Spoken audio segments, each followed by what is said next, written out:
Good afternoon. This is Wednesday, October the 9th, 2024, Buffalo Board of Education regular business meeting. Please rise to salute our flag. Thank you. Thank you. On a count of three, 1, 2, 3, I pledge allegiance to the flag of the United States of America and to the republic for which it stands, one nation, under God, indivisible, with liberty and justice for all. Thank you. Welcome. Sister Dr. Williams will do our land acknowledgement today. Thank you. Thank you, Board President. The Buffalo City School District respectfully acknowledges the Haudenosaunee Confederacy on whose ancestral territory our schools were built. We honor and pay tribute to the indigenous ancestors of the land we use. We acknowledge the historic intergenerational traumas they have endured and offer hope and opportunities for healing and reconciliation as we go forward together. One key Haudenosaunee principle is to live in peace and harmony with each other in the natural world. All life should be respected and cared for because what happens to one living thing affects all living things. We are grateful for the abundant natural resources in this land of Haudenosaunee people and for all who work to protect these resources. We acknowledge the Haudenosaunee people as the past, present, and future caretakers of this land and water, and we are grateful for the opportunity to live, work, and educate our children on this ancestral land. Thank you.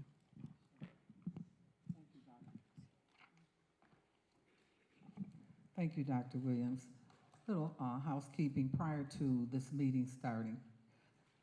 The Board of Education went into executive session to discuss the pending litigation, 2 matters related to collective negotiations, 3 matters related to employment history, and 4 for the purpose of receiving legal advice. No actions were taken. Without further ado, Dr. Williams, do you have anything for our board recognition today? Just one thing, and it's an important thing. This month, in addition to being Principal Recognition Month, is Board Member Recognition Month. And so each of you have a small token in front of you from myself and my team, thanking you for the work that you do all year long on behalf of the Buffalo Public School students. I had a chance today to meet with our principals, our high school principals. And my message to them is one that I'll share with you also. The main gift that I want to give to each of you, to all of our staff, is grace. Grace. Having compassion, giving without expecting, exuding kindness, patience, understanding, gratitude, and being slow to judgment. I know that the shoes that you walk in are difficult. You make it look easy, and it's not. And so it's important for us to take a moment when we have recognitions like this to make sure that we acknowledge the hard work that you do because, you know, let's face it, there is no Calvary that is coming to save Buffalo schools. It is all of us. It is the community working with us. It is the staff. So my message is that we stay together, we stay grounded, and that each of you give yourself a little grace as you continue doing great, meaningful, hard work. And I just want to let you know that I appreciate the work that all of you do. Thank you.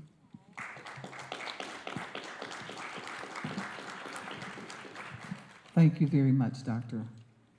Williams-Knight. So we have a large list tonight. And I don't know if everyone has come here that is signed up, but we're going to find out in a minute. At this time, the board welcomes speakers who have signed up to speak at tonight's meeting. Please be reminded that all speakers' remarks must be limited to 3 minutes or less.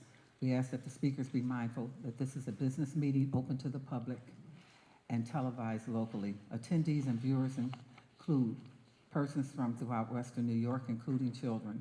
The board asks that speakers conduct themselves professionally and that their comments remain civil and courteous, bearing in mind that they will be heard by people of all ages. This is an opportunity for Buffalo's residents to address the Buffalo Board of Education about issues that serve the public interest and the district's mission. And the board asks that speakers demonstrate appropriate decorum. Without further ado, we welcome Kamal Fields, parent, topic better.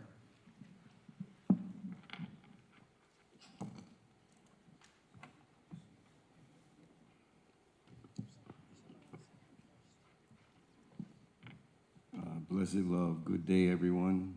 It's good to be here. Everybody knows that old poem about good, better, best, so let's see what we can do better. The mission statement of the Board of Education, putting students and families first to ensure high academic achievement for all. That mission always sounds good. There are a lot of good sounding words that are said here all the time, but good sounding words, they always say action speaks louder than words. And I don't question anyone's intention, because I think everyone's intention is to do the best for the students. But my question is, how are we doing? Can our students, it seems that education is the #1 priority. Can our students read, write, and do math on or above grade level? Are we achieving the mission? I saw a sign outside about bullying. I was hoping to hear whether the board would say anything about the bullying situation that's been going on in this system ever since my children were here and my daughter was being bullied. And I hear that the bullying, at least one student, has led to the death, the suicide of that student. And I wonder how many more students will have to be negatively impacted, even to the extent of suicide, before something is actually done about bullying to stop it. I want to remind us that working together truly does work, and I commend the superintendent for her efforts to work together with the community and achieve greater, better things for the school system. And I really want to repeat the mission statement, putting students and families first. It all sounds good, just like that Pledge of Allegiance sounds good, freedom and justice for all. But we know it just sounds good. We know that's not the reality in this nation. It never has been. And if it ever will be, time will only tell. I don't know if the election process will lead us to a better outcome. Like I say, action speaks louder than words. And I still wonder whether our students are being raised and taught to be able to read, write, and do math on or above grade level. Are they being taught how to act on the way to and from school? As a Metro bus rider, I'm appalled and amazed at the decorum or lack of decorum that students display as they go through their process of getting to and from school. There's little or no after-school activity for them, so when you leave people to their own devices, you can't expect a predictable outcome. So once again, welcome. God bless us all, and working together truly does work. Thank you. Thank you, Mr. Fields. Our next speaker is Lena Gaggiano. Sorry if I'm butchering your name. Help me out. Concerned Citizen, Rainbow House.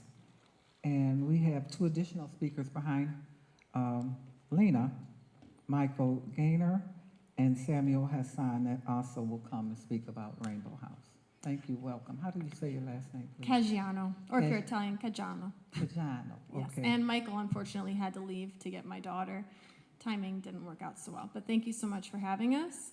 I'll try to be as concise as possible. It's only my 3rd time speaking about Rainbow House, and there's a lot to it, so I'll try to give Do a I good... need to put him at the end? I don't think so. I don't think Okay. he's going to make it, All but right, thank you. Mhm. I could maybe try, but anyhow, I'm the co-founder and director of Rainbow House Community School. It's a school that is starting up around the corner on Northampton Street between Jefferson and Maston. It's been a long time coming. We've been working at it for a couple of years. I'm a parent of a child who started off at a private Waldorf school in East Aurora and then transitioned to public school, Bennett Park. My partner Michael, his daughter had a different experience being homeschooled her whole life.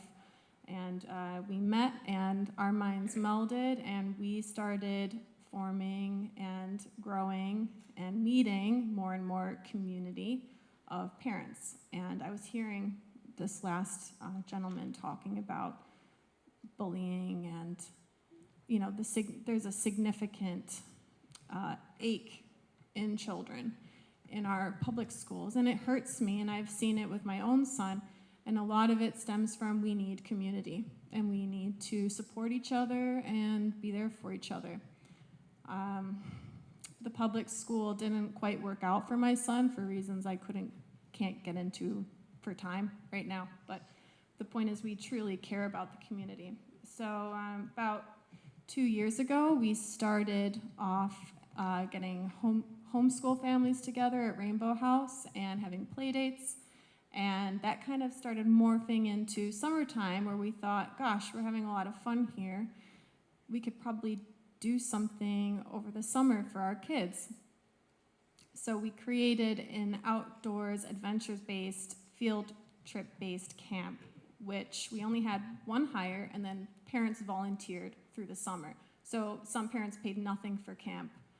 Some parents paid a little, but it was really accessible. The children had a lot of fun, and we started dreaming bigger and bigger and talking to founders of schools around here and around the world to create our own school with a very similar model.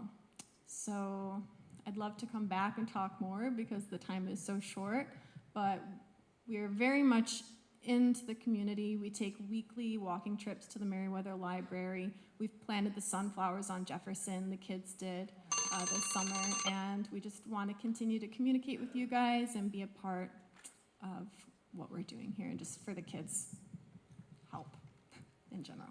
So thank you. Thank you. Again, so- it's a lot to talk about in a short amount of time. I'm not very good at it, but I'll come back hopefully and talk more. So Thank you so much. Is Sammy Hassan here? Concerned Citizen Rainbow House. Welcome.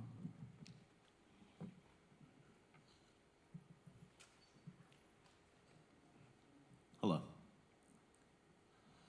I'm an educator that had come from Egypt to start teaching at the Rainbow House School this year. As Lena had mentioned, that a lot of parents had gotten together to create a safe environment where kids could still have an academic standard of learning, as well as an environment where their creativity could be nurtured as well. And we had met just shy of 6 months ago and started talking about their ideas and whatnot, and what I had been doing at the time. I was teaching in Africa, similar to another school system, very much like the one that they were trying to create here. And it seemed like a match. When we had come here, we started instilling an academic standard there for the children to learn, everything that you would deem fit for a child's future, but as well as nurturing, their dreams and creating an environment that's safe, as well as fun. And I had just come today to say that, like, the environment that has been created there, the scene that is there, it's a wonderful transition for kids that are in homeschool, that understand that they will have to eventually be put into a school where there's more a social aesthetic. And sometimes it's hard to go from being at home, you know, for so many years, and then getting put right into a school with, you know, 1,000 children. And I think the idea to create some sort of transition to where kids are getting to be together and doing things together, contributing to the community, and the importance of the environment and even just the environment that's around you is just a wonderful thing. And so I just wanted to come here and to put my support towards the school and the community that is around here, because I am new to Buffalo, but it's a wonderful, wonderful town. And thank you. Thank you, Mr. Hassan. Jack Eskeridge, concerned citizen, Bennett coach situation. Followed by Jimmy Valentine, parent, Bennett coach situation.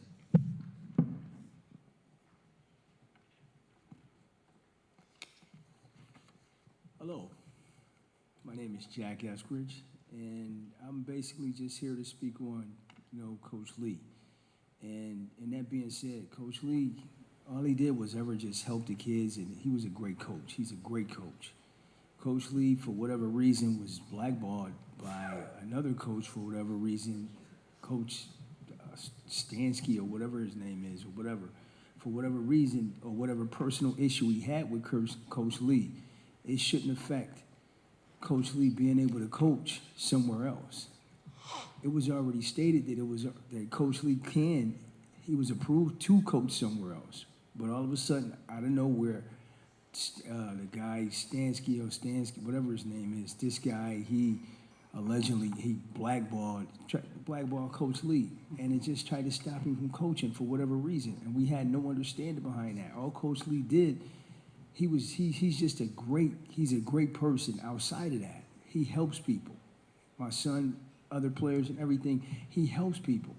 And we had no understanding why this even came about. It shouldn't even came about. Simply because he did nothing wrong. He did nothing wrong. He just wants to coach, and that's that. But all of a sudden, this guy, he even pulled that even with my son and some other players on the team.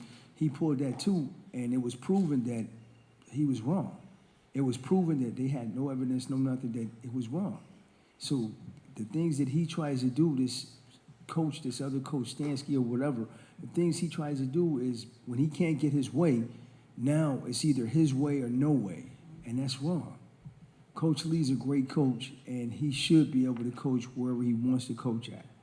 And like I said, I'm not going to hold you up with that. I'm just coming just to speak on Coach Lee's behalf because it's wrong. He did nothing wrong.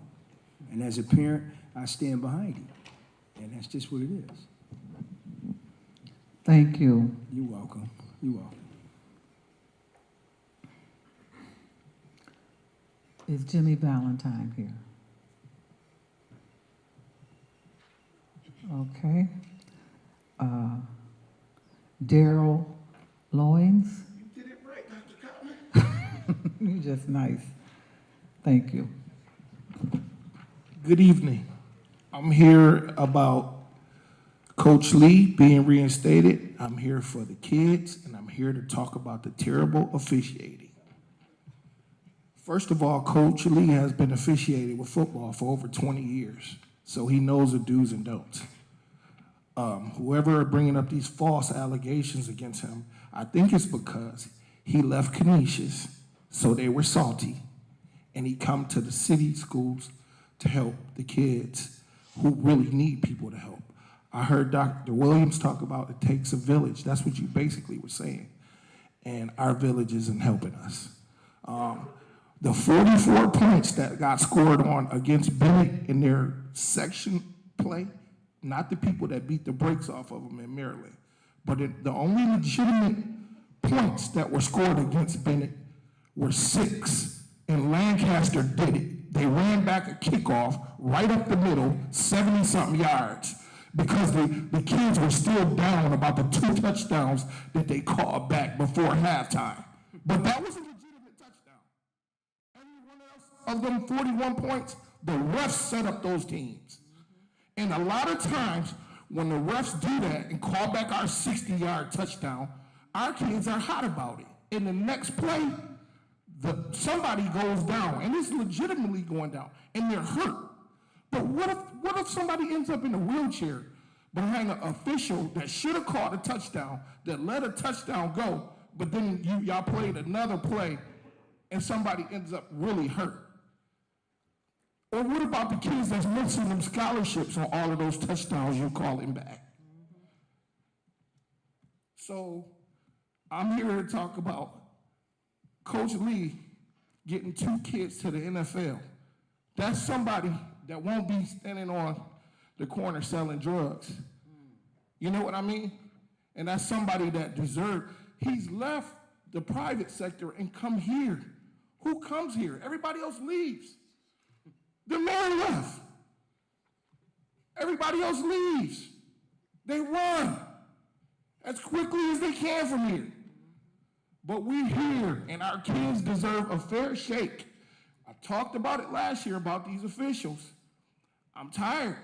I'm tired of the athletic director not sticking up for our kids. The athletic director and the liaison, they're not doing their job.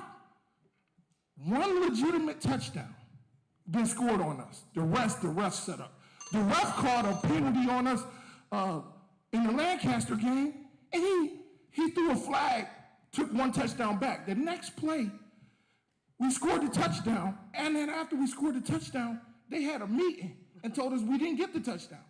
They never threw a flag, but they told us we didn't get a touchdown.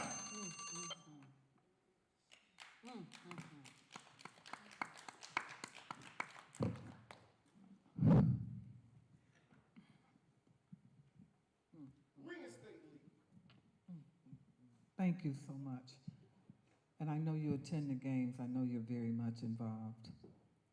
Is Coach Lee here? Coach Lee, is your name Benek? Benek? Banky. Huh? Banky. It's not phonetically sounded out correctly. Okay, say it for me again. Banky. Coach Banky, Coach Lee Banky. So you are the one who everyone is raving for. Thank you. Before I do start my speech, I just wanted to put these up here. These are the 2 kids that I coached in college that wanted to go to the NFL. They both did. They got me the custom UB jerseys, thanking me for everything I did for them. So I want to start by saying thank you to you guys for allowing me the opportunity. Thank you for allowing me the opportunity to get up here and speak tonight. I do appreciate it. 3 minutes is nearly not enough for me to speak, so I'm going to get into the meat and potatoes of it.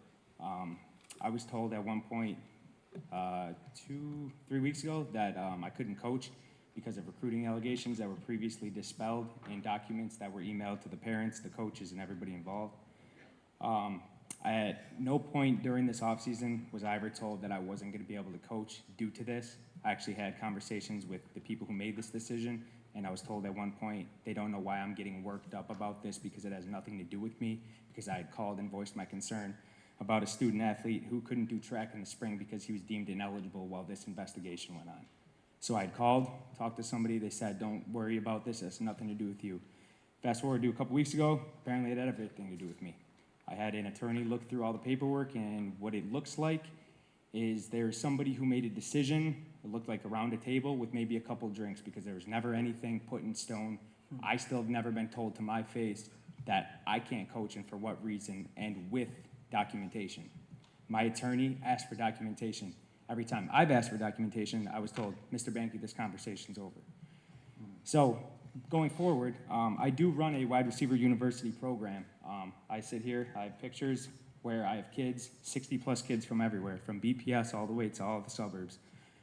If the correct thing is not done and I cannot coach this year, I will wipe my hands with this entire thing, and I will not coach at BPS again. I will join another staff. I've gotten 2 other job offers in the past 2 weeks. I will coach there, and when those parents at my wide receiver university trainings, when they ask me, the 6th, 7th, 8th grade parents, what was your experience like with BPS? I'm gonna be honest with them. Be like, I don't know if they have these kids' best interest. I'm trying to take everything that I've built over the past 4 years with my foundation and bring it here. My foundation, when that top shooting happened, raised $23,000 for the victims through Candles in the Sun with Dakari Singleton. I have a photo right here of me giving him a check. That was through my foundation. I'm trying to help inner city youth. I took everything that I've learned at Canisius and even before that, and I tried to implement it and give it to kids that maybe all they have is football, right? That's what I try to bring to the table, and I'm getting chastised for it, essentially, and that's how I look at it. So going forward, again, I'm gonna give you guys one more opportunity. This is right here, this is the last and the final time that I will give my application. If it's denied, I'll know where we stand. Thank you.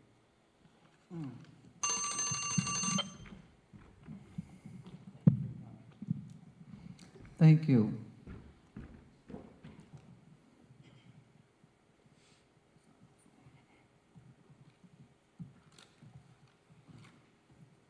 Dylan McDuffie, He's in Georgia. okay. Kamika Mutri, parent.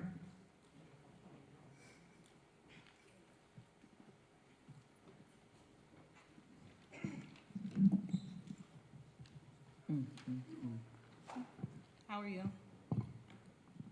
Welcome. It's Tamika with a T. Kamika, Tamika, Tamika. yes. Oh, it's with a T. Okay, got a C up here. Okay, It's thank you. fine. I'm here on behalf of Lee. He coached my son since he was maybe in the 7th grade. There were allegations being made that he was recruited by Lee, which is not true. My son went to Canisius for 2 years. We battled academically. He struggled. And with me being in a severe accident a year ago, it strained my financial. And when I spoke to a young lady about him leaving Canisius, I told that to her, and that was my main reason for taking my son out of Canisius. It had nothing to do with the recruitment or any other allegations that was made. There was a meeting back in the end of April, beginning of May. We showed all these, we showed text messages, we showed pictures of relationships that was being made over the years with my son and other kids that was part of the allegation. There were emails being sent over that I still haven't received any response. And my big concern is, what are the policy and procedures to alert the parents who was affected by this about their child not being able to participate in any sport? My son couldn't do track, he couldn't do football because of these allegations, which is unfair to him because all he wanted to do is play football. And I feel as though that he is being punished along with the other children. And still to this day, I still haven't received an email, a phone call, a letter in the mail, anything about him being able to play football. Not only was he not able to play, I didn't get any communication about that, but I still haven't received, excuse me, communication as to him being able to come back to play football. The only communication that I received was through the coach, which I think is very unprofessional on the Board of Education part, because still in all, we uprooted and moved to Charlotte because he couldn't play football. And when they told him that he could come back to play, which was maybe in August, right before he was ineligible to be able to play, I moved him back to Buffalo, which caused another big financial strain with my family, because all he wanted to do, again, is play football. And I think it's unfair to me, to the coach, who's been with these kids since they were in grammar school, not even high school. He's established a relationship with these kids from 6th, 7th grade. So the recruiting part of it didn't have anything to do with my son leaving Canisius at all. This was voluntarily. Thank you. Thank you, Tamika Mutri. Carolette Meadows.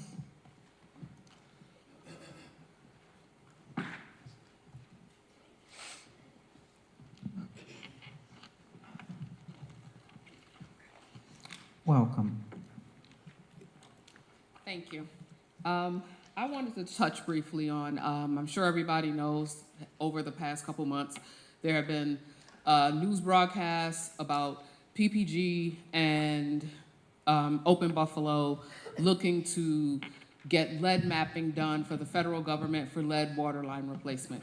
Everybody knows lead has kind of been my stomping ground over the years. So the common sense approach for me that I wanted to speak to the board about was because these organizations are having trouble getting the map. And to me, the very simple explanation and solution to this is for the kids to do an extra credit project. You go in the basement of your house, you take a picture, and you give it to PPG. And so I was hoping that maybe the district would consider partnering with whomever, city, nonprofit-wise, the water authority, to do this as an extra credit project for the kids. And even if they want to work group-wise and get another extra credit, if they're working on their block or whatever the case may be, work something out that way, who's impacted most by lead is actually part of the solution in remedying the problem with lead. And I think that would be a really cool thing to do.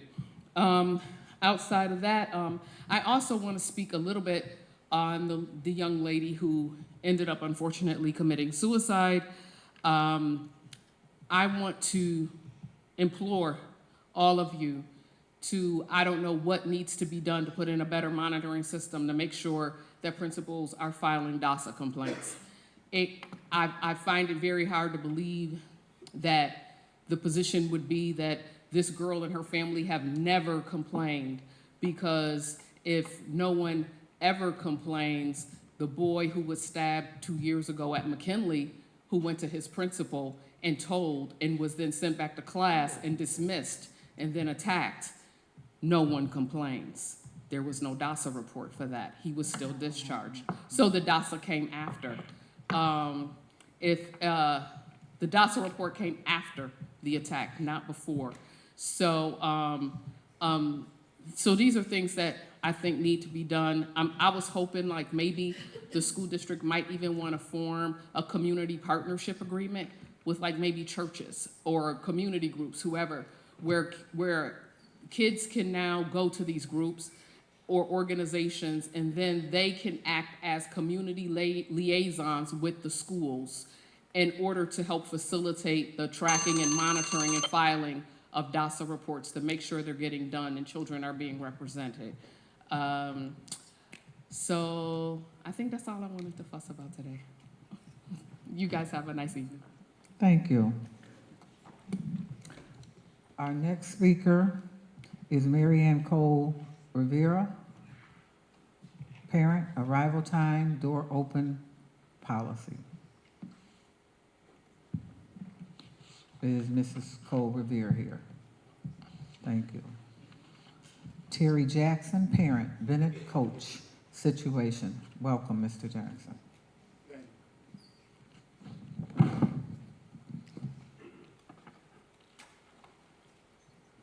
Good evening. Good evening. It's kind of funny being right here. I see you guys on television now. I'm standing here talking to you. I'm here to speak about Coach Lee. I don't know him super well, but my son, picture this, my son made me come. This guy is a good person, help the kids. We don't get it out of that. And I know y'all know it. I don't want to keep beating the dead horse, but get a man a chance. It got, you know what I'm saying, the athletic directors got to have something to do with them. All he do is help. You see what he put out, all he do is help. And my son, like English and football, I'm always making him do stuff. Today, I kept my word to him because he made me come and speak on behalf of Mr. Lee and how well he is with not just my son, all the kids on that football team. And that says a lot. He don't look like most of them, but he treat them just like his own. What more should he have to do to continue helping our kids? And I don't need no more time than that. He's a good guy. Get a man a break. Enjoy the rest of your night.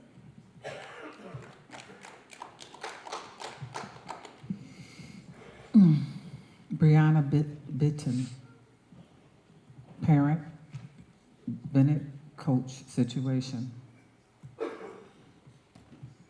It's nice to see the faces for the people who I talked to over the summer. Welcome.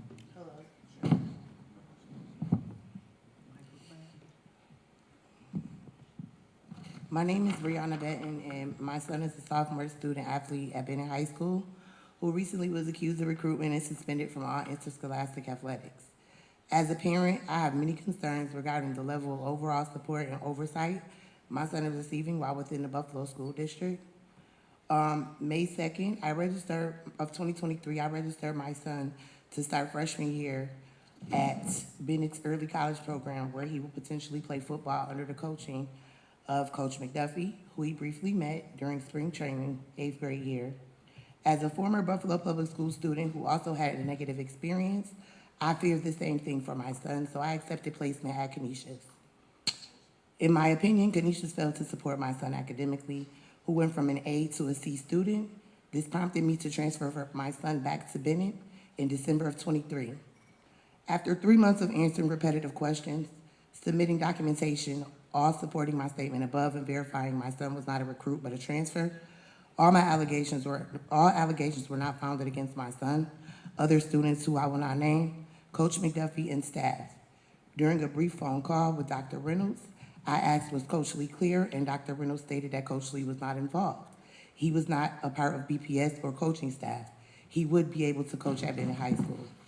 Not once during investigations did Ms. Reynolds accuse Coach Lee of recruiting students to Bennett.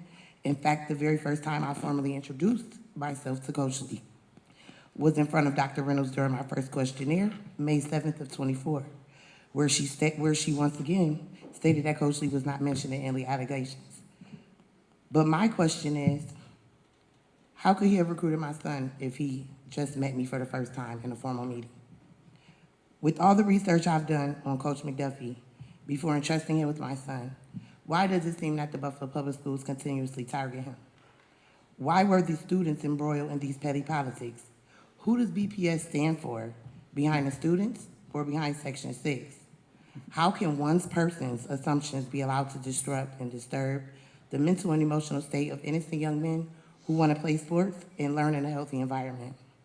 Why can't Coach Lee coach? Why isn't he welcomed into our district so he can help our children succeed? And who is going to take accountability for this?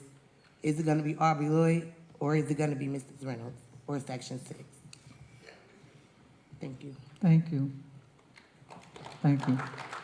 Speakers moving forward, let's try not to use the names of employees. I appreciate that. Thank you. Welcome, Mrs. Gales, Doris, retired teachers, media influence on students. And we're glad to have you back. It's been a little time. Thank you.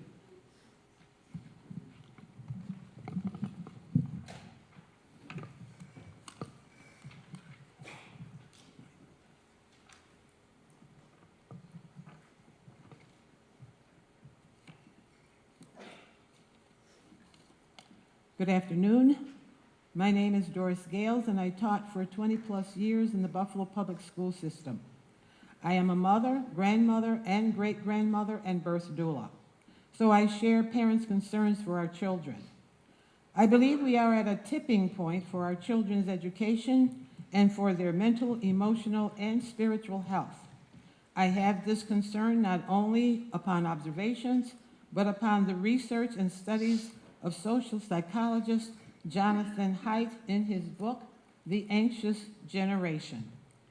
He explains how and why the mental health of adolescents plunged in the 2010s. Rates of depression, anxiety, self-harm, suicide, and sleep deprivation rose sharply, not only in the United States, but in every developing country. And why? Mr. Haidt shows how the play-based childhood began to decline in the 1980s because of parents' safety concerns, and how it was finally wiped out by the arrival of the phone-based childhood in the early 2010s. He explains why social media damages girls more than boys, and why boys have been withdrawing from the real world into the virtual world with disastrous consequences for themselves, for their families, and their societies. We're not only facing opioid addiction in our country, we're dealing with screen addiction.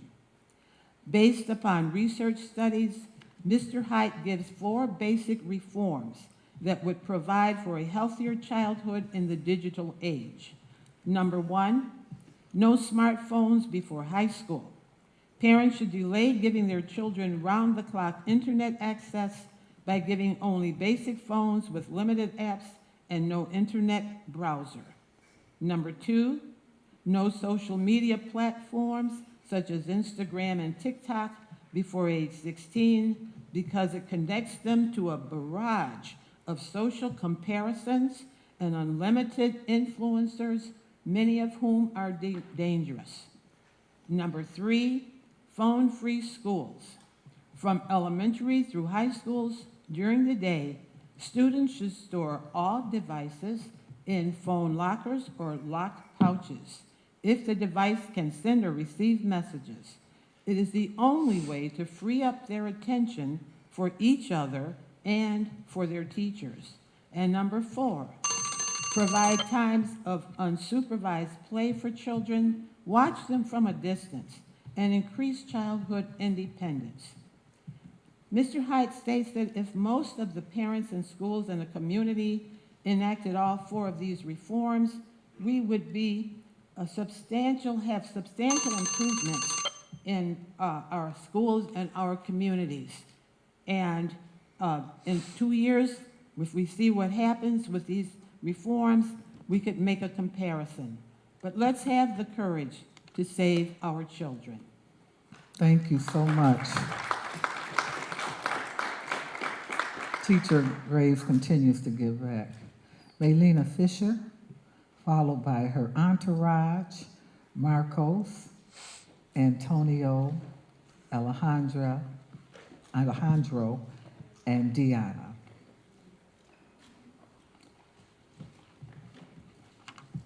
Would it be okay if the children went first? Say that? Is it okay if the children go first? No problem. Say who you are for the record. Marcos. Good evening. Introduce yourself. Tell them your name. My name is Marcos Ayala. I went to Say Yes to El Beatty Center, and at El Beatty, we did jiu-jitsu and bomba, and each summer, El Beatty does a festival at the end of the El Beatty. We do a Puerto Rican parade, and we had an end of the summer balloon fight. I had a great time. I also had the chance to be in the summer reading program. I even won a bike. Thank you for all your partnerships that have allowed me to be part of this fun. I hope to see them next summer and grow more. All right. Next we have Antonio. Antonio. I just want to make sure I had the right. Good evening. Today I'm going to talk about my summer program at Buffalo Prep was at the Uville College campus. And at Buffalo Prep was one of the funnest things I experienced. I got to make a microwave that can heat up from the sun. We also made a project about different parts of Buffalo, and it was fun to learn about South Buffalo. And at Social Studies, we made a law project, and it helped a lot for my learning. The fun thing, we went to a parade, and we went to a splash pad, and we went to the new art museum. And we had lunch that was good, and we got to play outside, and I played football at recess. Thank you for your partnership with Buffalo Prep. It was also great seeing some of you, especially President Belton Cotman, at the summer reading celebration. I hope to see these great programs grow.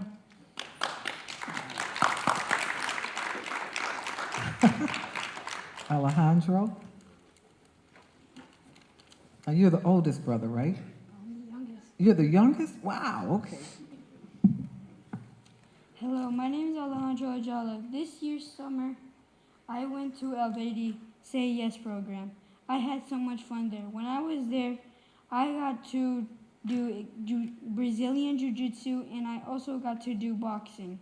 When I was there, they taught me about the gag law. The gag law is when they banned the Puerto Rican flag. It was great to learn about my culture and heritage. The highlight was walking in the Puerto Rican parade. Thank you for your partnership. I can't wait to go to El Beatty next year. Thank you. And our princess, Diana.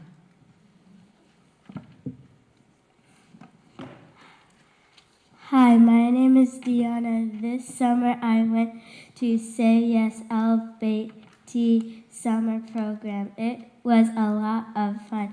I learned how to do the bomba, a traditional Puerto Rican dance. They even did a Taino festival where I expanded culture. I got to do gymnastics. I learned how to do drumming, and at the end of the day, we got to do art. It was a very fun summer program. I also got to be part of the summer reading challenge. The celebration was a great time for us students.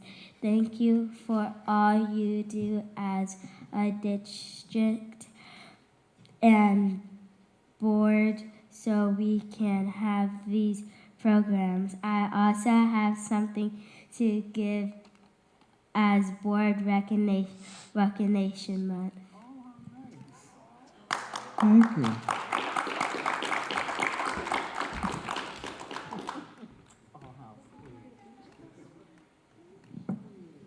These are my little adopted children.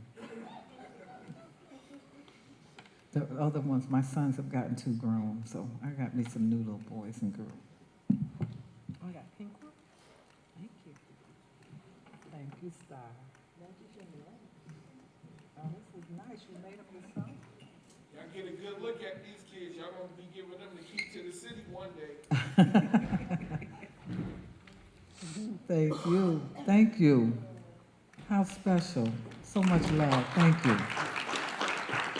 And here's Mama Bear, Melina Fisher. Hold on, I left my phone and my phone has my speech. Oh, boy. Well, you were coordinating enough.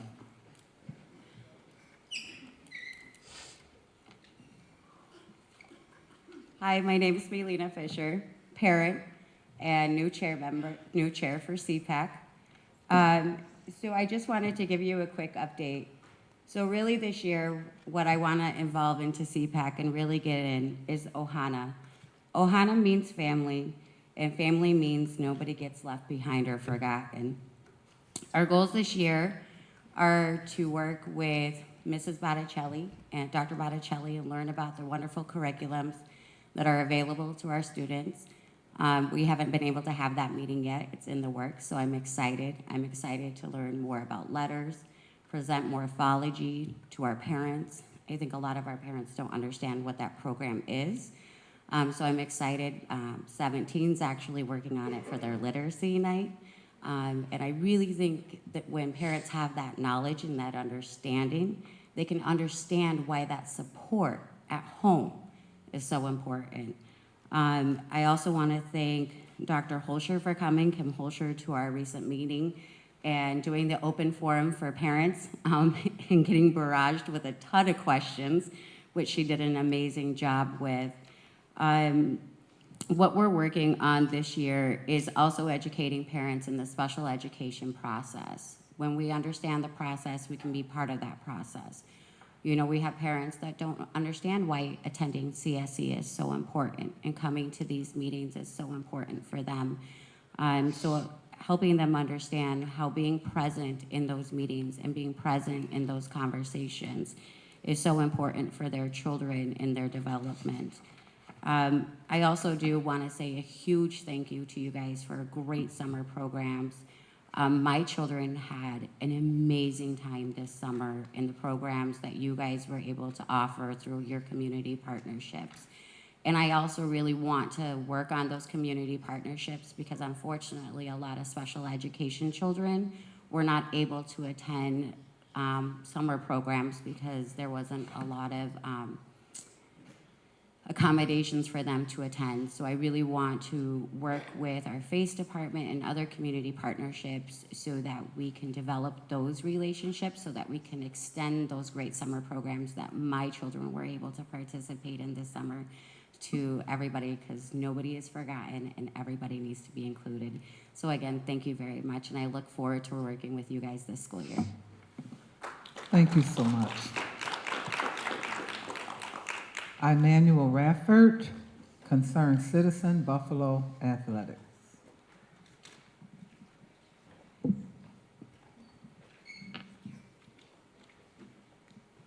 Welcome, Mr. Rafford.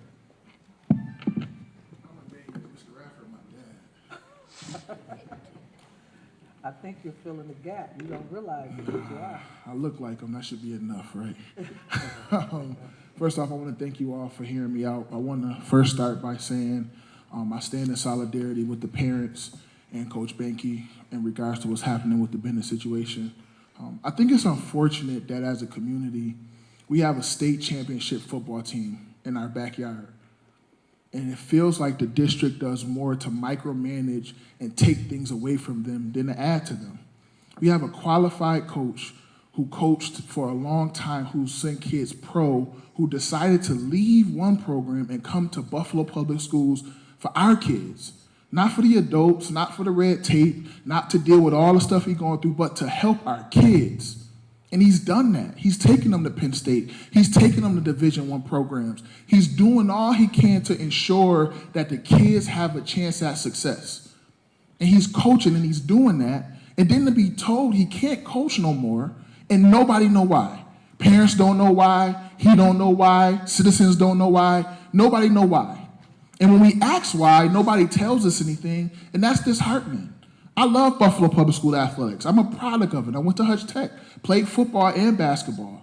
I want Buffalo Public School athletics to be the top athletic program in the country. And when stuff like this happens, it takes away the opportunity we have to show our kids that when they're doing something positive, we support them. Those kids can be doing whatever they want to do, but they're choosing to go train and play football to the level where they're state champions. And the coach wants to help that process out. But because of what's clear looks like a vendetta against the head coach, our children are suffering. So I'm asking the community, I'm asking the board, I'm asking everybody, what else do we have to do to allow Bennett to just be the winning program that it is? They're winning. They're a state championship team. We should be supporting that. We should be doing everything we can to ensure that those children and those coaches feel supported. Not attacked, not aligned against, not feel like they're caught in the middle of some war between adults. I'm tired of talking about the adults in this situation. I care about the kids. I've been to the past 2 games and stood on the sideline and watched our student athletes perform. And they're great, and they deserve every opportunity to continue to do that. So I ask again, if Coach Benke can't coach, why not? And if there's no reason why he can't coach, why can't he go on the sideline? Parents deserve to know. The community deserves to know. But most of all, the players who's sweating, who working out all summer, who decided that they wanted to strive to win another championship, they deserve to know. And so I hope that the board takes that under consideration and makes a decision not in the best interest of the adults, because this is not an employment system. It's not about the adults. We all are here because our children deserve the best, and that's what Coach Lee is, the best. Thank you. Thank you, Emmanuel, not Mr. Rafford. That's his father. Timothy Borman, Bennett, a parent and Bennett coach situation. Is Timothy here? Okay. If not, then we have Mr. Ed Spadell, parent on special ed.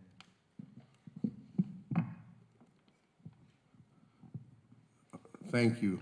I won't be talking about special ed tonight. What I want to first talk about is, can we center the students? I don't know all the information involved in what the parents are talking about tonight, but we could center the students and we can make sure we do what's best for the students. And we should be thinking that with every decision we make, excuse me, every decision we make should be based on what benefits our students. Secondly, it's the second month in a row that we're not sending out notices for the parent meetings. So we used to have a call that we got taken away. Now the email's not happening. Can we please start the calls so parents know when our meetings are? We don't have, we're volunteers, so we don't have all the time to reach out to every one of our parents to make sure they show up. Thirdly, I'm here, guys. No matter what people say in the paper or on Facebook, I'm gonna be here because I'm here for the children and I'm not going away. I won't go away tomorrow. I won't go away November 6th. Whether I'm on the Board of Education or I'm a parent, I will be here. So try me and see if I give up, because I won't. I'm stronger every time someone lies about me, and I'm stronger every time I show up here. Thank you. Thank you, Mr. Spadero. Jessica Bauer Walker, parent, food and nutrition. Welcome, Ms. Bauer Walker.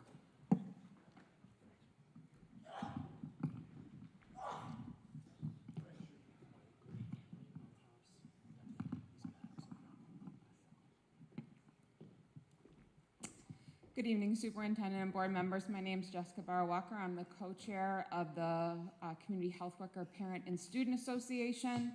I was here last month with several of our other parents and students talking about the food commissary, the Central Food Service Building that many of us have been advocating for quite some time, and we were really encouraged that there was a public meeting, that there was a board resolution that was passed that included language around making sure that there was public participation in an ongoing way and in a structured way through a community benefits agreement and a commissary construction advisory committee. So thank you again to our board members for ensuring that that is structured into the process, and thank you to the superintendent and Chief Hills and others who've been stewarding this process forward. So it has been a month since that resolution was passed, and I just want to make sure that we're lifting up that piece around the community benefits agreement and the commissary construction advisory committee. I'm told that there is plans for public meetings, but I want to be clear that a community benefits agreement and this advisory board is something that is much more robust than public meetings. We have not had great experience with public meetings and public participation, and so we're asking the district leadership and the board to ensure that the clause that was included in the commissary resolution is implemented. I'm a little concerned that it's been a month and there's been no outreach to us. I'm also the nutrition committee policy chairperson. So we have people on that committee that have expertise in public health and food. I think we need to, with some urgency, put a committee together that has folks that have expertise respectfully in a way that the district does not, which got us into the position that we ended up being in, right?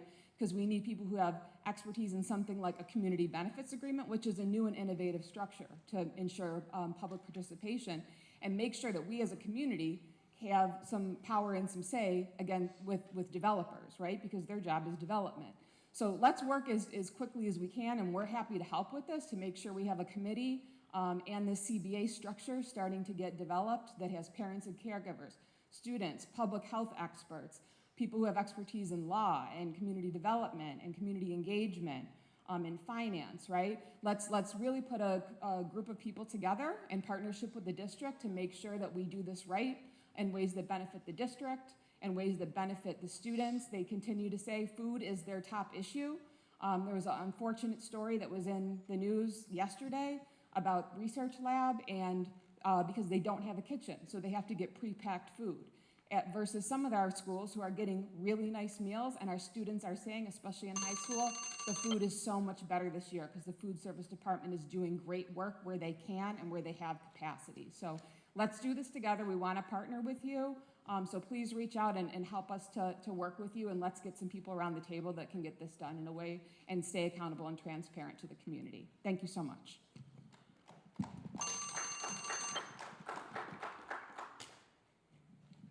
Thank you, Jessica Bauer Walker. Tyler Gilbert, concerned citizen, Bennett Coach situation. Welcome, Mr. Gilbert. Thank you. And before we start, just to kind of let you guys know who I am, I'm not affiliated with the Buffalo Public School System. I am a startup journalist. We cover Section 6 and Monsignor Martin High School football. You know, we've been covering the last 2 years, and through the grapevine, I've heard nothing but great things about Coach Lee Benke, about his time at Canisius. And with him coming to Bennett, I was extremely excited to get to know him as a coach and a person. And I would tell you, the coach and the person are the same thing. And I think someone said it earlier, the best. He showed up as just a normal bystander for the Lancaster-Bennett game on Friday. They let him down onto the field to celebrate with his now former players because of your guys' decision to not let him coach. They carried him off the field.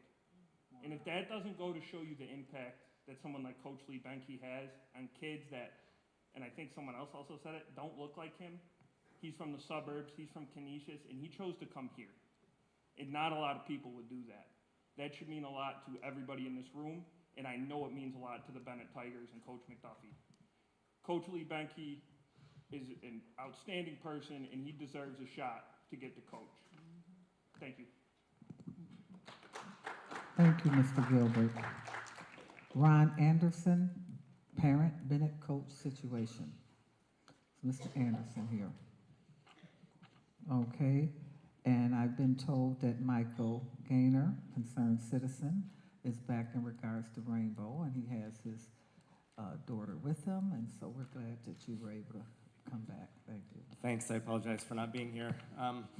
I just wanted to kind of continue on the conversation about Rainbow House, a Waldorf-inspired community school that started a summer camp and now has an aspiration to start a not-for-profit school on the east side on Northampton Street with 10 families.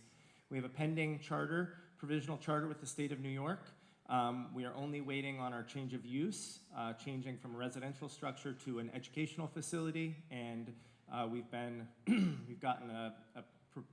approval from the planning board and from the preliminary approval from the city council, and our architect has examined the building and has submitted plans to the Department of Permits and Inspections to finalize that change of use. But assuming that we do get the change of use, that will be the last of 21 point checklist that's due to the state of New York for our provisional charter, and we'll have the go-ahead to do that. And in so doing, we're doing something different. And I'm a huge supporter of public education. I was a teacher for many years, but I'm also someone that looks at education from 30,000 feet. And I take a lot of inspiration from the words of Jonathan Hecht, a social scientist, and which you heard from him tonight. I have major concerns about the use of technology and the access of technology for our children in schools.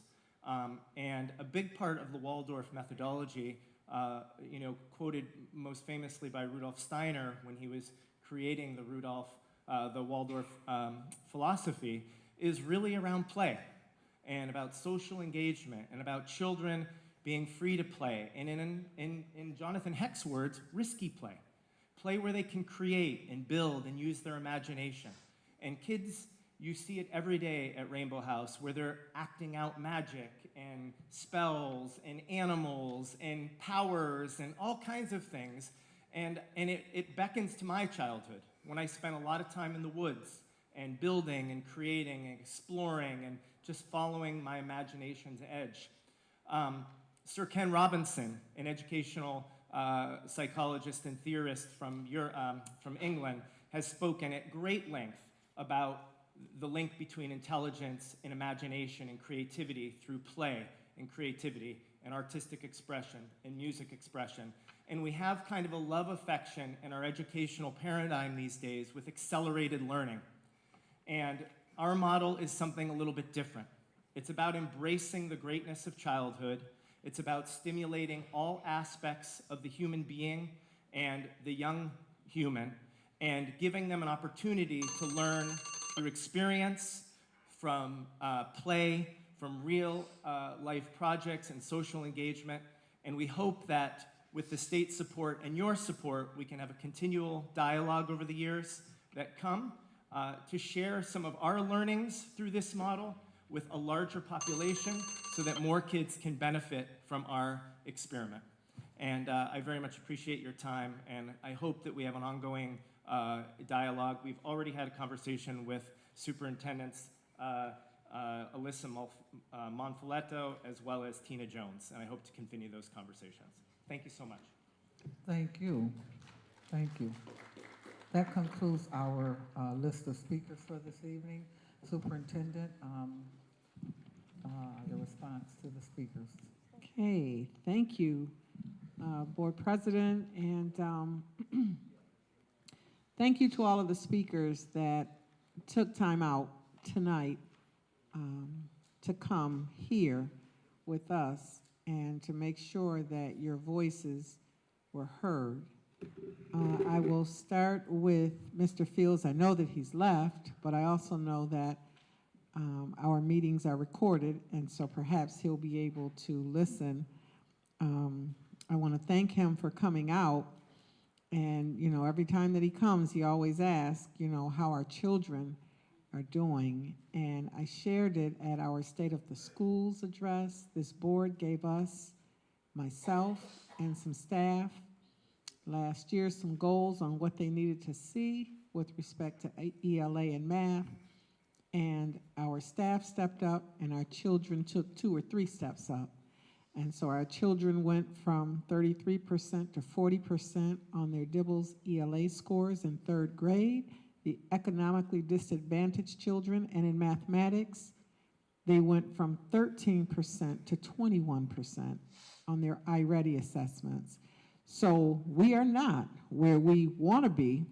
I won't rest until it gets to 100% because I want all of our children, performing at their highest levels. But I think what that shows is that we are on our way, moving from good to great. So, Mr. Fields, that's just to address some of the concerns that you shared tonight. Mrs. Caggiano, I don't know if I'm pronouncing it right, yes? Okay, I got the thumbs up. It was interesting hearing a little bit about Rainbow House and the interest that you shared.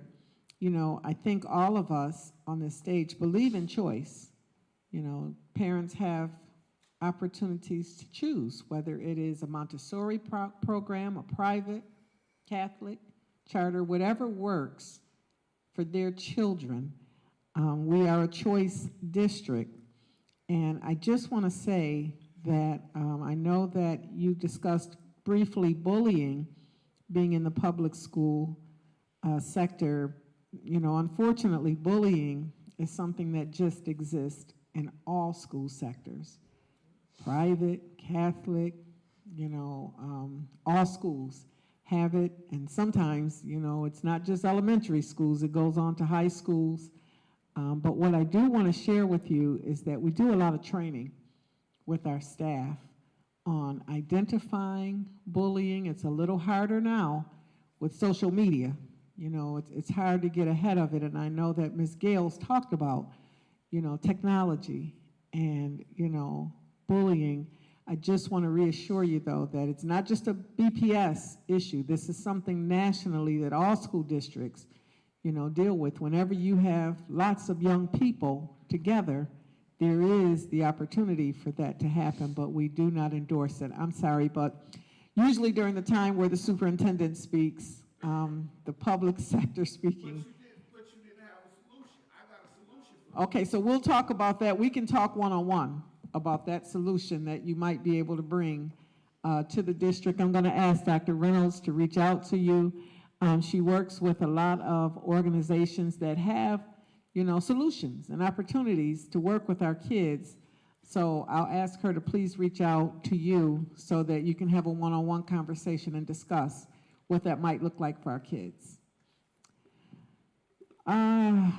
Next, I have Mr. Hassan, who I thought I heard you mention that you came here from Egypt and you taught in Africa.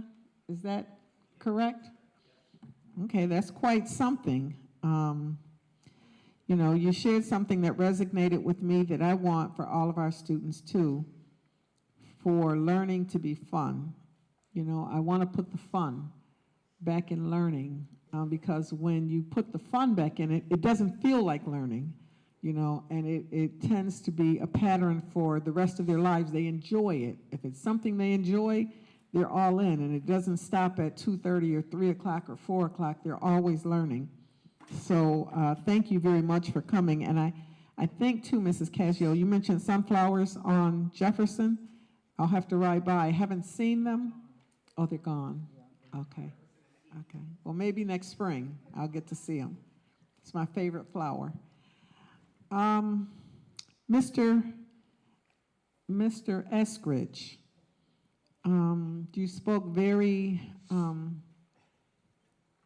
passionately about someone that I don't know, but I've heard nothing except good things about, Coach Lee. And I just want to assure you that this district has not at all blackballed Coach Lee. I'm not sure who the coach is that you were mentioning, Stansky, but we would, you know, we have no reason to blackball at all Coach Lee. And so I just want to reassure you that that is not what this district has done. We would not do that. Mr. Loins, am I pronouncing that right? Okay. I learned some stuff tonight. You know, I watch the Bills when they're winning, so I know a little bit about a little bit, but I don't know about, you know, all the flags and, you know, the different things that you were talking about, some of the specifics when we played Lancaster. So I could hear your passion about the sport and specifically about Coach Banky. And what I can share with you is that this is a public forum. And so I would never, in a public forum, speak specifically about any person.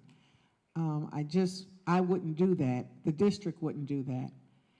But you did mention something, or someone else did, that certainly Coach Banky should know if there are concerns, what the concerns might be. I think that is fair. We are sanctioned, you know, we play right now under Section 6. That's who our teams play under. And so, you know, we have to go by the Section 6 guidelines.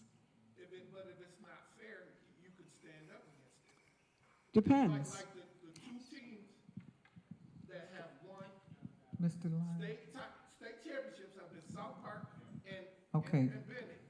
And only Sweet Home. Nobody else has brought y'all a state champ in 100 years that they've been in existence. Bennett and them did it in less than 10. Okay. Okay, Mr. Lawrence, can you have this conversation? We don't normally typically, after the speakers speak, go back and forth with a conversation. I could tell you're excited about sharing your knowledge, and I would love to hear it too, but we can't go into a debate. But the newsman is over there. You can talk to him if you want to too. He can tell you to. Go to Ben. Ben will take care of you. Okay. Coach Banky, I've never had the opportunity to formally meet you.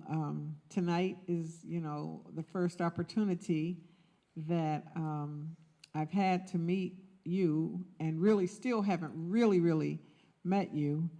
But I can share with you that, you know, no one in the district, or that I've heard tonight, you know, has said negative things about you personally or your coaching abilities. Again, I would never publicly begin to discuss if there are concerns with you. I will say that to apply, though, for positions with the district, there is a process for submitting applications electronically so that, you know, there's a clearance. There's a whole process that has to happen. So I know you've left some paperwork here, you know, and I'll take a look at it, but that's not the way that we do, you know, hiring or consideration for hiring, by having guest from a board meeting come onto stage and give them to me as the superintendent.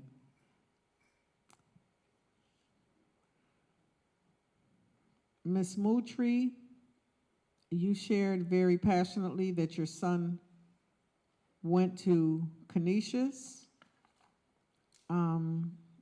You made a decision a little while ago to move to Charlotte, and you moved back to Buffalo because you believe, you know, in the program at Bennett. And I believe that, you know, you shared that you didn't have an opportunity or that no one from the district met with you. I'm not positive, but I believe that Mr. Eskridge is the person that was met with, who is, you share a child, and I believe that dad is the person that was met with. But if you would like to meet with someone from the district, we can arrange for that to happen. Ms. Meadows, I'm all about extra credit. I love it. I love it. We have a chief of CLRI, Ms. Amos. She does a lot of work with young people, and I will ask her to please reach out and follow up with you to hear more about what it is, the project is you're thinking about, working with lead and the students engaging in something that allows them to learn about lead that may or may not exist in their homes or in some of the older homes in the city of Buffalo. Mr. Jackson, you shared, again, very passionately, you know, your support for Coach Banky, and you shared he's a good guy. I have no reason to doubt that. I have no reason to doubt that. You shared that your son loves English and he loves football. That's a good combination. That's a good combination. So thank you for coming out tonight. Ms. Breton, you also shared very passionately your support of Coach Banky. You know, Coach Banky had a lot of support here tonight. You also shared that, you know, your son, you made a decision that he would go to Canisius, and for whatever the reason, as I shared earlier, we're a choice district. It didn't work for your son, and so you made the decision to transfer him back to Bennett High School.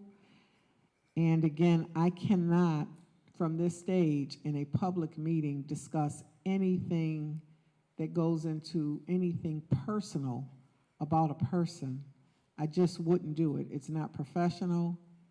I don't even believe it's legal to do that. So I can't, you know, I can hear everything I've heard tonight. You all have been heard by this body, not just by me, but by this Board of Education. You have been heard, but I can't, beyond you being heard, go into any specifics. Ms. Gales, I want to thank you for your obvious years as an educator. You spoke so eloquently tonight about all that our children go through, and you said something that I've never heard of, but I'm going to look it up and read up on it. A phone-based childhood and screen addiction. Screen addiction. You know, we're at a time where we're looking at cell phones and a cell phone policy. Our governor is looking at that legislation right now, and we are too.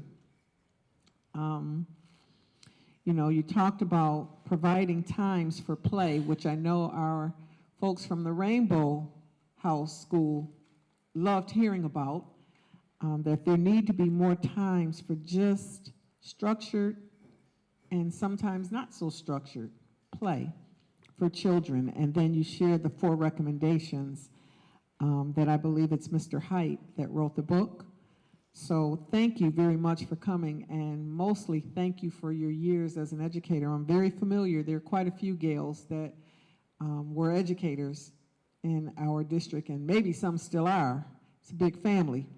But thank you very much for spending time with us tonight and educating all of us a little bit on that screen addiction. I'm going to look that up. Boy, the Ayala family, you all are really something special. I loved hearing about all of the great things this summer. I'm glad that you had a summer that was filled with fun and learning. You know, there was cultural enrichment. You got to walk in the Puerto Rican Day Parade. I normally do too, but my knees just wouldn't let me do it this year. But I normally would have been there also. And then the Buffalo Prep program that was participated in. I think it is awesome. You know, we have to keep our children, all of us, engaged over the summer, because that's when that learning loss happens over the summer.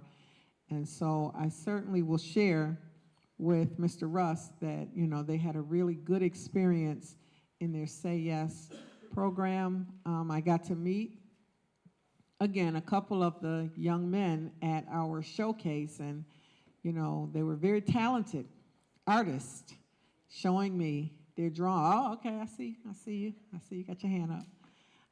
Very talented. You've got a great group of young people, and then you've got, you know, Little Miss Deanna, and she talked about the gymnastics. I didn't know that they were even teaching gymnastics in the summer program, but I think that is really something special.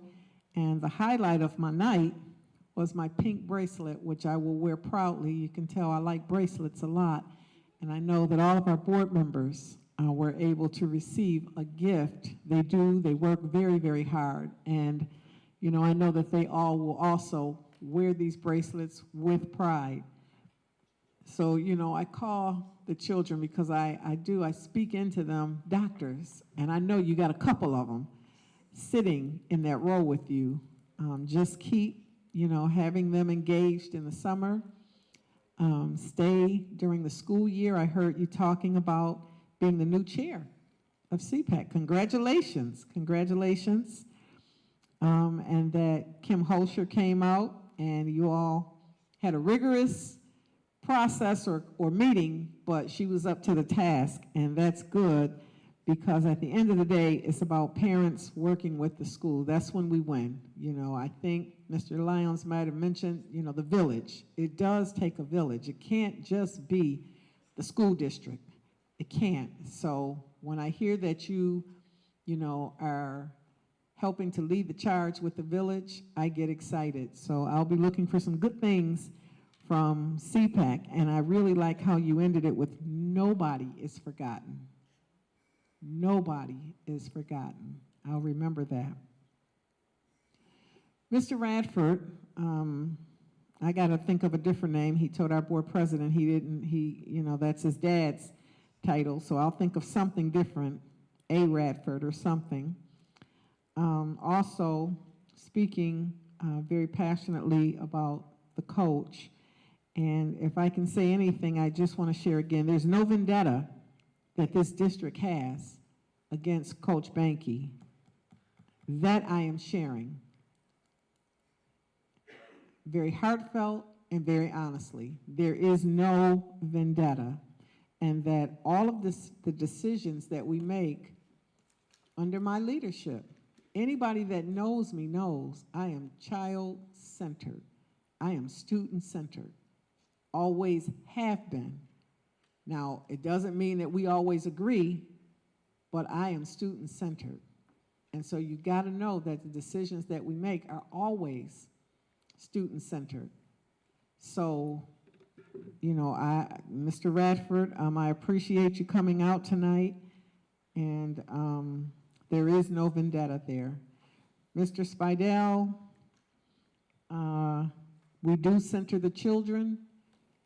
You know me, and I know you, and we've known each other for a little while, and I think you know that about me, that I respond to every email, every phone call. I never deny a meeting. I am child-centered. Always have been, always will be. I'm a hometown girl. I went through Buffalo schools. You know, I've worked for Buffalo schools for 34 years, live in the city. You know, I'm all about these children. That's my only stake in the game here. I'm not looking to move somewhere and move up somewhere. I'm about the children. That's what it's about for me. So we do center the children. Ms. Bauer Walker, you know, it's been 4 weeks and we've done a lot. You know, we've had a community meeting. We had a meeting with the parents. Got a meeting coming up with Ms. Bauer. You know, we're talking with the folks about the lease. Every Friday, we're sending documents to the state ed department. So I don't want you or anyone else to feel like things aren't moving at a rapid pace. This is something that's been for years going on, and we almost daily are working on this commissary piece. With respect to the community benefits agreement and the resolution, I'm sure that the board will have a lot of say-so and input into what the stakeholder group, you know, could or will look like if that's the way that they decide to go. I like hearing when you talked about, you know, it has to be diverse. You know, it has to have folks who understand finance, who understand development, who understand the community, who understand, you know, there are a lot of pieces. This is a huge project. I can't think of another project this size that this city has had in a long, long time. So, you know, certainly we will have to have, you know, input, diverse expertise, you know, but it's gonna take a minute. I don't think it's gonna happen in the next week because I know that the board is going to want to help guide what that looks like. So thank you for coming. Mr. Gilbert, again, you said great things about Coach Banky. I want to thank you for coming. And Mr. Gaynor, it's good hearing and learning about the Waldorf-inspired school. I think you mentioned that you also have some concerns about children's access to technology, just like Mrs. Gale shared. So, you know, I think that we will continue learning more about it. I'm sure this won't be your last time coming before the board and sharing some updates about Rainbow House, some of the things that you're doing with the children, and a little bit more about the Waldorf-inspired school that you began talking about tonight. Okay? That's everyone. Thank you. Thank you. So I would, since this issue with Coach Banky keeps coming up, and I today thought about a resolution that the board did in May of 2020. All the board members are here, except Mr. Lou Petrucci. Unfortunately, he's been, we have Honorable Board Member Terry Shuda, who is here, and who stands in for her district. And I wanted to remind the board of what this resolution of equity was about. It talked about that the education bargain, excuse me? Excuse me? She has a point of information to the superintendent. Miss Dr. Caresses, could you find out exactly what she needs? Okay. What I need, Okay. she didn't answer all of the questions. Okay. All right. The education bargain declares that the work of the district will lead to and guarantee pathways to opportunity that will lead to achievement and success in exchange for hard work, commitment, and collaboration of our students and parents. further goes down to say that the board recognizes that injustices have existed for decades and have a long-standing impact on access, opportunity, a student's ability to learn and thrive. Another paragraph says the board acknowledges that there is a need to further address the impact of injustices and inequities and requires the continued support of numerous community partners consisting of local, state, and national leaders, organizations, institutions, and individuals, all committed to providing the resources to assist students in being successful and productive students. The conversation we had today, or that the parents brought before us, I am the Ferry District representative for Bennett, and I feel that there is a need to revisit the decision that was, in essence, forced upon us in regards to the situation with the coach that has been mentioned. I do not believe that there should be anyone of absolute power over a group of students and have that type of control. So I'm asking the board today to give me your opinion on whether this is something that we would like to maybe have staff revisit and possibly even take it to another level or whatever. But I don't feel that that we should have a resolution of equity and see something inequitably happening in this district during an election year, a board election year, and not to feel compelled to at least try to see as a board if there's anything that can be relooked at and done again. I would like the opinion, some feedback. Mr. Hurd, I saw you had your mic. Thank you, Board President. I think this is something that touched all our lives and all our hearts. That Bennett program is very important to this board and extremely important to me.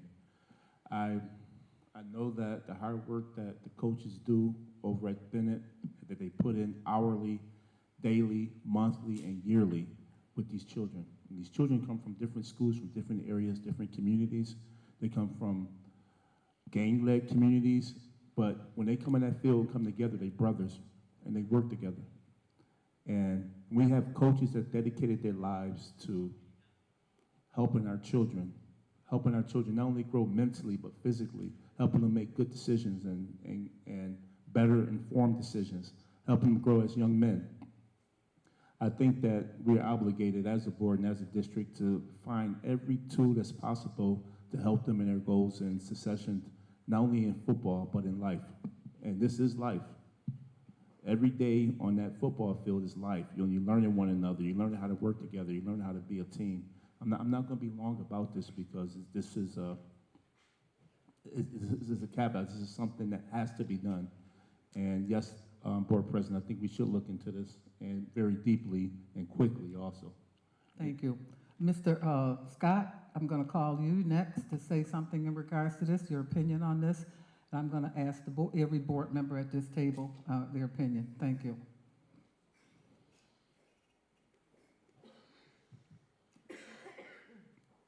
Thank you, President Belton-Common. I'm unclear as to what specifically you're asking us to revisit. I'm not asking you to revisit us. I'm asking for staff, superintendent and staff, legal, to revisit this and see if there are other options with the sources, the powers to be, that this can be re-looked at. Because there is another recourse for parents in this situation. And I would prefer that that recourse is not utilized in this example. It is an Article 78. Okay? So there is another recourse. So what I'm saying is can we ask this to be revisited and to talk to the powers to be about the impact and how this is not considered acceptable to our community or to the board? And I want your feedback on that, and then we'll see what the other board members can say. Council Scarpine, can you weigh in on this? Because No, I cannot provide legal advice in the public forum. If you want to go back into executive session, I can talk to you there. what about us speaking on the matter publicly? Because it was in executive session and it's a personnel matter. We've done no more than things that have been brought before this board, as a body of the board. What the president of the board is asking, how does the board feel after hearing from the constituents of the community, their concerns, and is there the possibility that we can ask to go for our superintendent and staff to relook at this and come back to the board? And have conversation. That is not outside of what is permitted in a public forum. So if you don't want to become, you're non-committal at this point, that's fine. Yeah, I'm just unclear what's being requested.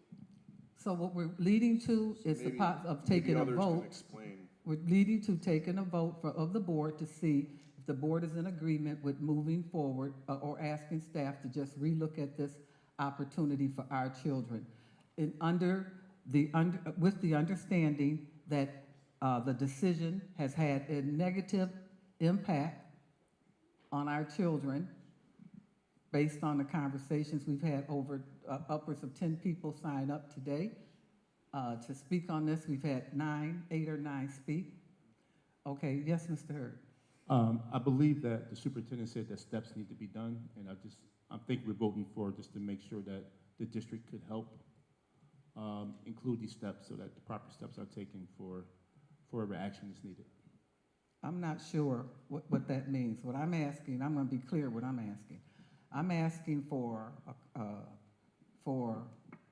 this to be relooked at by all parties as a second look to see if there's a change, possibly an opportunity to have a change of heart in this situation. This did not come before the board. We did not have a chance to weigh in on it. And now the board gets a chance now to weigh into it. My question, Mr. Scott, is what is the harm? What is the harm to have this looked at? Well, I'm not in any way suggesting there's any harm. Oh, okay. I'm just unclear. And maybe others can speak on the matter and help clarify if it's not going to be Council Scarpine. Thank you. Paulette Woods, would you agree at this point to possibly have this relooked at again to make sure that all I's and T's have been dotted and crossed again, to make sure that this opportunity does not pass for our children? Madam President, are you asking us for a motion or resolution to direct the request that the superintendent and staff take another look at this? Is that what you're asking? Yes, ma'am. And asking if you can get a motion, a second, and 5 votes to make that request to our superintendent and staff. Is that what you're asking? Yes, ma'am. Ultimately, that's what I'm asking.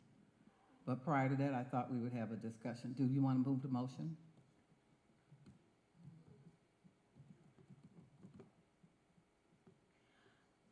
My opinion is that we need to give our children every resource, every benefit needed for their success, especially for the Bennett team. So if there's any way that our staff can come up with a solution that would bring that resource to our children, I would like that to happen. But that's my opinion. But I would be more comfortable if we had an executive session, even if it's after this meeting, to explore what should be done. That's my opinion. Okay, Dr. Kathy Evans Brown, Vice President.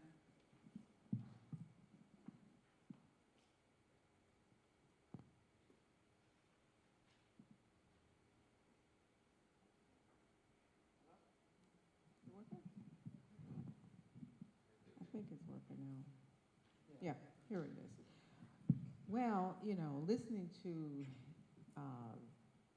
the speakers today, it certainly sounds like Coach Lee is instrumental in this proliferation of is it basketball or football? I'm a boy mom, okay? So they play football and basketball. What was so connecting for me as a boy mom, I couldn't get my kids out of the schools because they loved coming to Buffalo Public Schools because of the athletics. And one of the parents had noted that their child was interested in football and English. I had a couple that was interested in basketball and I think Spanish, something like that. But, for, parents to come and, have a say in the importance of Coach Lee. I don't know him either, but it certainly sounds like, he's an upright person and has something to offer the district. I'm not clear in terms of, the dynamics or anything, but I'm like, I was surprised that Coach Lee even came and introduced himself. Like Dr. Williams-Knight said, it was my first time meeting him as well. I think it would behoove us not to, explore, I guess, in an executive section, like, Ms. Paulette Wood said, but I would not want to have an opportunity not to at least get some of the dynamics of what's going on. I'm not clear. Thank you. And what does that mean? You want to go in executive session about this? Oh, okay. Board Member Shuter? I would agree that I would go into executive session. For all the people who talked, there just seems to be some holes that I think maybe need to be revisited. Some information that there wasn't good communication, there was not. Maybe those things could be revisited and maybe we would come to the same recommendation. But I just think for all these people to come and speak and have concerns, I think that us going into executive session, it would be what these kids at Bennett at least need for us to take a look at. Thank you. And Board Member Mercosi. So as a longtime coach myself and as a parent who fought very hard for my daughters who were in athletics here, I totally feel the community coming to the table. I especially feel Coach Lee because I did not know of you. I knew of the team. I represent the West District, so maybe I'm not as familiar with the Bennett football team other than they're just the stuff, right? And you are an intricate part in that. I understand everybody's concern. The only holdup that I have is that there's a standstill happening here, and I'm not quite clear as to what the standstill is. I don't believe that, according to Superintendent Williams-Knight, that there is this clear disregard and this you don't exist and this is not a thing. I believe there might be some things we got to dig into in order to do this correctly, right? I got on this board because anybody up here who knows I would bring hundreds of people here because I didn't feel that things were happening the way they should, and the community voted me in. So I'm very community driven. I also believe that if I was in your shoes and fighting the way that you are, I would want nothing more than to make sure everything is on the up and up. And this board, this is why we're here, to make sure that every decision is made the way it's supposed to be made, to take into account that you had the longest speakers list dedicated to your situation that we've had in a long time. And we have a job to make sure that everything's done by the letter, basically. So give us the opportunity to just figure out what's going on, because this is my first time really hearing all of the issue. And we're not saying we don't agree or none of that. We're saying we're very impacted by your statements. We're very impacted by everybody coming here. And my heart goes out to what's going on in the Bennett community right now. But I also want to make sure that we do, something is up. There's a reason why you have to come here, and there's a reason why a recommendation was made. Let us be clear as to what that is. Look into it as President Kottman is asking us to do, but look at all sides of it, right? And then offer up the opportunities and maybe multiple options to make sure that this opportunity is not taken from these students who truly, apparently, and parents and community in the whole nine really appreciate you. So I'm speaking directly to you because I feel like we're not supposed to name names, we're not supposed to do this, but this is about your existence within the BPS, and I respect you for it. I just met you tonight, so just know you have made an impact, but we have a job to do to find out every detail. So I'm hoping you understand. That's why I would like to go into executive session and not only have the staff and the superintendent bring the considerations to make sure that you maintain a position with us, but also to see what was the holdup. Acquire a position, maintain it. This is the confusion, right? Let's get all that situated and we go from there. I hope you respect that as my opinion. Thank you. Okay, so the board's wish is that we go into executive session after this, after we transact this consent agenda, to have a further discussion on this topic and receive legal advice. With that, any other comments? Did you want to say anything on this, young man? Our student representative. As a student representative of Buffalo Public School, if there's any possibility that the situation could negatively impact students' well-being, I strongly urge that it be relooked at. And I stand by that. Okay. Okay, with that said, it is time to hear from our student representative, his update. Thank you. Hello, everyone. Hopefully, you all are having a great afternoon. I want to start by acknowledging that we have not had our first full inter-high student council meeting yet, but we did manage to hold an executive meeting, and I would like to share a few key points from that. Our first official inter-high student council meeting is set for October 30th. One of the big items on the agenda is electing a new vice president, as I have stepped into this role of a president. This is a very important election because the vice presidents will be working closely with me to make sure student voices are heard across Buffalo Public School. Having a strong leadership in both roles will help us better represent what matters most to students and bring those concerns to the board. Also, starting this month, we will be highlighting a different school at each board meetings. Today, I want to recognize Math Science Technology Preparatory School for their close involvement with Inter-High Student Council. Recently, they celebrated Orange Shirt Day, which educated students about the importance of that day. On top of that, they had a fun shirt design activity where students could show off their creativity and best designs were nominated for prize. That's all for now. I will have more updates after a full council meeting on October 30th. Before I wrap up, if there's anything you think the board would like students' feedbacks on, please let me know. I'm happy to bring these topics up with the. I'm happy to bring these topics up at our next next student council meeting. Thank you for your time. Thank you. Okay. Action on minutes from previous meetings. Can I have a motion to approve the minutes from the September 18th, 2024 meeting? Kathy, second by Jennifer. All in favor? Aye. Okay, no opposed. All right. Consent agenda. Oh, you have an update today? I think we had done it. Oh, okay, my bad. Excuse me.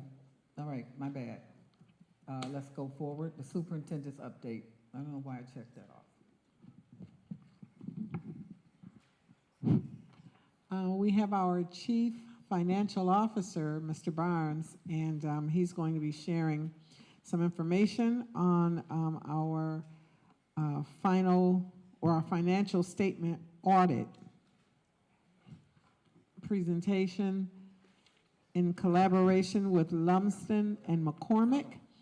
But I asked him tonight if he would bring some of his team members here so that you could recognize the hard work. He has a small team, but they do an awful lot. And, you know, they don't often get lifted up. You know, you don't often see them. You see Chief Barnes at the meetings, but you don't often get to see his team and the work, hear about the work that they do behind the scenes. So I asked him if he would bring them up tonight so that you can see who they are and hear a little bit about some of the work that they do. Chief Barnes? Thank you, Superintendent. Yeah, I'm hoping for a good night in front of this board. You're going to hear a great audit report from Lumsden and McCormick. And as the superintendent says, I get to recognize some of the finance team. The main objective for tonight is to hear Lumsden's presentation of the 23-24 fiscal audit. Last week, we also submitted our ST3 to the state and our SAMs for the current year state aid revenues into the state portal. So it's the culmination of a lot of effort, and it's almost as busy as budget time for us. So before we dig into the audit, I just want to acknowledge this team of professionals. Would you turn the slide, please? Thank you. I just wanted to recognize this team of professionals who do a fantastic job managing the complex finances of a very large district. We meet every week. We review various reports on a monthly and quarterly basis to keep the district on track, report any operational issues or variances from budget. All of this is collated into my weekly meetings with the superintendent. So we probably got about 5 or 6 who showed up. Andrew Oniji is the first guy. I would like, Andrew, would you stand up, please?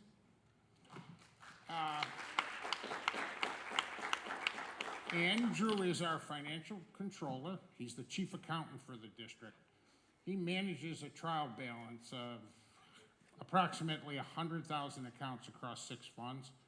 He's responsible for all accounting and the internal audit functions. I got to get my plug in, which we greatly hope to expand this year. And he manages the external audit process and the submission of the ST3. Andrew is second in charge of the district's finances.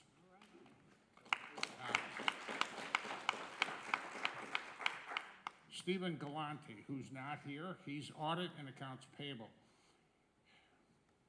Part of this is, well, I'll get to that later. Stephen Galante's not here, but he's audit and accounts payable. He reviewed and paid over 24,000 vendor invoices last year. He issued 8,700 checks for a total of $781 million, approximately $500 million net of withholdings that he pays. The average payment time to vendors is 53. However, if you dig deeper into that number, there is a very small amount of invoices that aren't prepared properly by our vendors or held by departments for one reason or another. And if you take those out, for properly submitted invoices, Stephen pays them in 36 days. He's also implemented an ACH payment system that deposits money directly in the vendor's account the same day. He's signed up about 90 vendors. Chuck Solomosa, he just left to go pick up his kids. He's the head of budget. He's responsible for the construction and administration of the general fund budget. He did an outstanding job during the 24-25 budget process, including all the database work and cost projections for closing out both our BESSER and transferring it to the general fund, and the projections for the superintendent's very innovative 2-year plan to address our financial cliff. Rachel Nyland's also not here. She has young children. She's general fund revenues. She produced over $914 million in state aid from SAM submissions, processed over 7.7 million in invoices for charges to approximately 1,000 students attending charters, agencies, and non-pubs. Her submissions to Erie County brought in over $58 million in sales tax revenues. You'll notice with a lot of these people I'm discussing, I'm giving you their core responsibilities, but almost each and every one is also advancing and improving our accounting and finance functions. Rachel installed a Munis invoicing and accounts receivable module. It ties directly into our general ledger and improves the collection process. I really appreciate you allowing me to take this time, and this was, I wanted to do it, but the superintendent was really urging me to do it, so this is great. Danielle Schwanekamp. Could you stand up, please? You've met Danielle. She manages over $130 million in grant-funded projects. She ensures all grants are in compliance with grantor guidelines. She successfully constructed, managed, and is currently closing out the $289 million ARPESA grant. Hillary. We all know when one paycheck is missed for one reason or another. But Mrs. Woods, I'd like to address that. Hillary processes last year 172,000 advices and checks to salaried and hourly employees. That averaged to about 6,615 every 2 weeks. She's paid out over $29 million in overtime overall, including $22 million to the BTF. On those very rare occasions, 5 or 6 people maybe per week out of 6,600 checks. That's a really, really good record. Jennifer Latempio. For those 6 people. Yeah. Thank you. I think Jennifer just left. Jennifer's in purchasing. Another person somewhat like Hillary who gets criticized for every mistake and yet it's not recognized the size of her job.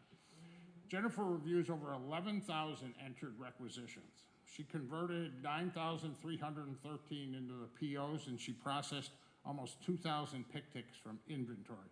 On top of that, all of the RFPs, the bids.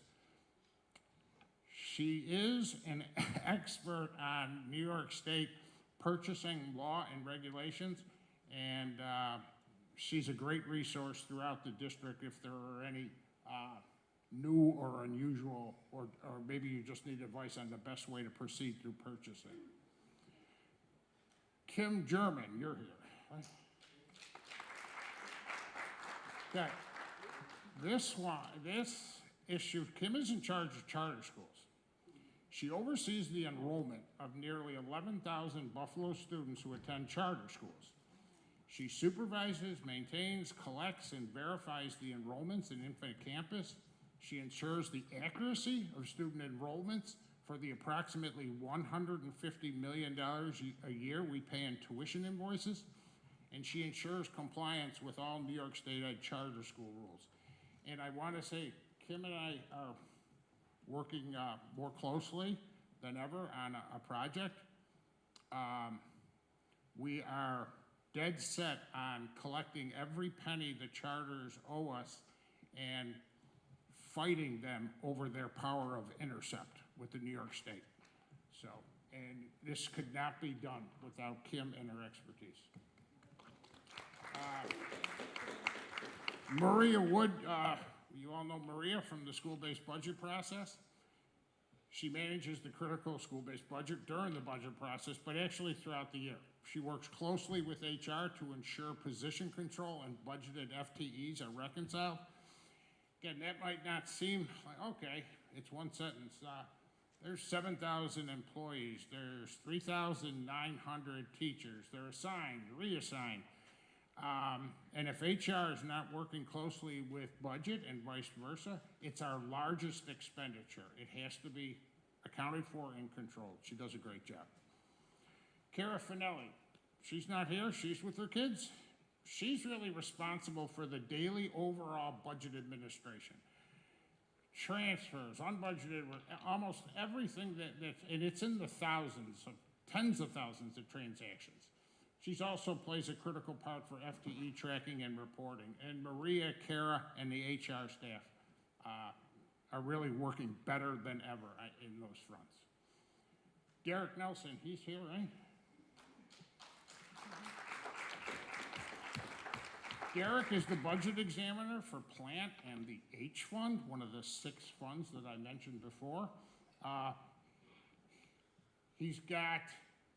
He will become more and more critical to the functioning of financing with the capital project program that we have in place and the funding for it. So you'll be hearing more and more about Derek. Lastly, and the superintendent did not know I slid in this last bullet, but it is the superintendents. We're here, when you hear our audit results, they cannot be received anyway but very favorably.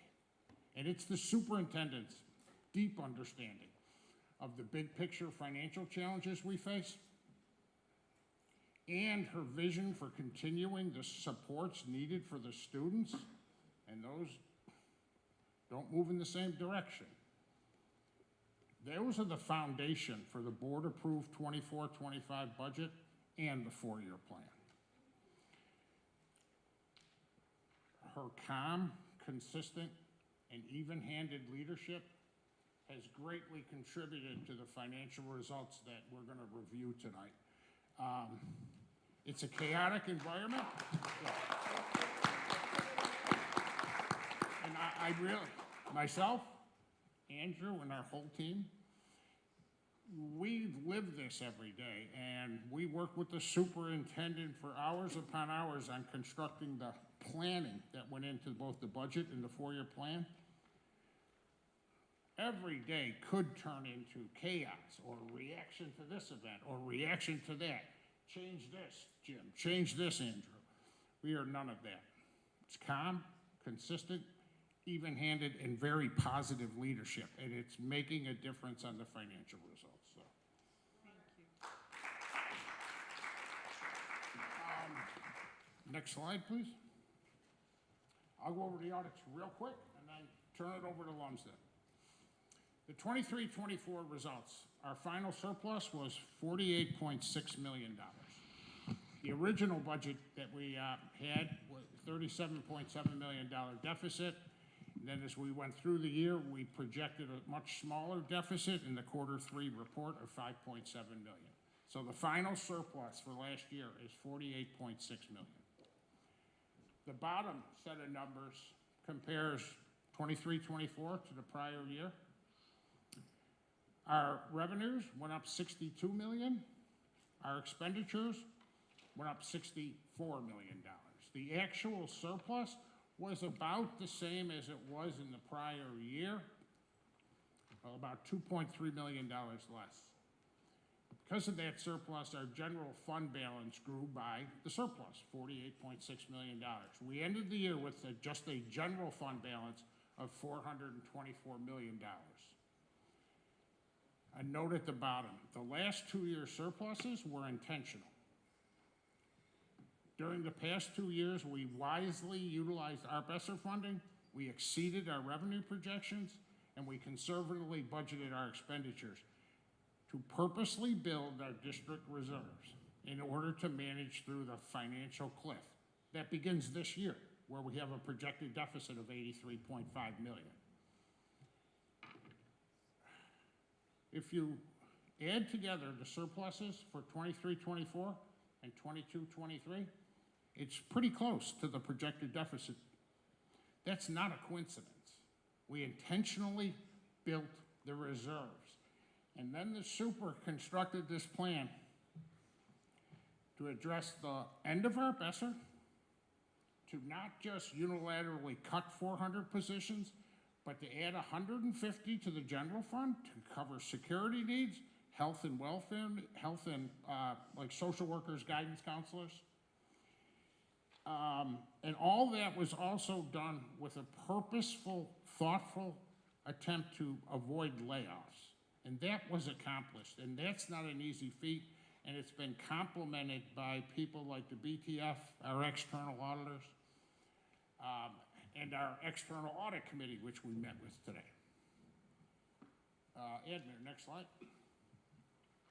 This is our fund balance analysis. I'm really just going to mention two things here and leave it to Lumsden and McCormick to go through it in more detail.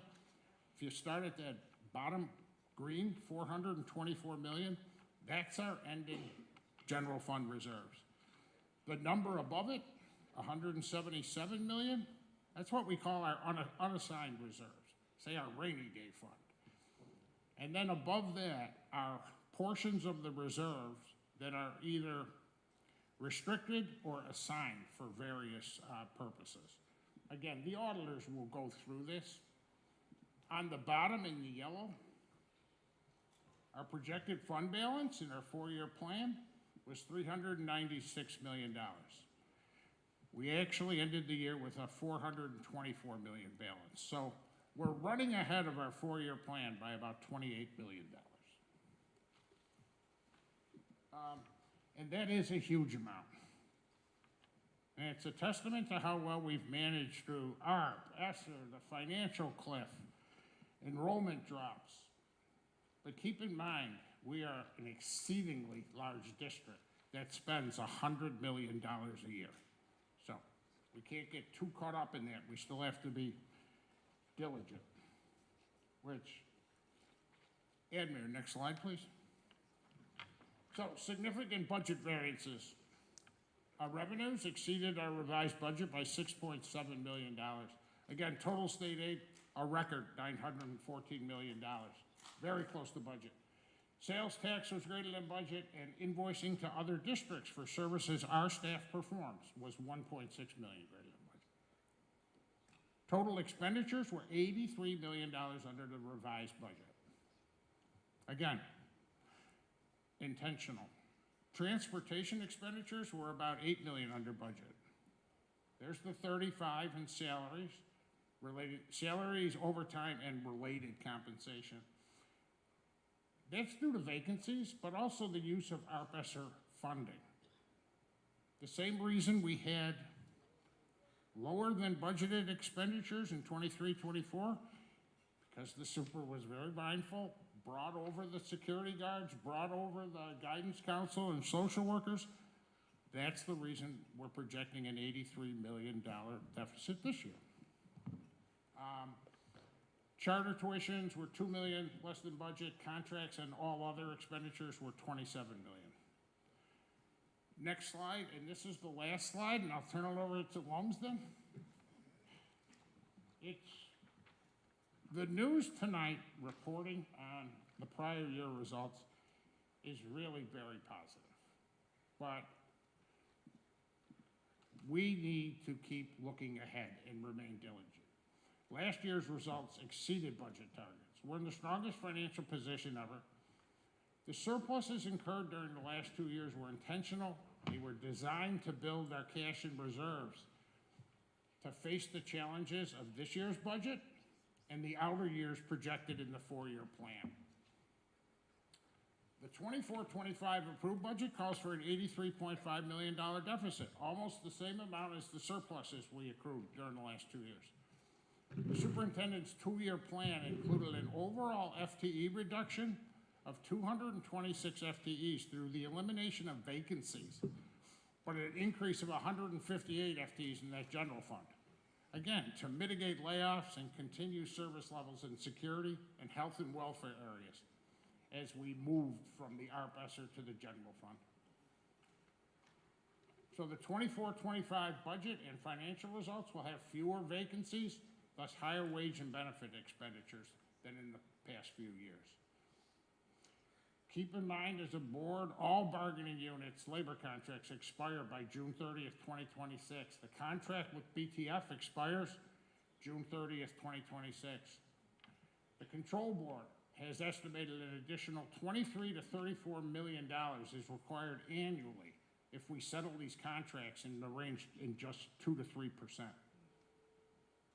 Continued decreases in enrollment will negatively impact both foundation aid, now on a full formula basis, and our major title and IDA grant. that are also enrollment-based. So we need to continue to be diligent to right-size our staff to enrollments. So we are in a very strong financial position, but the challenges we face are substantial.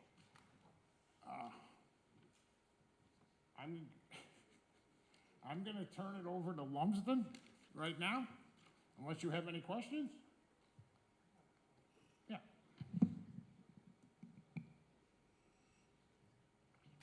So did we spend all of our ARP ESSER money?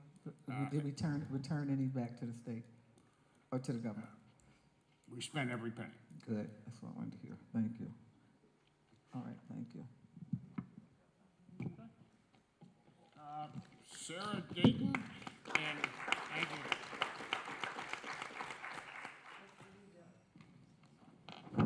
Sarah Dayton and Jenna Sheehan will now, from Lumsden and McCormick, will now present the 23-24 audit.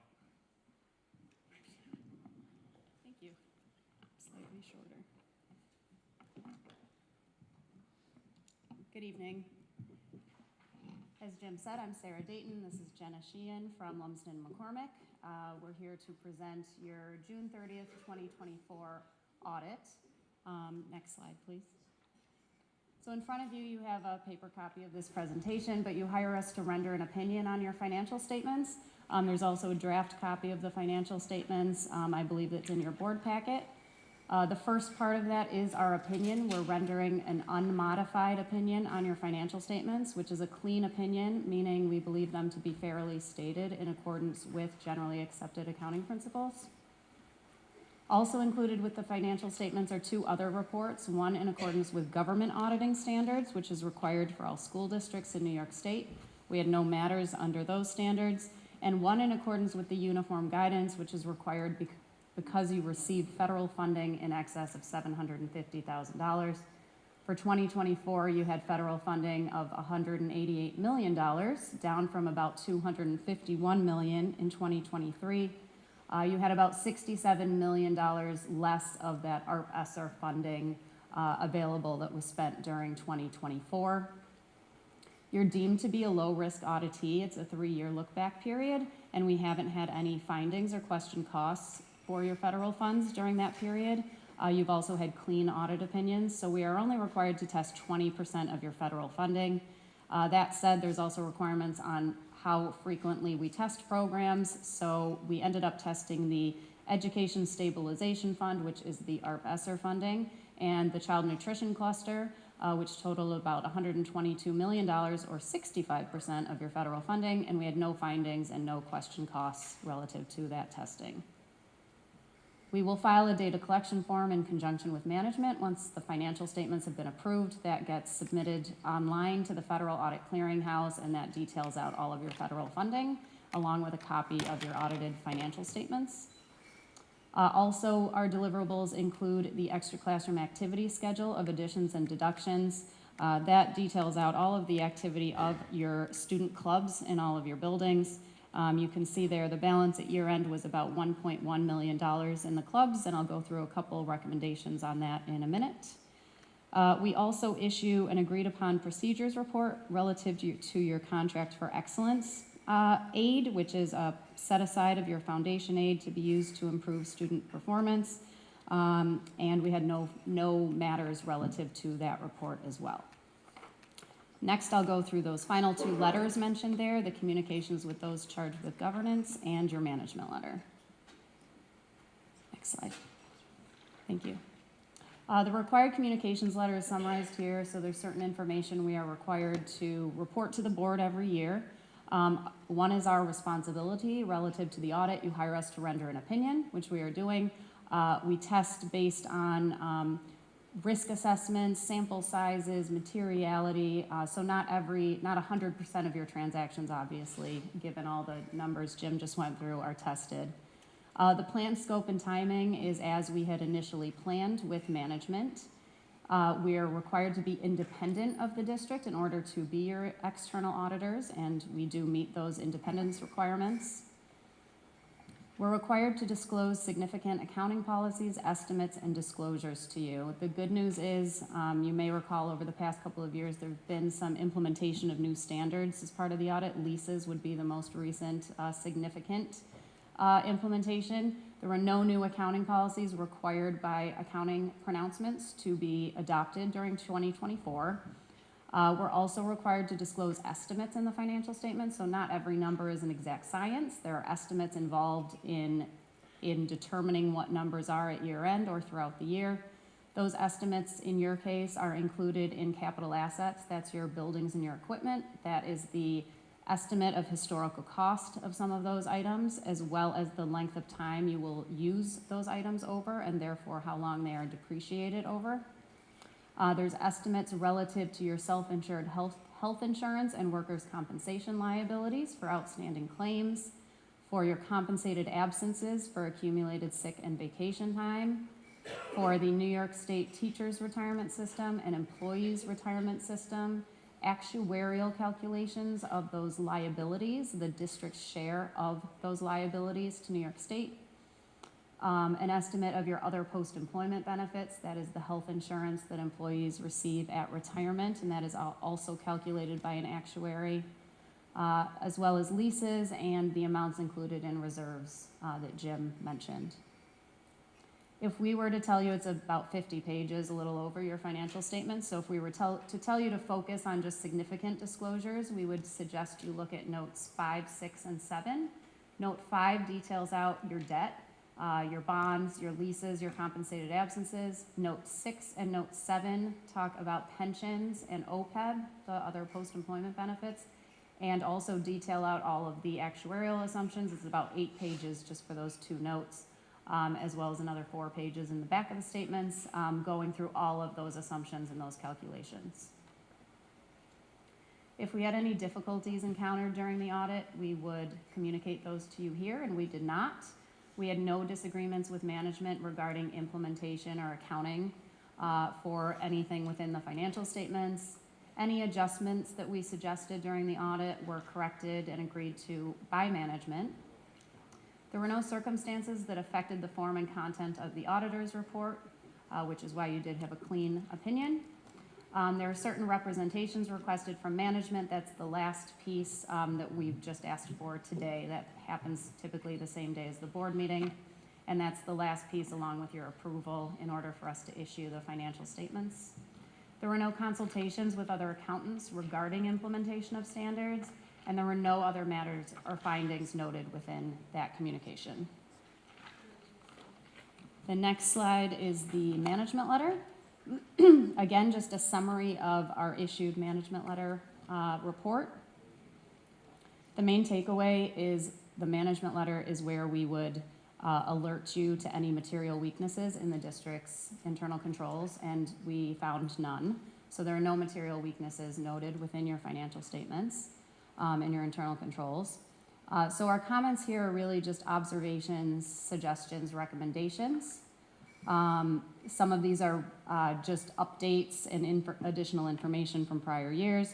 The first is accounting for grants within the special aid fund. As Jim mentioned, there's several $100 million going through those grants, and we do work with management during the year to help adjust some of those grant accounting entries at year end. We've seen a lot of improvement within that system over the past couple of years and just continue to suggest that they review that accounting at year end. We also have a recommendation on fund balance in the food service fund. So over the past couple of years, or several years now since COVID, school districts have received a lot of federal and state funding because of COVID within the food service fund, and any of that money coming into the food service fund is required to be used for food service purposes. The New York State Education Department previously said only that the balance of fund balance within that fund should not exceed 3 months expenditures. They recently, 2 weeks ago, increased that to 6 months expenditures. The district is currently at about 12 months expenditures within your fund balance. So you are working, you have a plan that you have previously submitted and had approved with New York State on how you were using that, including the commissary and the lease discussions. You continue to work to update that report. You have a long-term plan in place, and you're working with the state education department on that. We audit about 32 school districts, and I think 31 of you have a comment relative to this excess fund balance because of all of that funding. And then finally, on our current comments, the extra classroom activity accounts. So these are the student clubs. This is an update from the prior year. So there's records that are maintained by your staff, your employees, and then there's also records maintained by the students. Students are required to sign authorization forms to keep supporting documentation. We saw a lot of improvement within that this year. There were just some missing signatures for the most part. There were a couple records that the balances didn't quite match between the student treasurer and the central treasurer. However, I really thought that the records were in very good shape considering the number of clubs that you have within the district, and we've seen a lot of improvement there. As far as prior year updates, kind of a best practice recommendation when there's time is to review the vendor listing. Obviously, again, as Jim mentioned, you have a lot of vendors. So just reviewing that vendor listing for duplicates, vendors that are no longer needed or used, and just deactivating those within the system to clean it up. We also had a few informational points. I mentioned there were no new accounting pronouncements this year, but there's 2 for 2025 and 1 for 2026. These are Governmental Accounting Standards Board statements, or GASBs. Fortunately, we don't expect a significant impact from any of those pronouncements on your financial statements. The 2 that are effective for 2025, one may have a slight change to your accounting for your compensated absences, and the second one might adjust your disclosures a bit. The one effective for 2026 really just moves your budget page from one page of the financial statements to further back in the statements, and I think everything else you're already doing.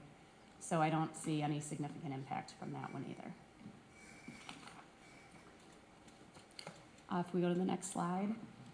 Moving on to the numbers. So first we'll talk about the fund balance and the fund basis financial statements. So this is the total fund balance is the number you just saw on Jim's slide. This is just for the general fund. It's the current year, or the audited year, 2024, as well as the prior year. Again, just the general fund, there are certain requirements under accounting pronouncements that's broken out into certain categories. Restricted is amounts that are in reserves created by either general and municipal law or education law. Assigned are those amounts that the board with management's recommendations are set aside for certain purposes. I'll just call out kind of the more significant changes. You can see at the bottom right is the increase in total general fund balance of about $48.6 million to that $424 million total in the first column for 2024. There were amounts previously assigned in fund balance of $30 million for continuation of those art plan items, and that was those kind of recommended and planned set-asides in the budget to be used going forward. You can see that $30 million, as well as some of this year's net income, increased the designated for subsequent year to that $83.5 million deficit. So that is how that was funded from those existing amounts, the $30 million from the prior year, and then part of the increase for this year. If we go to the next slide, you can see fund balance for all funds. So again, the general fund at the top is those numbers we just reviewed. You'll see fund balance in the special aid fund is 0. That's because, as the president mentioned, if you receive grant funding and you can't spend it, you have to give it back. So your revenues will equal your expenditures at any time within that fund. Your capital projects fund is where you account for your larger building projects. This is your H fund. So during 2024, you had about $19.9 million in spending on your capital projects in your schools, and that was offset by about $5.1 million transferred in from the general fund and the debt service fund. You can then see below that the debt service fund had a decrease of about $1.4 million during the year. Some of that was the transfer to the capital projects fund. There also was a bond refunding. So you had a bond that could be redeemed early for about $60 million. You did that and replaced it with a new bond at a lower interest rate to generate savings for the district. So that you don't see an ending fund balance, but that did kind of come in and out of that fund during the year. The food service fund, as discussed, is the $39.5 million in fund balance. You can see it had generated a bit of income, $373,000 in the current year. Of the $39.1 million in revenue you had this year, just kind of as a point of interest, $36.5 million of that was federal aid, just to get an understanding of how much of that is federally funded. The Special Activities Fund is some miscellaneous local sources, some refunds, and some small amounts that come in and out, so no significant activity there.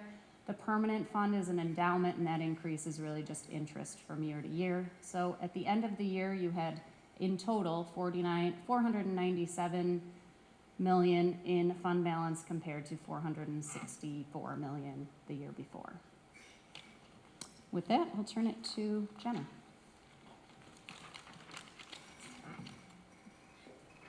Thank you, Sarah. As Sarah mentioned, I'm going to go through some more numbers. We're going to look at the general fund revenue, if we can advance to the next slide. Looking at your overall general fund revenue, it's up about $65 million over 2023. Your contributions from the city remained consistent. This is made up of your property tax and star revenue. Your sales tax was down just under $1 million. Although it's down, as Jim mentioned, it is still above budget, and we do expect that to fluctuate year over year just based on the amount of sales tax revenue that is generated by the county. Your state aid, your biggest piece of your revenue, which is about 85% of your total, that was up about $66.3 million over 2023, really driven by an increase in your foundation aid of about $62 million, and that is a state allocation, so in line with what we would have expected. And then your other revenue was down about $3.1 million, really due to a decrease in your interfund revenue. So there was a significant amount of interfund revenue last year related to the ARP ESSER grants that came over. And as Sarah mentioned, that spending is starting to wind down a little bit, so we just saw some decreases in your overall interfund revenue related to that. And then on the next slide, we will talk about your general fund expenditures. Overall, an increase of about $85 million. Looking at some of the more significant variances, your salaries and employee benefits, which is your biggest piece of expense, about 63% of your total is those salaries and benefits. Your salaries were up $47 million, really driven by step increases, raises. Those are all contractual and expected raises, as well as some filled vacancies and additional FTE increases, as well as some of the ARP funding that was moved over into general fund, so salaries that used to be picked up in the special aid fund now being picked up in the general fund. Employee benefits, your retirement system's up about $3.8 million, really as a result of an increase in teacher wages for your TRS. That's offset by a decrease in the rates in the current year.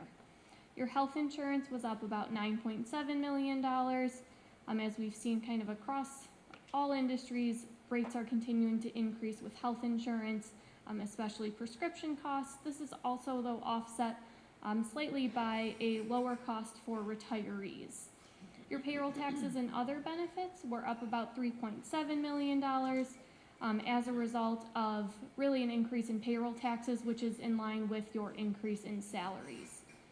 Your charter school payments were up $5.4 million over 2023, really driven by an increase in FTEs. So there are 112 additional FTEs that attended charter schools, as well as a 4% increase in rates. So those two factors really driving up that increase in your charter school payments. And then contractual and other was up $15.5 million. The main cause here is an increase in your transportation costs. So there was an additional need for buses in the current year to accommodate your 3-tiered bell system that was in place, as well as an overall increase in the contractual rate with transportation. Some other smaller but significant variances included additional student tuition for special education, additional IT services needed, increased fuel costs, and additional supplies that were purchased during the year. And then on to our last slide, the government-wide summary and reconciliation. So we'll just touch on some of the more significant variances here as well. Your current assets were down $31 million over 2023.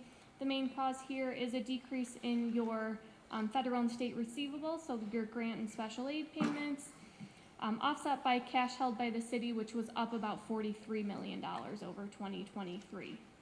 Your capital assets were down just over $58 million, and this is because your depreciation of $89 million exceeded your overall additions of about $31 million. Pension, OPEB, and deferred resources. So this is up about, down about $80 million.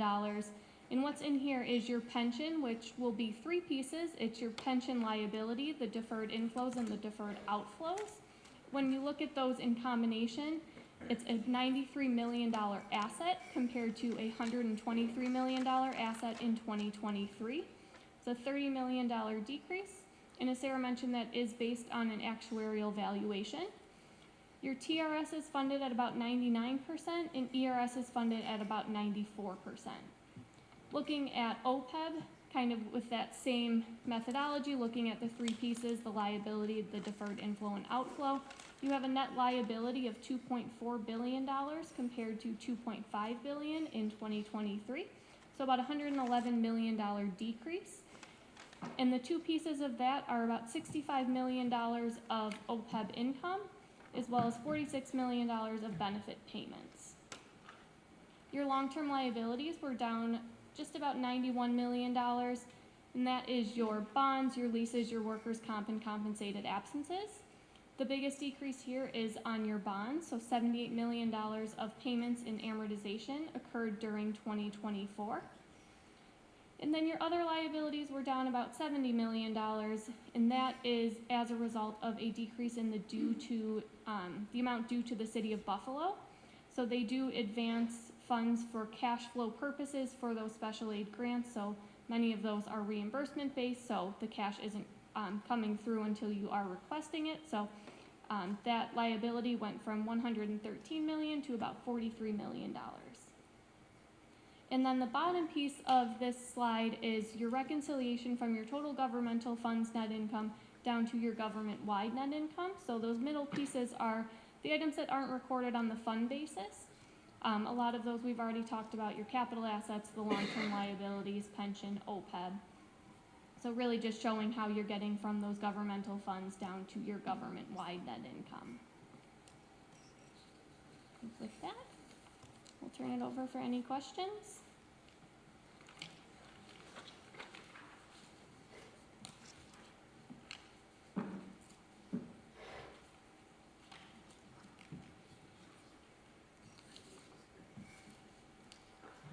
Board members, do you have any questions? Something that you just said about the city of Buffalo and requesting money. Can you go back over that part? You said something about we don't get paid until we request it or something? So there is an advance from the city of Buffalo for the grant amount. So your grants are reimbursement based for the most part, so you have to spend them in order to request the money. So the city is advancing some of those funds just for cash flow purposes until that money is received from your federal or state granting agency.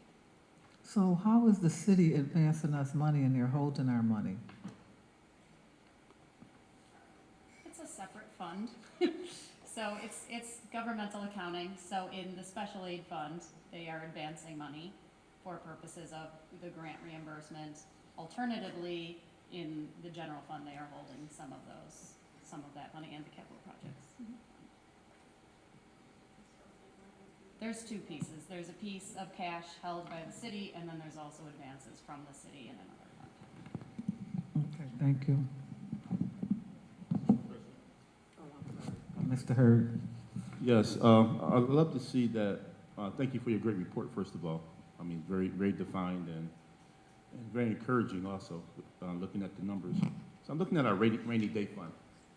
and how that can be projected as, and going with our general fund balance. Is there any projections that we have in expenditures as far as capital projects that may assume some of this funding that we have, or? You do have about $25 million in assigned fund balance to be used for capital projects and repairs.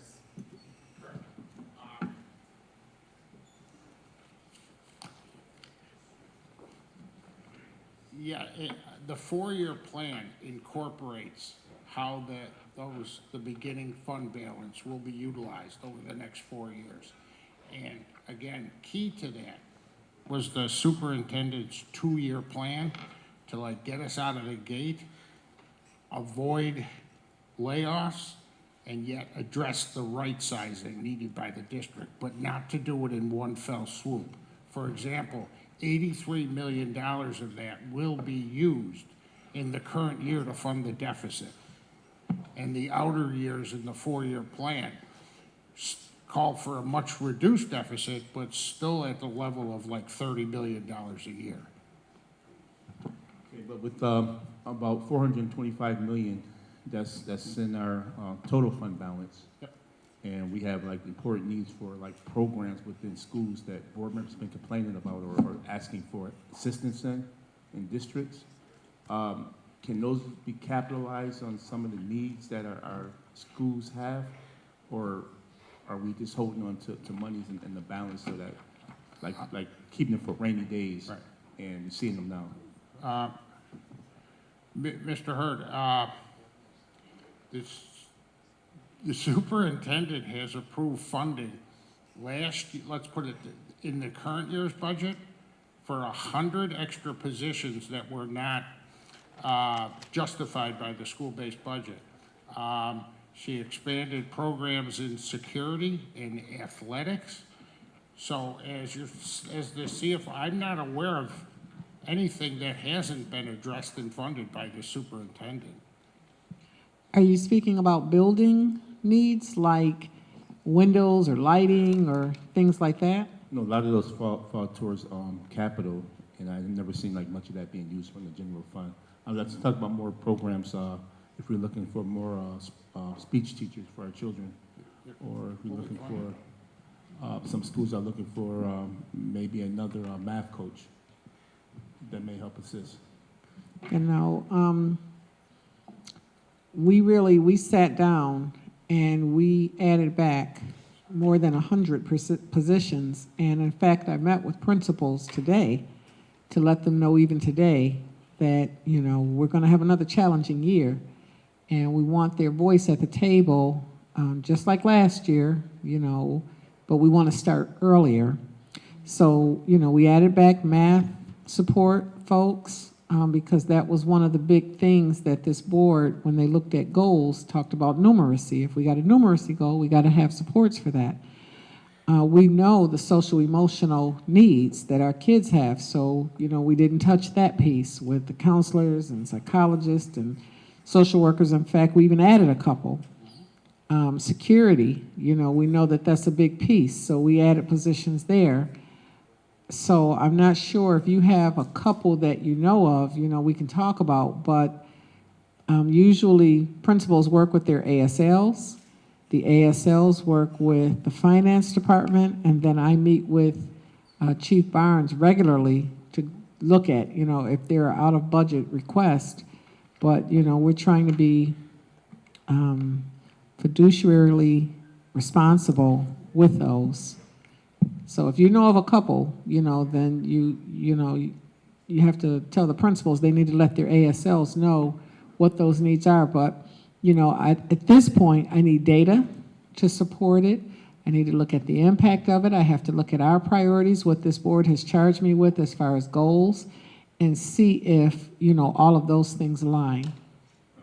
I'm not suggesting that you haven't helped the district or looked into our schools. I know you did a very lengthy job, especially in your reports about how you make sure every school had 2 APs or working together for that goal. But I know I've been working on some things like music programs throughout the district, you know, for elementary programs, and a band and things like that to encourage children to stay in school. So just helping in some of the programs like that as they will come up in the future, how we can address those and make sure that we can stay under state standards, but also give our kids more opportunities that they will want to be in school. Board Member Woods? Actually, I thought the question that our board president was going to ask you, the city of Buffalo uses our fund balance for at least 4 months of the year to balance their cash flow. And previous statements, you made a audit finding that they should be paying us interest, and you were kind enough to estimate that interest for us during the year when we were having discussions to be something like at least $5 million additional revenue. Is that audit finding still here and valid, that we should be going to the city of Buffalo? I can start and then you can. We didn't include it in the management letter. We have included it in the past. It has been a recommendation or an observation versus a finding. And so we felt like we had communicated that and you had heard us, and we're kind of leaving it to you. And again, I think I had said I don't know what the agreement is, if there is one with the city. My recommendation was more to look into it to see if there is some interest that you should be receiving on that money. If I could add to that, no superintendent in over a decade has addressed the right-sizing issue, a properly funded capital project plan, and all of those are tied to our district cash flows held by the city. This superintendent has done all of that, all of those things, right-sizing efforts, pushing the commissary and the Da Vinci project very closely to implementation, along with a well-defined, properly financed capital project plan. That requires, I'm going to get to your question right now, but it's all related. That requires the approval through the city's capital project plan, which we passed through. And that chairman recommended that the BPS's capital projects be excluded from the cap. They are awaiting an answer from the comptroller to grant that waiver, which has previously been given in every other year, in every other circumstance. So the superintendent will be engaging with the new mayor on those discussions, and I'm sure that the use of our cash will be intertwined with that. So we will still need some kind of estimate of the amount of revenue that we're losing, because when our fund balance is going up, you're saying it's over 400 million now. So in pursuit of getting the city to cooperate with us, because The comptroller's office. well, the city and the controller, because The city has. the funding for the project, the school on Elmwood campus, if the city had held our bonds, we could have had that built in another way. So we do need to have all the chips we can to get them to cooperate. Okay, I agree. And I agree with keeping that observation in our annual review, please, by all means. Board Member Makuzi. I think I'm saying the same thing, so I know that you're kind of alluding to, if I'm understanding you correctly, you're alluding to that we should basically follow suit from your recommendations from last year, but it's not physically put in here.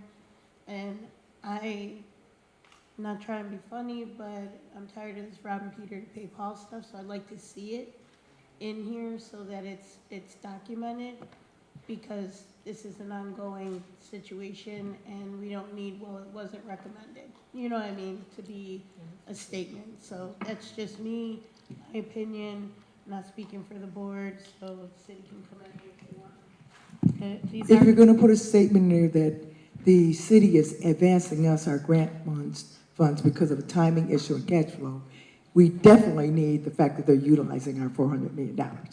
Thank you. Okay, so I just have a quick one. Conversation that board member Woods and I had about the fact that this $5 million surplus was added in. And we were talking about the extra after-school activities, or the lack of resources possibly to help our children with their social emotional needs, and the possibility, Madam Superintendent, of utilizing some of that money to bring community-based organizations back into the building to help with this behavior issues.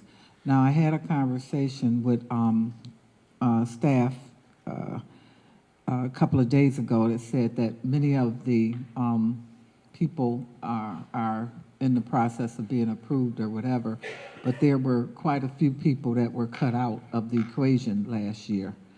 And I'm wondering if we could look at that, particularly at the schools with the greatest disciplinary issues and behavior issues. If we could take a look at that and project some of that money there, since it was never anticipated. I know Jim don't want to hear that, but in this year's budget. But it's just a request, because we're not going to fix this behavior by just staff alone. It has to be a community effort to do it.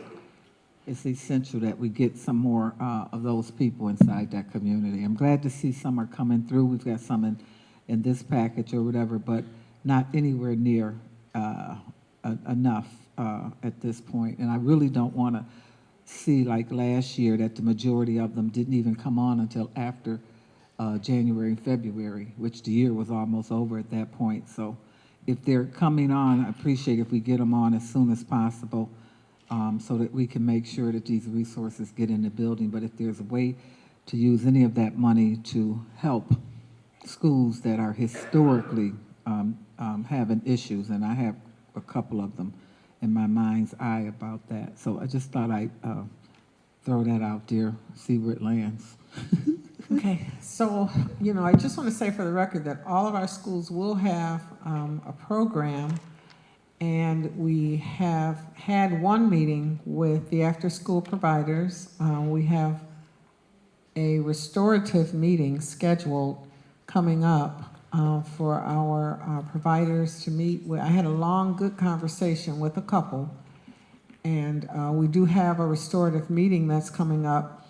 But, I just want to say that last year, for various reasons, some of our providers had a really hard time staffing their programs. We put funds aside, and they were having difficulty hiring and maintaining staff, which, is not unusual. We know after COVID, everybody is having difficulty with that, and that was acknowledged by them, that they did have difficulty sometimes, staffing. And so what we were running into is that, we had kids staying, and there was no staff from the CBOs there, and so at the last hour, principals were trying to, put together a hodgepodge and get folks to stay so that the kids would be supervised. So I think, we've got a side to share, they've got a side to share, and that's why we're going to sit down and have a restorative meeting so that we can come together and brainstorm and see, how we can effectively work together, because we don't want to get in a situation where we put the money aside, we don't hire our folks, we've got these, very rigorous academic goals that the district has, charged myself with. So we know that we want some of the after school to be dedicated to helping us move that forward. And then, we get into situations where there's no staff. There's no CBO staff that, is there for whatever the reason. So we are moving forward with it. And we do have a meeting set up. I am optimistic. I've had a good conversation with, some of the providers, and, we'll see where that goes. Okay, because I had a conversation with the CBOs, and I think timing last year, the rollout had a lot to do with them being able to get staff at the beginning of the year. Had it rolled out like before Thanksgiving or around before the end of the year, I think they would have had more success. They appear to have a problem after we rolled them out after January. So by then, you know, people were snatched at that point. Yes, Ms. Woods? I just want to know if Kelly, the New York State After-School Network, is going to be included in the meeting. Because I understand she was calling to be included. Chief Botticelli, do you know? My team actually already met with her, but we're happy to invite her to the other meeting. I would appreciate you meet with them as often as possible, because the other thing, a concern I have is that now that the Empire money is now LEAP money, and one of the issues that we have is that our buildings are not compatible, that we're going to be missing money every year if we don't start looking at what it takes to repair those buildings or ask for waivers. I'm being told that one of their requirements is that you have a cover over the radiator, and they've been waiving that requirement for schools. So I think without having a clear picture of what it would take to put those schools that together, we don't know. But I do know the decision, you know, and moving forward, if we're going to get this money, we can't be in a situation where we can't apply because we don't have the buildings in proper shape to do that, especially since this is the way they're going. This is Danielle Schwanekamp. She can address your question, Mrs. Kaplan. The Grants Department reviewed the RFP for the LEAFs program, and as a district, we were not eligible to apply for the program. So the district was not losing any revenue by not applying. The problem was that if the CBOs wanted to have the programs in the school, the revenue would go to them but not come to the district if they were to be held within the buildings. Okay, so if but the resources would go to our children, right? Yes. So I'm looking at it that if the buildings are approved, then our children would get more resources. If those CBOs were awarded a grant. Right, if they were awarded. So my understanding is $2 million extra went downstate 3 weeks ago to New York City. That's a conversation I had with my New York City partners down there. They didn't know where it came from. I just thought it came from us. And it's my understanding that there were several CBOs that did apply and are having their programs at other facilities serving our students. Yeah, there's a few. But in moving forward, if they can't occupy our buildings because there's things that we need to do in our buildings, then maybe we need to look at that. And that's just, without having an idea of what the costs would be, we don't know. And I'm being told by people like Board Member Shuda that at one point there were buildings that had the licensings with them, that we had the licenses in the district at one point. And so we want to, you know, work on seeing how we can be a better partner and make sure we get those children that they can have those resources. Yes, Mr. Hurd. For that grant, how was the community, how was identified that grant for the community? Was it went through our RFP process? Did it go through the district, or how were they notified that this opportunity was available? The OCFS website at New York State, or the New York State Department of OCFS, posted the RFP on their website. And then my department regularly reviews those RFPs and makes recommendations for projects to move forward with if we are eligible to apply. In this case, we were not eligible according to the RFP. Okay, so how are our community partners notified that these opportunities are available? There are listservs, and many of them have grant writers or other teams that access those websites for funding. This might sound a little bit defensive, and truly that's not my intention. We are far from perfect. We're always striving to improve, but you just saw a report, record revenues from invoicing for services to other districts, record state aid submissions. the grants program scours far and wide, but follows New York State and federal guidelines for those grants. The CBOs have a responsibility to manage their own finances and to be aware of websites and grants. So, again, not to be defensive, but it starts with our leader and it goes right to these guys. We're not perfect, but we do a heck of a job, and there's very few stones unturned. Mr. Barnes, I wasn't trying to be Oh, I know you aren't. disconcerting about it. I was just asking, Sure. how were they being notified about the grant opportunities, especially if it's going to help our buildings, our children? So I was just inquiring about that. No, I know that, Mr. Hurt. I have utmost respect for you, but I just wanted to, Okay, thank you. Any additional conversations on this? Thank you so much for your presentation and the work that you do on behalf of our district. And let's give a round of applause to the staff as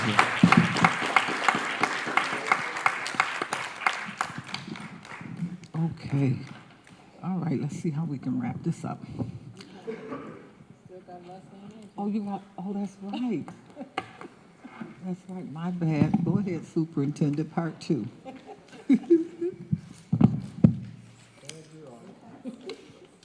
Do you want to start it off, Vice President Dr. Evans-Brown?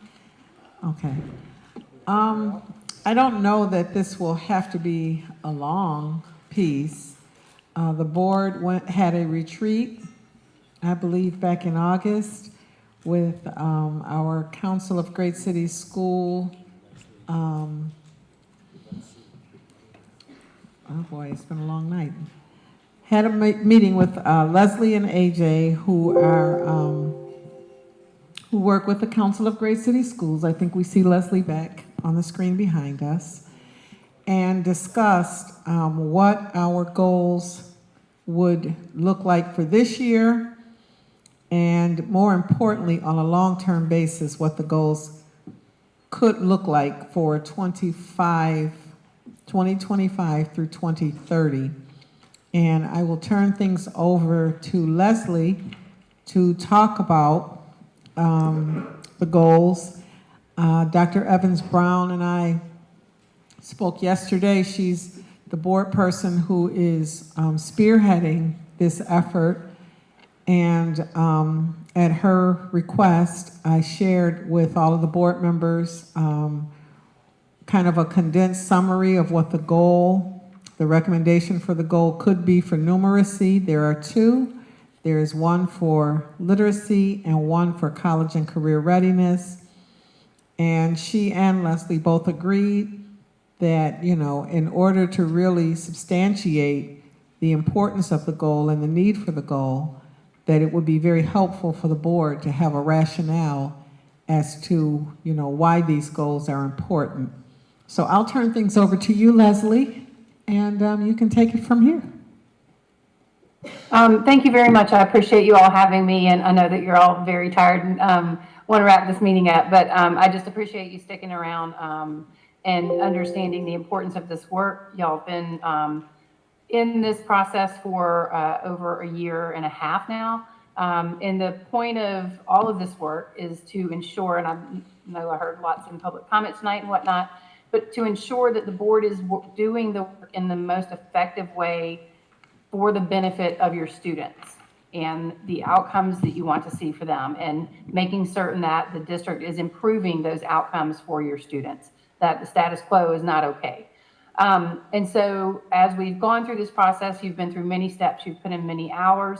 What you've done to date is to collect the community's vision for that, observe and look at data from the district about where you currently are. And through that process, you have put together a set of draft goals, what you expect students to know and be able to do in the future, and some guardrails where you want to put some sort of boundaries and protect the values of the community. So is it possible if I share screen? Is that okay? Okay.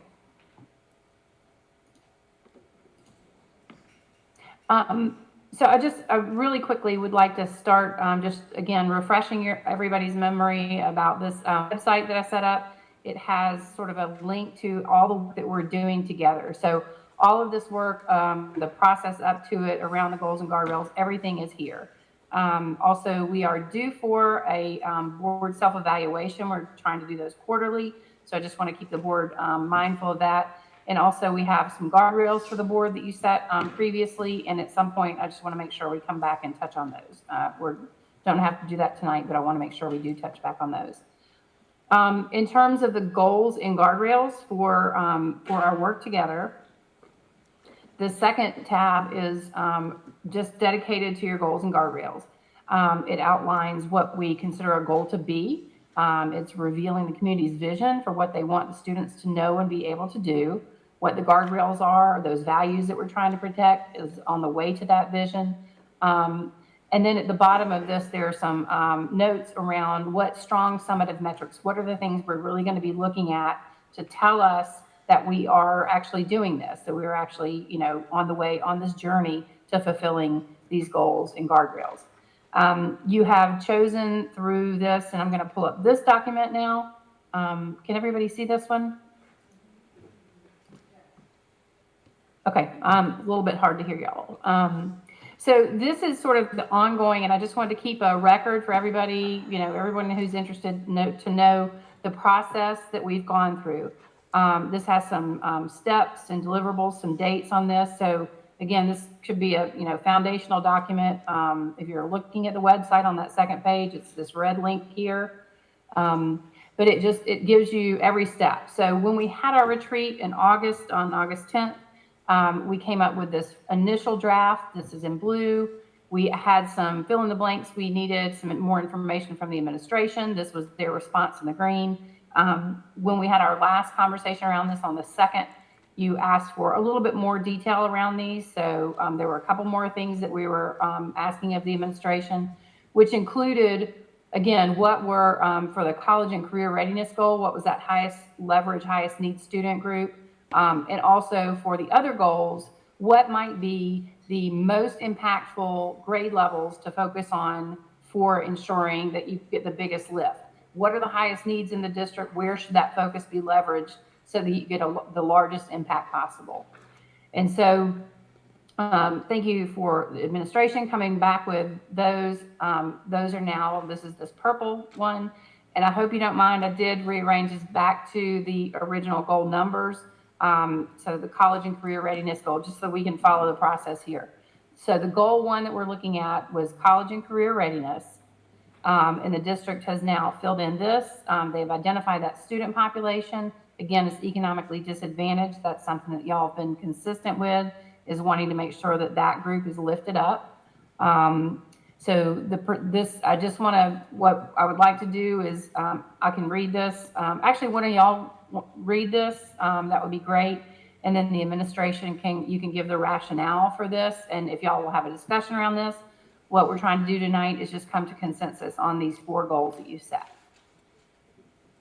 Okay, I can read number 1, college and career.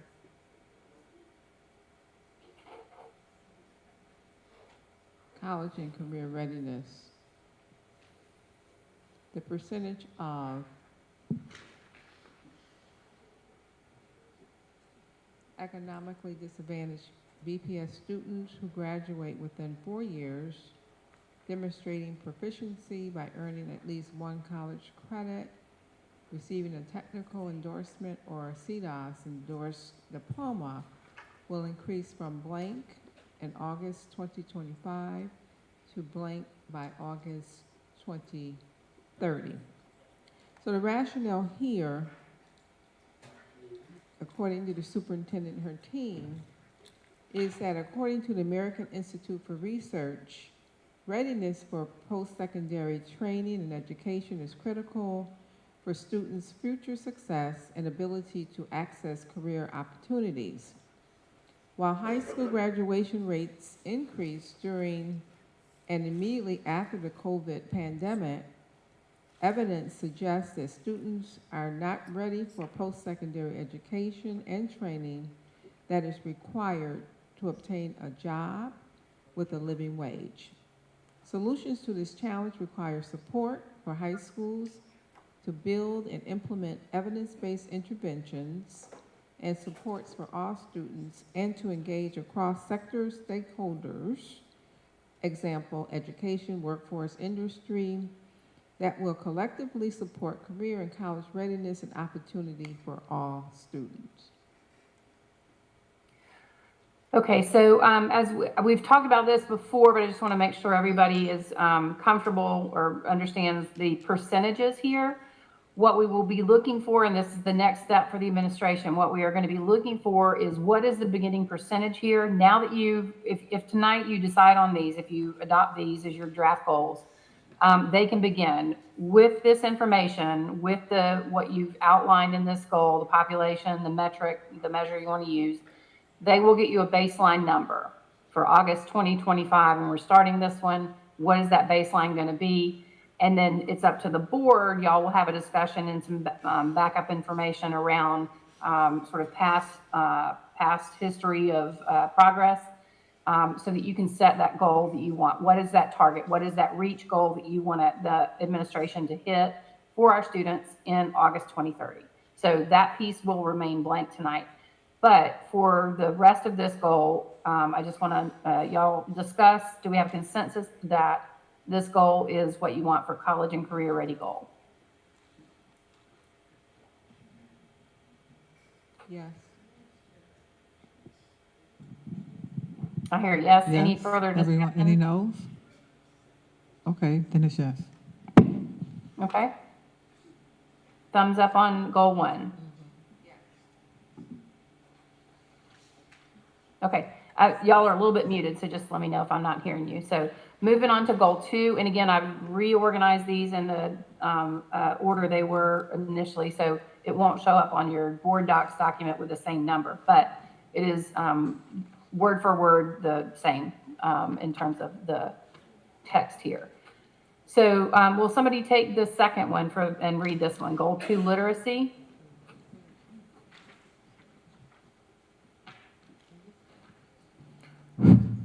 And I don't know if y'all have this in front of you. Can you see it on the screen?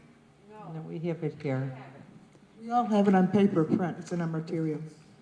The percentage of economically disadvantaged students in grade 3 who demonstrate proficiency on the New York State ELA assessment will increase from X% in August of 2025 to X% by August of 2030. And the rationale is grade 3 is exhaustively considered a pivotal year for ELA in the scholarship research because grade 3 marks a crucial transition where students should be developing fluency in reading and writing, laying the foundation for more complex academic learning in later grades. Failing to reach proficiency by the end of grade 3 is likely to significantly impact the future academic success and is often linked to higher dropout rates later on. It is during grade 3 that students develop foundational skills in decoding words, understanding basic sentence structure, and applying phonic skills to read fluently, which are all essential for comprehending more challenging texts. Okay, so this is your ELA goal. We had talked a little bit, we need to revisit what that date, the month might be in terms of when this data is available. And the same goes for how we're going to get those percentages filled in. But in terms of the population group for this, the measure, do we have consensus on this is goal 2 literacy? What happened to the other half? I thought we agreed that we wanted to do something beyond just the 3rd grade, and we said we would parallel literacy with numeracy, and we would have another grade, like a 5th grade, or some other grade to get a broader scope. You know, we said 3 is fine, and then at least one other. Did that change? What happened to the parallel between goal 1, numeracy, having 2 grades, and now literacy only has 1? What I remember was it was looking at, I think, from grades 3 through 8, a huge band. And what I have written is that it was decided that grade 3 would be a good grade to focus on. We're trying to not have too many goals. We're up to 4 now. Initially, we were going to be at 3, but in speaking with the math department, they felt strongly that we needed to look at grades 4 and 5 for math. So that ended up expanding the goals from 3 goals to 4 goals now. Within these goals, we'll have interim goals for each of these. We got guardrail goals, and we got interims for guardrails. So we want to keep the goals at a place where it's manageable for staff. Grade 3, really, in just about all of the research, is the grade level that if they get what they should get in 3rd grade, they should be able to continue to soar. That's what the research says. And, that's why Dr. Evans-Brown and Leslie asked me, to have the staff do some research to substantiate, because we got to narrow it down. Where are we going to get the high leverage? Where will we get the most bang for the buck? And for ELA, it was 3rd grade. So the question that was being discussed was, if we look at 3rd grade, as we agreed, it's very pivotal. But what about everybody else from 4th to 12th grade that we have no indicator, second marker? That was the reason for, we didn't want 3 to 8. That's way too many grades. But we didn't want just one marker at one end and no marker anywhere else from, when kids are 9th grade and they're reading at a 3rd grade level. I mean, there's got to be something to catch more than just 3rd grade, because that ignores the rest of all the kids. So there's no advice or something on how to address that? We're concerned about all of the kids. I mean, not just 3 through 12, but pre-K, grade, even our 3Y kids, all the way through grade 12. But we do realize we've got to narrow the focus. That doesn't mean that progress monitoring doesn't still happen. The training doesn't still happen for Orton Gillingham. A lot of that work is in K through 2. So it doesn't mean that, the work is not happening in those grade levels. And I know Board Member Schutter, you've been an elementary principal. I've been an elementary principal. I would veer to say that there's not a single person that, there are grade level meetings that are held every week with every grade level of teachers. So they're monitoring and assessing at all grade levels. But we've got to narrow it to some grade level or 2 that we want a snapshot. If it's grade 3, it's grade 3. If you say grade 6, then we'll change it to grade 6. If you want grades 3 through 6, I'm just saying when we start expanding it to wider grade bands and we start, saying we've got 4 goals, each goal now has 3 interim goals, then we got guardrail goals, then we got interim guardrail goals, you're looking at a lot. And the reason I believe that we experienced the gains we did last year and what we did is because we were really able to focus. But where we really knocked it out the park was kindergarten. And kindergarten wasn't the grade that we selected last year that we would be watching. So it's not that we're not, having staff go in and provide supports, doing training, doing grade level meetings. It's just that, we looked at, when we talk about high leverage, where are we going to get the most leverage for the goals that this board sets for the district and for me. And I think to add, there is no research that has any recommendations. I love the new programs we put in the Martin Gillingham and all that stuff. We've been recommending that.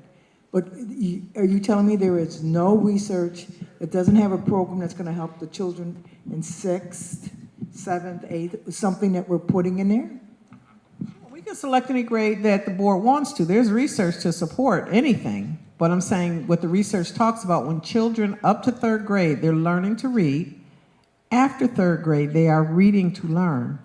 So third grade is the first year that the New York State, you know, the board wanted us to focus on New York State learning assessments and not the dibbles like we did last year. So third grade is the first year that the students are introduced to that. But again, the hope is that, you know, if we're focusing on third grade, not that we're ignoring the others, because again, last year we focused on third, but first and kindergarten were really the grades where we saw the huge gains. We just didn't come back and talk about it because the board wanted us to just focus on third grade. So when we tried to, we were told, you know, we were giving too much information and, you know, that the board really was interested in the goal that was set. That's what we were told. That's what you were told, but that's not what I wanted to see. So, you know, I have a difference of opinion on this whole thing, and it really aligns with the amount of responsibility and accountability that's required. And I'm still trying to figure out how do we get these children that are in the 6th and 7th and 8th grade reading so that they can go into the high schools at a level. And so I understand that you're going to be monitoring it. But see, I don't buy, because I come from corporate America, and I'm sorry I keep saying that, I don't buy that because you focus in on something, you water down something. That's not how it's done in corporate America. When you focus in on something, you focus in on more things and you achieve more things, okay? Just different requirements. So if this is how, you know, this is where you are, but when I look at this report that was given to us, I asked the question, when are we going to put something in place that's going to make sure that these children achieve to the point where they start narrowing this curve here, you know? And that's what my concern is, because for me at this point, it hurts my feelings when a principal tells me that a kid is coming into high school reading at a third grade level, and that we don't have anything in place to fix it. That's what upsets me, that the understanding isn't even at the point where you realize that if a child is coming to high school reading at that level, that we need extra staff in the room, like a teacher aide in there or a teacher assistant in there to help move those kids. Because we've had them for 9-10 years, we didn't get them there. Now we've got one shot. So oftentimes I've said in the past that some of these schools need to be rewarded for graduating these children. Okay, not closed. Like this is when we went through that transformation a while back. So I don't buy that, and I'm never gonna buy it, because I'm not gonna, you know, the professionals or whatever, the people that do this can say that whatever they want. In corporate America, if you're given a goal, you work that goal and you achieve it, and that's how it's done. And so to say we're gonna water down, we're not gonna be able to get the same level of success because we focus in and try to move a curve up for children who have not been achieving, it doesn't work for me. So it's the will of the board in this regards, but it does not work for me that we are not, as a district, the amount of money, the amount of intelligence, the amount of staff that we have, not able to focus in on but little snippets here and there. It don't work for me. I don't understand that. And I'm never going to be able to understand that, because that's not how it's done outside of a school district. And, you know, I had goals. I had goals to achieve at multiple levels. They were expected to do it. So that's all. But I understand what Paulette Woods is saying, Board Member Woods is saying. I understand what Council of Great City Schools is saying. What I'm ultimately saying is, how do I get these kids so that they are prepared to go into high school? How do I get these kids so that they are ready for imagine what our principals would be able to do if they encounter kids reading at a 6th grade level. Imagine that. Okay, the majority, you know, a large percentage of them. So, you know, I don't see, I see we recognize the need, but I don't see we put the supports in place for the children that have it, that need the needs.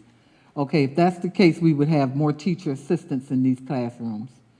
That's how I feel. So, you know, I understand we're doing this, and Good this discussion. Yeah, this is how they feel that this should be done, and I can't wait. I want to have a conversation with Ray Hart about this, because I want to understand how you're supposed to move achievement to the next level, focused in at one grade at a time. You have to help me with that. For this one subject. And, you know, I think we talked about this at the last one. How do you eat an elephant?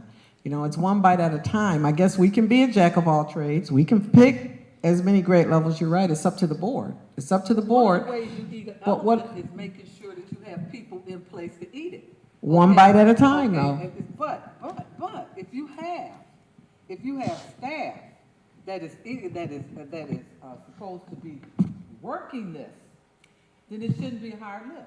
That's my point.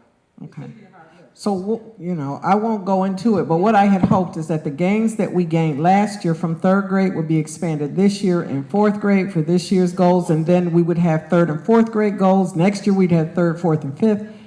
That wasn't what was agreed upon, so I guess I would defer to Leslie.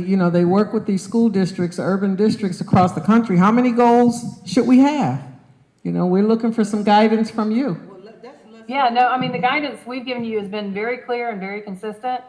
From 1 to 3 goals is a really targeted number of goals to have.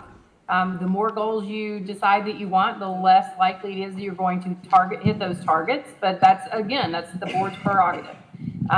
We absolutely do not want you to have more than 5 goals. Again, it is, and I am not saying there has been absolutely no guidance, no one ever saying that because you set a goal around one thing, you're going to ignore something else in the district. It is the district's, the administration's obligation to ensure that learning is going on at every grade level. What we have asked you to do is to try and pull out some priority grade bands, subjects, something that you want to lift up and prioritize that are meaningful for this district, what you learn from your community listening, pull those out so that there can be an additional focus on making sure that those things do happen. You are going to get data and information on your state reports from, on whatever is happening. That data is not going to not be collected. You can still look at that. You can still, ask for reports on that. What we are trying to develop is a system for the board to be extremely efficient, effective, and focused, and to be monitoring and understanding the reality for students in your district in a particular subset and having a window into that you have not had in the past. And so what we want you to do is the board to settle on from 1 to 3, 5 at the most goals. Then the district will set those interims, and then the board will develop a monitoring calendar. And your board meetings will look different in the future if you choose to continue along this path.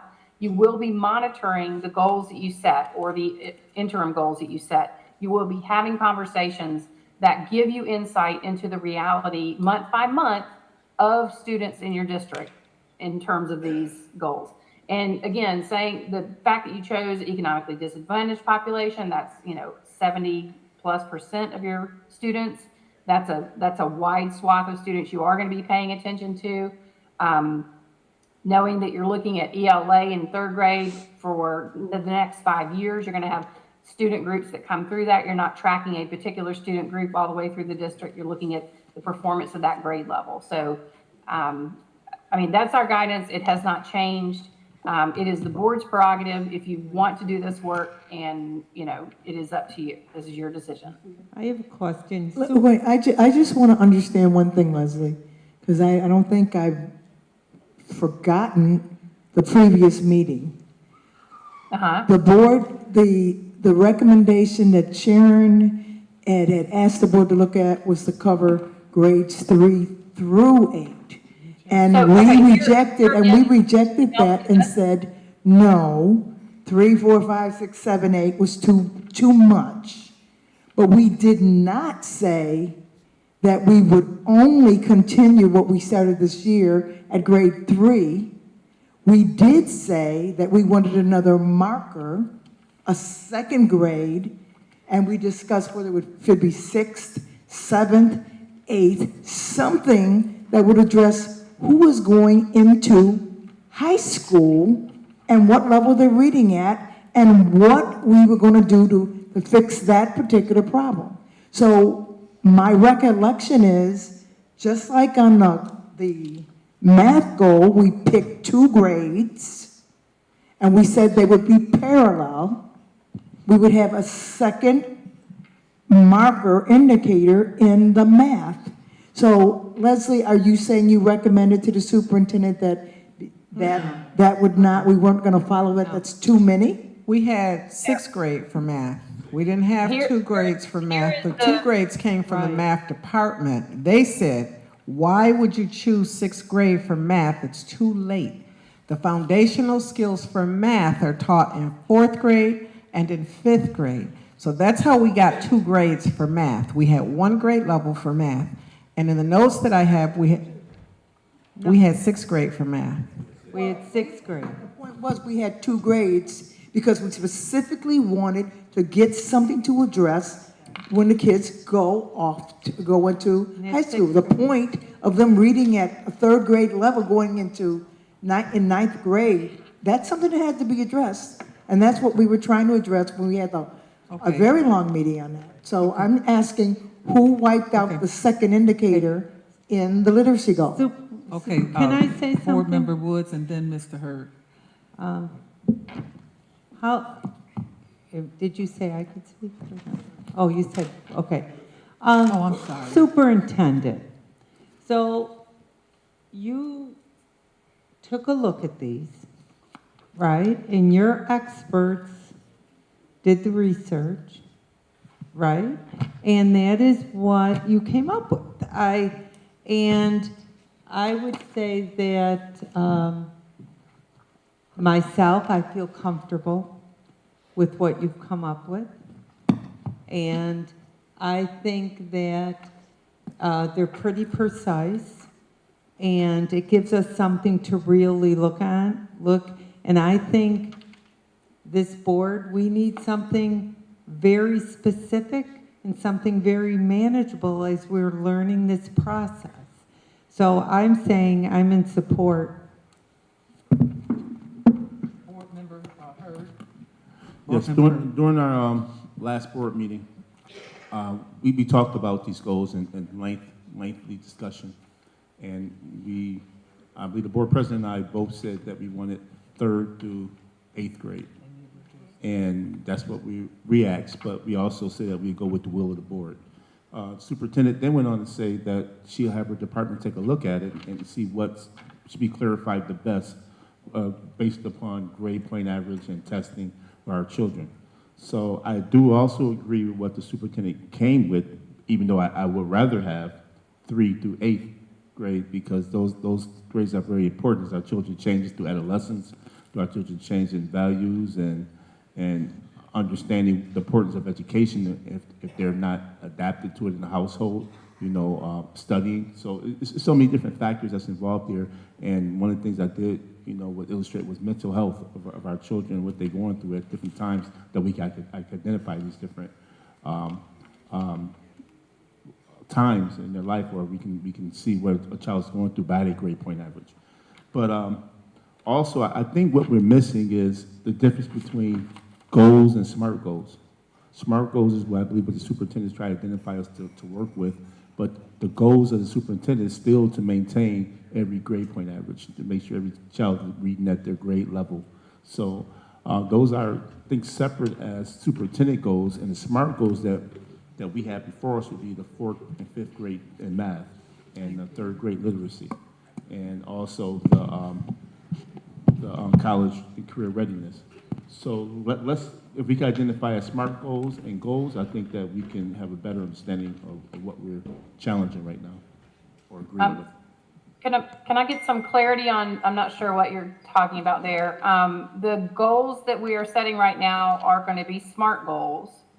And just sorry, back to Board Member Woods, yes. If you look on this, the orange or burnt orange color here was what we left from the last meeting with.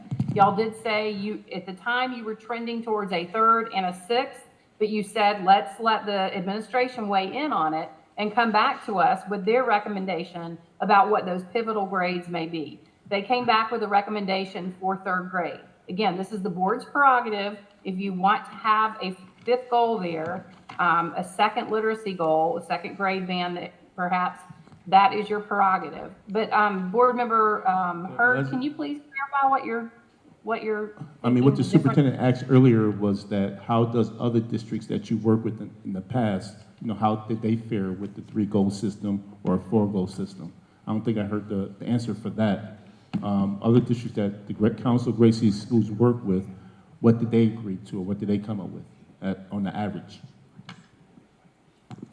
I'm not quite clear about the question. What are other other districts that are focusing on this student outcomes process? What are their goals focused on? No, Yeah. how many goals? How many goals on the average has other districts that the Council of Great 3. City Schools work with came up with? 3.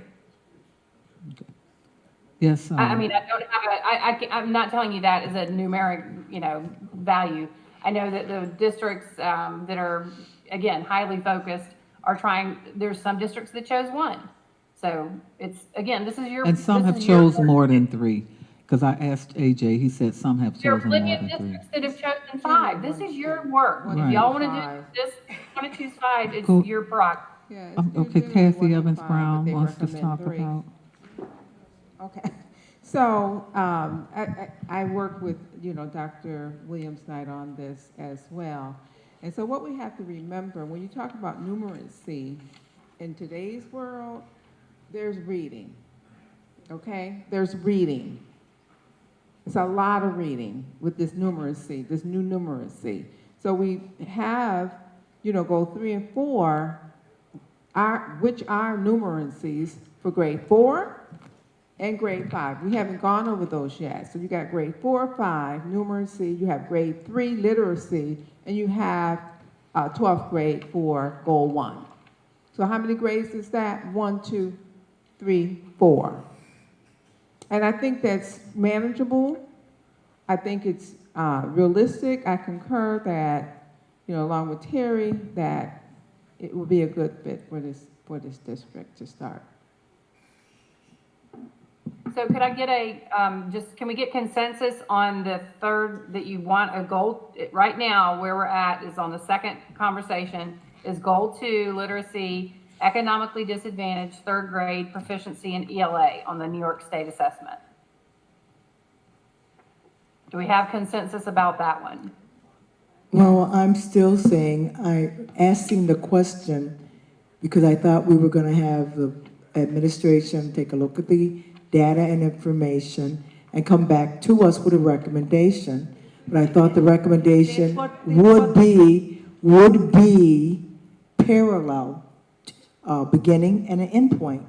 So if the administration's recommendation is there's nothing that we can do other than just stick with the 3rd grade and we have to ignore the rest, I'd be very uncomfortable with that, but I think that's a ridiculous statement to say we're ignoring the rest.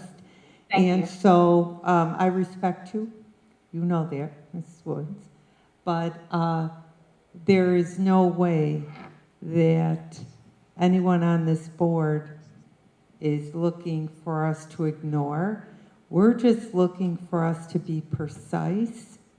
And when you look at school improvement, and there is some foundational skills put at one level, the whole educational tone of the building builds around that. And so we may say, oh, it's one group, but then the conversation and the structures are put in place, and it proves to be not only grade level improvement, it becomes instructional improvement.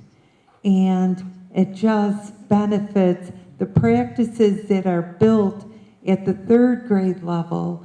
And I'm sure, Dr. Williams, your team can attribute a lot of the things you did at the 3rd grade level were then incorporated throughout the building.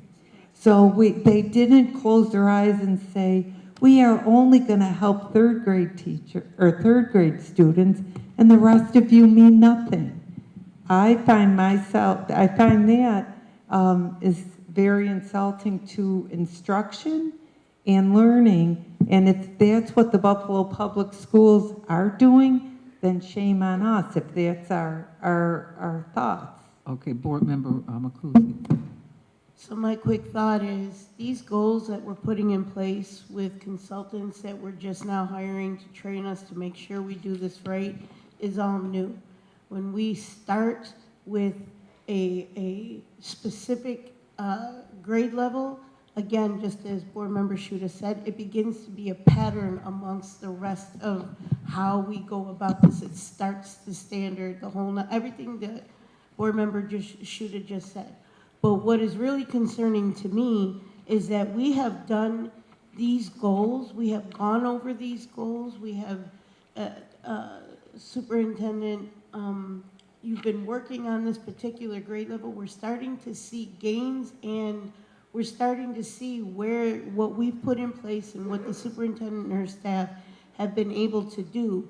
So to me, it would just seem obvious that if it's working, it would be implemented across all grade levels. The statement that, and yes, you have to account for pre-K and different, the elementary versus high school, but if we don't start somewhere and we just assuming that we should just hit everything head on, then we're gonna hit a brick wall, because that doesn't happen that way. Second largest district in the state, and you being the fiduciary mind that you are, I'm wondering how this would be something that it's almost accusatory, the way that you're coming at folks around this. And I get your concern, but we're starting in a good place where we've never started anything before, and no board before us has ever done or taken this kind of this kind of path. So I'm just asking us to consider where we are now. We work with what we got in front of us, and then we make sure that we hold the superintendent accountable to create this pattern throughout the rest of the grades moving forward. And so, in fairness to Board Member Woods, I feel her passion. I feel her understanding that there is a need, because contrary to popular belief, it hasn't happened, okay? And so, to sit here and think that because we do something over here, it's gonna automatically impact something over here, it hasn't happened, okay? I'm talking about what has been going on in the district. So excuse a board member, myself, Woods, or whatever, for wanting to make sure that a child in the 6th grade who is 2 or more grades below in their I-Ready assessment is being monitored and it improves, okay? Because if the literacy in the 6th grade also needs to be monitored, because if you look at it, our children are being lost in the 6th grade. Somewhere between 3rd and 6th grade, we're losing our kids, okay? According to this data, okay? That's what I'm looking at right here. We're not just, and it's not just the economically disadvantaged children on this report as well. We've seen declines. So the expectation is that children from the community, we heard what the community said loud and clear, that they want the children ready, they want them to be able to read, they want them to be able to go and be able to graduate and take jobs. So just excuse a board member like myself and Ms. Woods for figuring out, Mr. Hurd for trying to figure out a way to get this monitored and move these children in a proper way so that we can get our children to where they need to be. Just excuse us for being eager beavers. No need to excuse. I just want to say this. We have not, in the last 6 or 7 years, had the gains on dibbles with economically disadvantaged children that we had last year. Not before COVID. 2 years. It took 2 years to get that. No, well, last year we started 33%. We set a goal for 39%. We got to 40%. We've not had that. And for math, for iReady, we were at 13%. We went up to 21%. So when I hear us saying we've never done it, we did do it. We did. But we never take a moment for that grace that I talked about to just say, wait a minute, we did it. We did it. And we're going to keep doing it. We're going to keep building on it. But we did do it. It's evidence that when we set the goal, but now we're back to 3rd grade, again, because, what we wanted to do was build on that in the 4th grade and have 4th grade and 3rd grade. But, it was the will of the board that we would do 3rd grade this year, so we'll do that. But we did do it. You know, our staff worked hard to get that done. That wasn't easy, to move kids who are economically disadvantaged coming out of COVID from 33 to 40%. So now almost half of our third graders are proficient on their Dibbles assessment. We didn't have that. We've never had that. And 13% to 21% in math was huge. It was huge. I would just like to say, I do hear the passion that Board Member Woods is saying, and the board president, and all our board members, to be exact. I think one of the things that you're hearing from the board is that most of the phone calls we get are from the families that's in distress. And most of the calls we get are people that's, families that's going through traumas, incidents in schools with bullying. So we're hearing the cries of the community that comes to us, which makes us so passionate about trying to help rectify the situation. So the great things that you've done in this district, and our educators, our teachers, our principals, kudos, thank you so much for everything that you're doing. But we're still getting the bulk of those calls of children that are not performing well. And so that's where our cries come from. Can we have, anybody know the numbers of our highest dropout rates for male and females, and what age group that is and what class that is? We can get that. I don't have that. I think something should be based upon that, looking at the dropout rate where kids are leaving the district, leaving education in school, and seeing what those ages are and those numbers are as we look at this assessment, because those are the kids that need the help the most. And maybe it's a year before that or 2 years before that. I don't know how to disseminate that. Your experts that's in the district that work with you and for you, they can figure that out. But we're the board. We're going by your advice and what the district feels was best to move forward. You know, I just want to say, if we disagree, it doesn't mean we're not passionate. And because there's two different opinions here, one group is not more passionate. I have over a 30-year history with this district.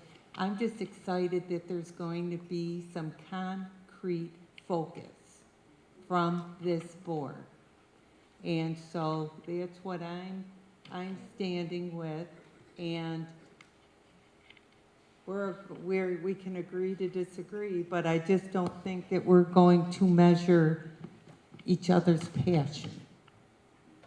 All I want to reiterate is that the conversation is steering toward whether or not third grade is our only focus.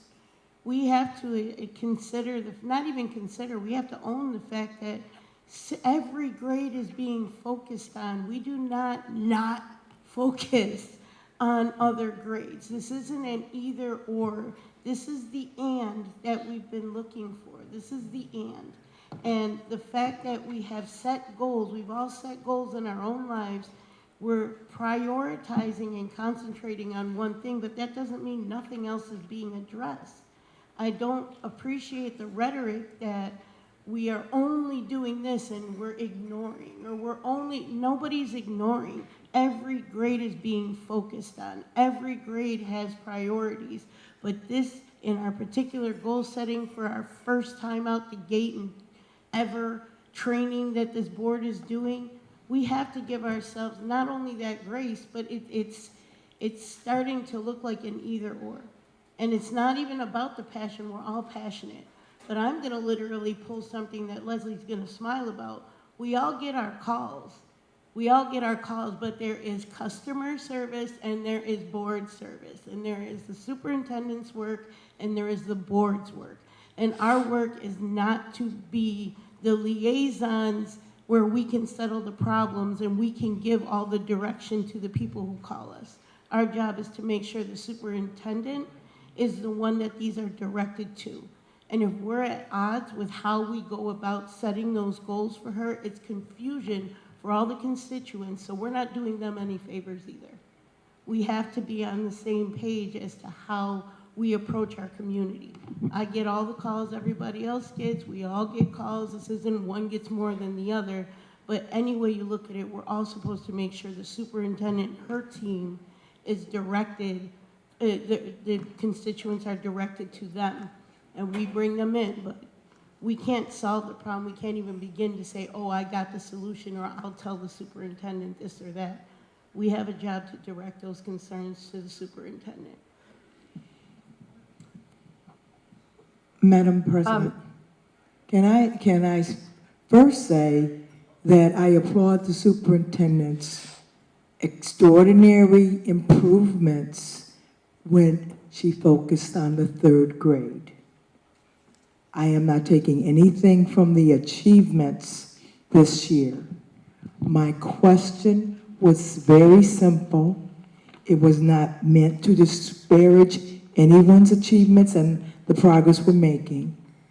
My point and question was very specific.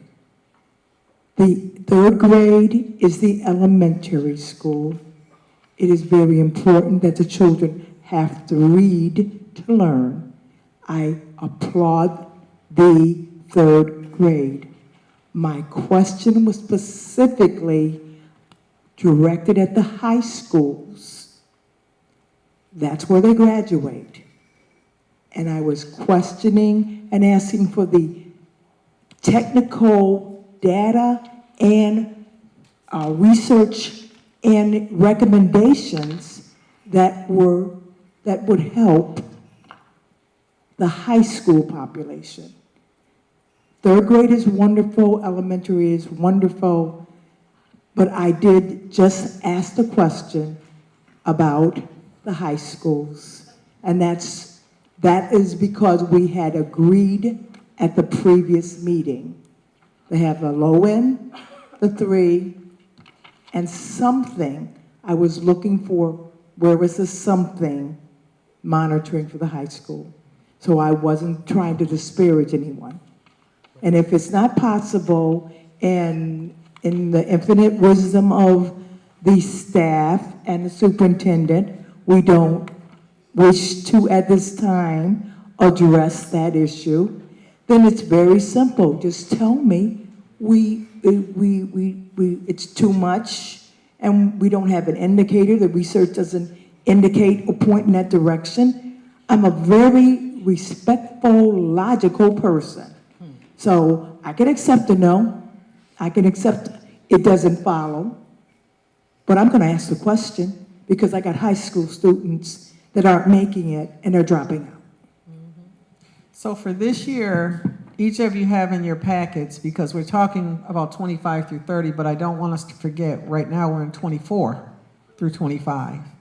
And you do have something in each of your packets. It's a little colorful poster that we went over with our principals. All of our principals should have them right on their desk so that they know. And there are 2 high school goals that are included for this year.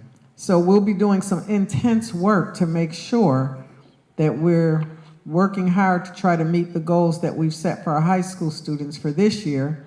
And specifically, we're looking at 9th graders, which will only support them as they continue to elevate to 10th to 11th. If they earn their 5.5 credits, they're more likely to be able to graduate in 4 years. We're looking at them passing 1 Regents exam by August of 2025.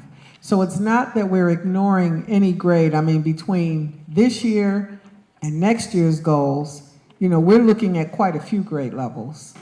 So again, you know, we focused on 3rd grade, we reported out on it, but it really wasn't the 3rd graders that made the biggest gains last year. If we really got into it, it was it kindergarten? No, it's Dibbles. There's no New York State test, but when we looked at our Dibbles test scores, so what we know is that we've got kindergarten and 1st and 2nd grade children coming up through the ranks that are going to be knocking it out the park as long as we keep making sure that we are providing those interventions for them, because they're already scoring higher at the kindergarten level than they have in the last several years. So the expectation is, you know, by 3rd grade, if you get the foundation, that's why the math director said you got to focus on 4th and 5th. Once you get it, as Ann says, once you crack the code, and you know how to read, you know, then you're able to soar.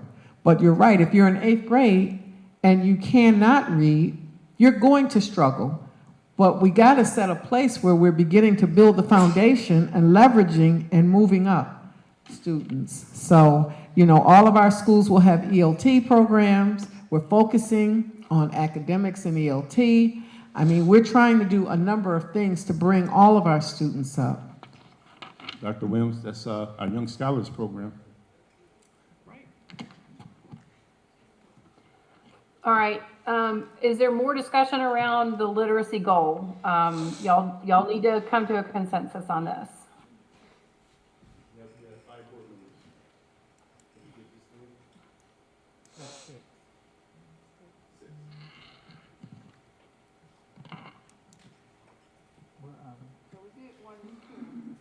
I can't really hear anybody if y'all are, if you're making a decision.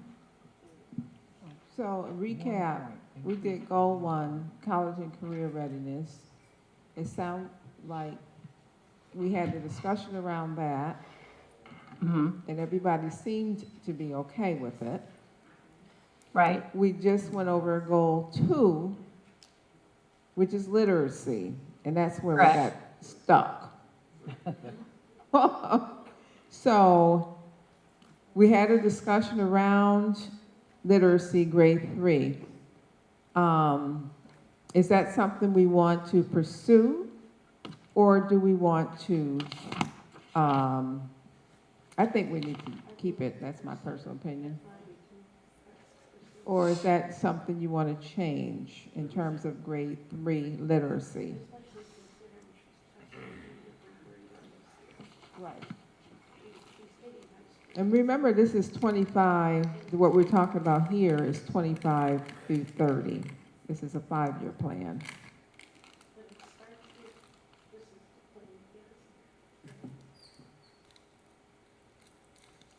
Okay. I'm struggling with it still.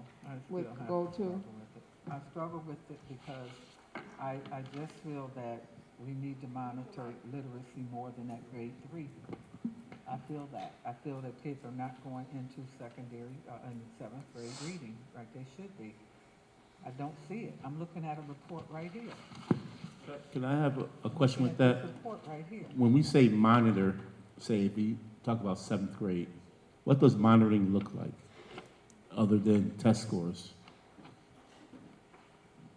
Do you mean what does a monitoring report or monitoring conversation look like? Our literacy rates. If the board doesn't agree that 3rd grade doesn't really fit the scope of what we're trying to build here in Buffalo, what does it say if we say monitor 7th grade? Is that going to be the same type of monitoring that's going to be in 3rd grade? What are we looking at? Just test scores or New York State test scores? Is it other caveats that we're looking at that can identify issues and problems that we can address? And we do identify something in 7th grade that got made overlooked or skipped in 3rd grade. How do we change that? I mean, is it too late to bring in help for that at that time? Will it be worse on the child? No, so we have an intervention program in place. So first we need solid core instruction, right? So in their core classes, we need to make sure that teachers are teaching appropriately, explicitly, systematically, and addressing the needs of the kids. So we provide a lot of training to our teachers. We have state assessments 3 through 8 in English and math, and we have science assessments at grades 5 and 8. So we've been doing a lot of training with the administrators as well as teachers to make sure that they are doing labs in class, that they are teaching science at every single grade level, because your science builds, even though you're taking it in 5th grade for the state assessment, it monitors what you've been doing at every grade working up. So we are being very mindful about the PD that we provide. We are in classrooms every day. My staff has been charged with spending a minimum of 50% of their work week in schools. They are meeting with principals, they are walking classrooms, they are providing professional development, they are going to grade levels, they are working with teachers. We have consultants that support us. Pretty much, we are constantly monitoring. The ASLs and I walk a different building every single day. So we are always talking to principals and working in schools and supporting the instruction. K through 6, we have something called a walk-to intervention model. So beyond solid core instruction, we also provide intervention at all those grade levels. So students during RTI time, there's one for math and another period for reading, so they're getting intervention in both subject areas. They walk to the teacher that is going to provide them with the appropriate level. So we look at assessments, which includes things like state assessments, DIBELS assessments, iReady assessments, in-class teacher observation, and we send kids to the appropriate instructor during that time so that they can receive very targeted support. So they might be walking to an acceleration class because they are on or above grade level, so they're getting more. They might be walking to Tier 2 intervention because they are at a strategic level and need some support with scaffolding and intervention, but not as extreme as perhaps a student who's reading multiple grades below. That student is walking to a smaller class with a specialist who has been trained in Orton-Gillingham and is going to provide that level of intervention. We've trained our ENL teachers, we've trained our special ed teachers, we've trained classroom teachers up through grade 4. We are being very, very targeted. We are constantly monitoring everything that's happening. We've also trained our English teachers in 7th and 8th grade in morphology, which is an intervention that we use in grades 3 to 6, so that they can catch kids and provide additional supports. We've trained all of our staff K to 12 in Step Up to Writing so that we can be consistent in how we instruct, how we monitor, and how we support students. So we are trying to be as purposeful and mindful as we can with the supports we provide, the instruction we provide, and working with kids. We have a lot of tests, so we're trying to be very targeted and not overwhelm students so that they're taking tests all year long. So that's why we have beginning, middle, and end data that we can share with you for your interims. iReady measures different things than the state assessment and measures different things than DIBELS, so you're getting a lot of different points. We ask teachers to triangulate that data, so they're looking at multiple assessments. How did they do in writing? How did they do in decoding, which would be the phonics? How did they do in comprehension? How is the vocabulary looking? So we're really trying to be very purposeful and strategic and have a streamlined plan to support classrooms. So I know that you're looking at particular grade levels, and I'm very happy to report out on it because we're doing well. Like, the kids are really making a difference. I've been in classrooms the past few weeks, and teachers are telling me, I've never had kids come to me this prepared. I was in a classroom, I won't name the school, but I was in a classroom the other day, and a student was working on something, and I had a question, and I said, can you just read that to me? This student read the entire passage to me without batting an eyelash, and it's the same type of passage that 2 years ago, a student probably would have really struggled to decode. Lots of multisyllabic words. The student could explain it all to me like that. And it was an intervention class. It wasn't the on-grade level class. So I just think, I really want you guys to know how passionate the staff is about making sure that kids receive the supports they need. I recognize we still have kids who are struggling, but we are absolutely targeting them with all the support we can provide. Mrs. Monticelli, thank you for that. I need to be applauded.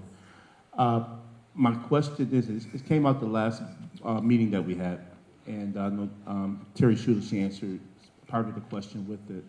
But what we're not based upon here, but we're looking at the economically disadvantaged students. But we got our new language, English language learners that comes into our classrooms also in the 9th, 11th, 12th grade according to their age.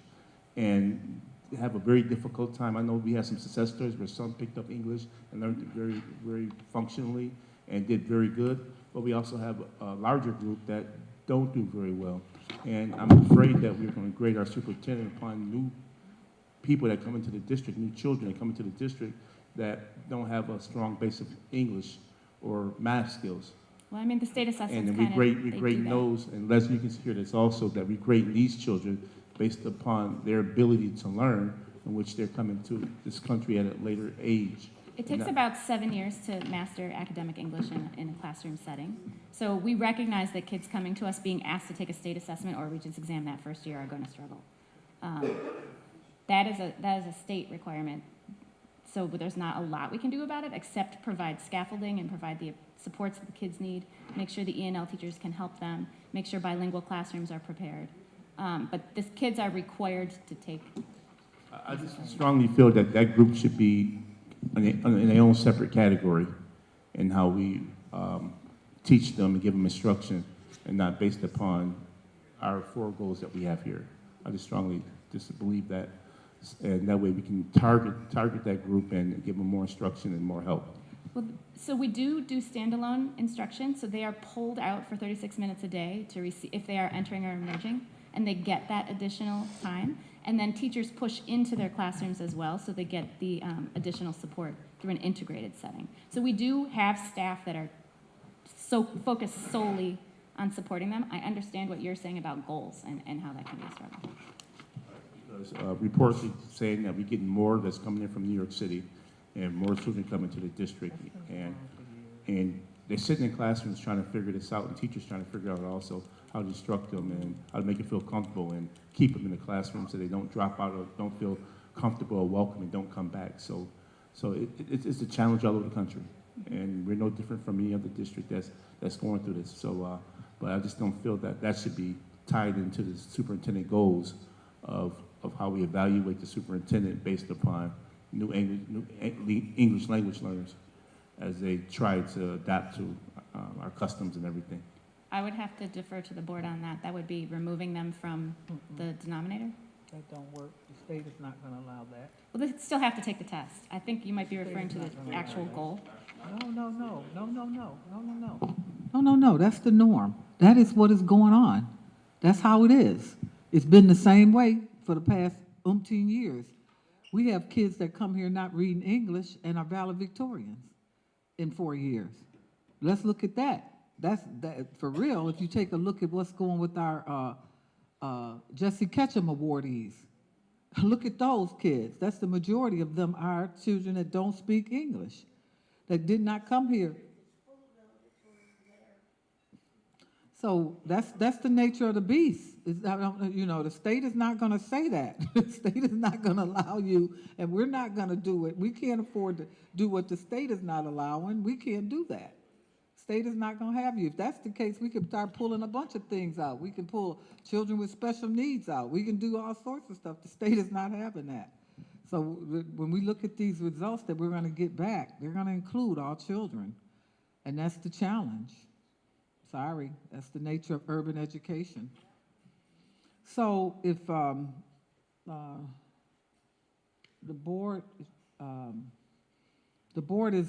seems to be stuck. Cassie, what do you want to do? This is under your purview. What do we want to do here? We want to move forward? Are we going to keep the literacy in place and then maybe put a guardrail in for the grade 6 or something or something? I think, because Leslie, correct me if I'm wrong or right, once we move on, then this goes back to the superintendent, so that what guardrails and, interim goals, right, will be created? Yeah.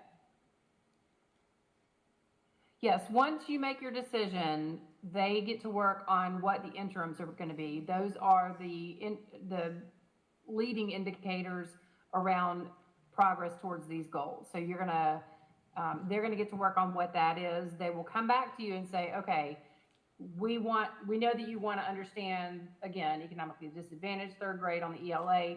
We think that this, and this, they're going to give you 3 interims that will be predictive of that. And then you will agree on that. They will also give you an understanding of the beginning percentage in August of 2025 or whatever your starting month and date are there, what the beginning percentage is, what the real information is there, real data. And then it's up to you. They will give you some way to understand and project 5 years from now what you want that target to be. So that's where, again, and the board member heard some concern around, a certain population or whatever negatively impacting the superintendent. These are goals for students and student outcomes, and I just want to make that really clear. It is the superintendent's job to make sure that these goals get, cascaded throughout the district, and that this is the work that is held up and being done. But these are goals for your students and the hopes and wishes the community has for them performing. And so that's what you're going to be monitoring moving forward. If there is a strong desire for this board to have, some other touch point on ELA, then you need to, just make that decision. If there's some other grade level that's going to give you some sort of insight that you don't have, that you need, that's, that is fine. I just want to make sure that y'all understand the monitoring that you're doing is not to give you, again, an insight into the health of the entire district. That work is going on. It will be going on. What you are trying to do is lift up some things that feel like, these are priorities. These are things that really we want to make a change about. These are things that need to happen, or, we have not done our job. And so, just encourage you, think, right, the reason we're asking you to keep the goals to a minimum, the fewer goals you have, the more power can go behind each of those goals. If you have 5 goals, it's more than 4. If you have 4 goals, it's more than 3. If you have 3, it's more than 2. So it is up to the board. It is your discretion. Please, if y'all can, figure out if you want to have the 3rd grade ELA and you've decided on that, let's leave that one. If you want to put in another literacy and there's some grade level that y'all have determined, again, y'all ask the superintendent to come back to you with their interpretation of what, like where is that push in? Where should that happen for literacy? Where do we get the clearest picture? They came back to you with 3rd grade. Board Member Woods, you were correct. There were 2 grade levels y'all were toying with in the last iteration. They came back with 3rd grade is going to be the most impact. So y'all do need to make that decision. I would encourage you to make that decision now.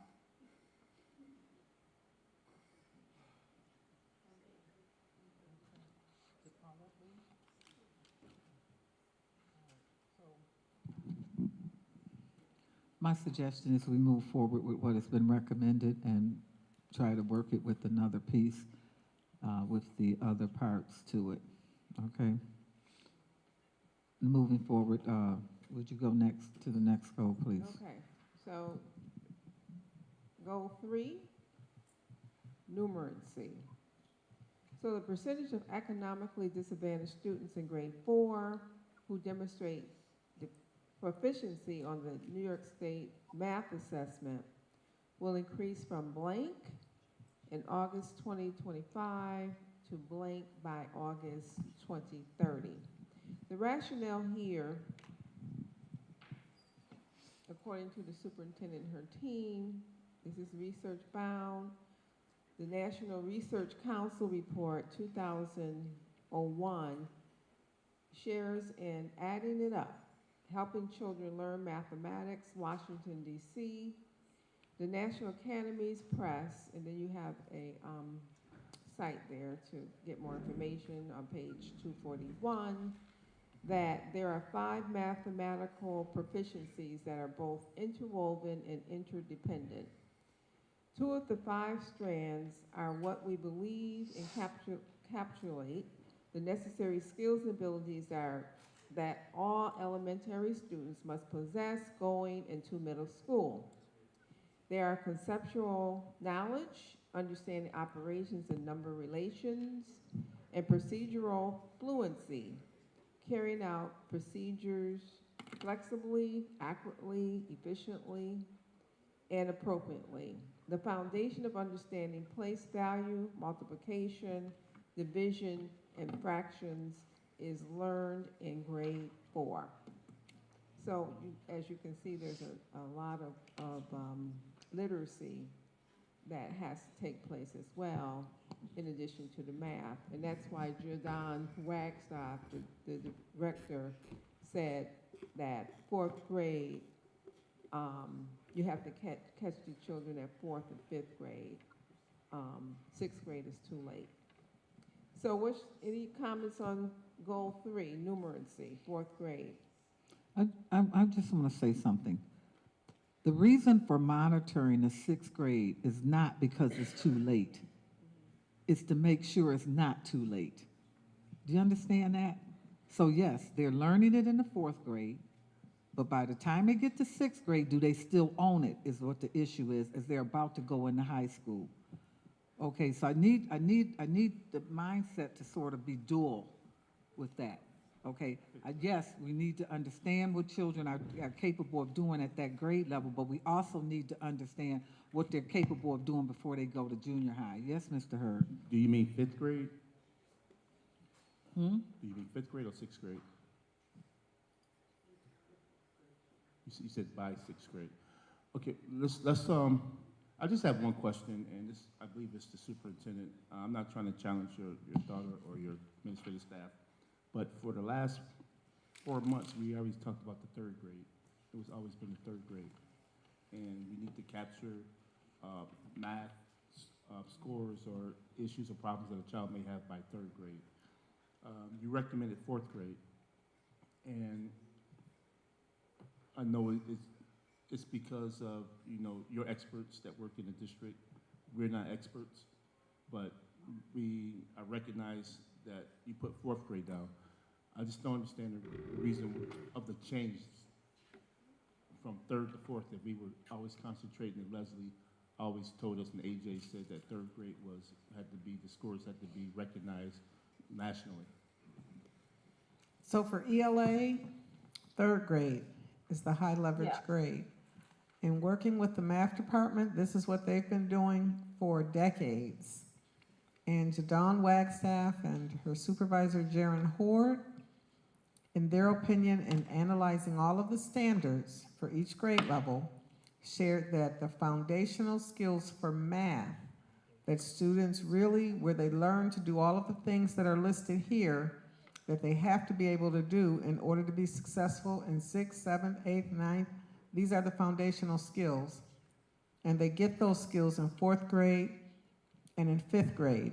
So when I went to her with the 6th grade, she didn't say it was too late, but what she did say is that she hears from 6th grade teachers that the children are not coming to them prepared, and it's very difficult to go back. They're trying to teach a 6th grade curriculum, but if they don't have the foundations, they got to dial back and teach the 4th grade curriculum and the 5th grade curriculum to get them, and they're in 6th grade. So she said, why don't we focus on 4th and 5th where they really get those skills, and then they'll come to 6th grade ready. Thank you. Thanks for the explanation. I was just getting a better understanding for myself. Nothing to do with nothing, but I just wanted to know for myself so I could feel better with it. All right, so how do we make sure the current sixth graders get theirs? It's going to be the guardrails, okay? That's what we're gonna have to work on, okay? Because looking at this report right here, we need to work that sixth grade. Work your reports. Staff? But remember, the 6th graders, according to the math department, many of them are coming underprepared.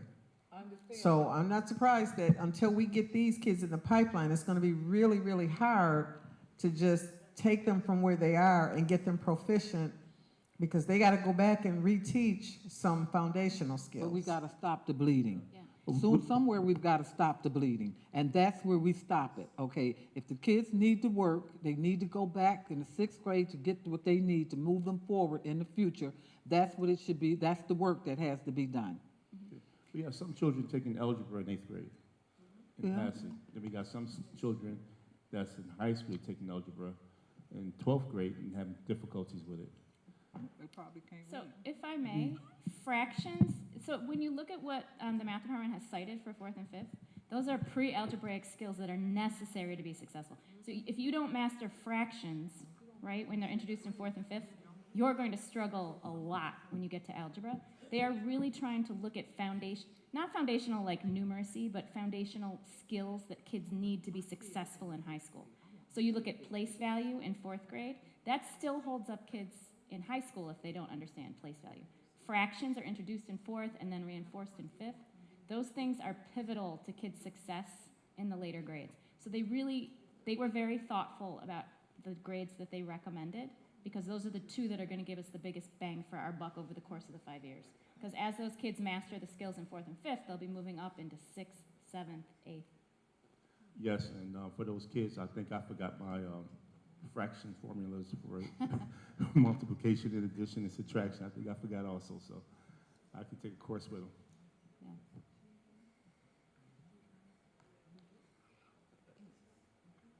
So is there consensus on numeracy, 4th and 5th grade? Having 2 separate goals for that? Yes.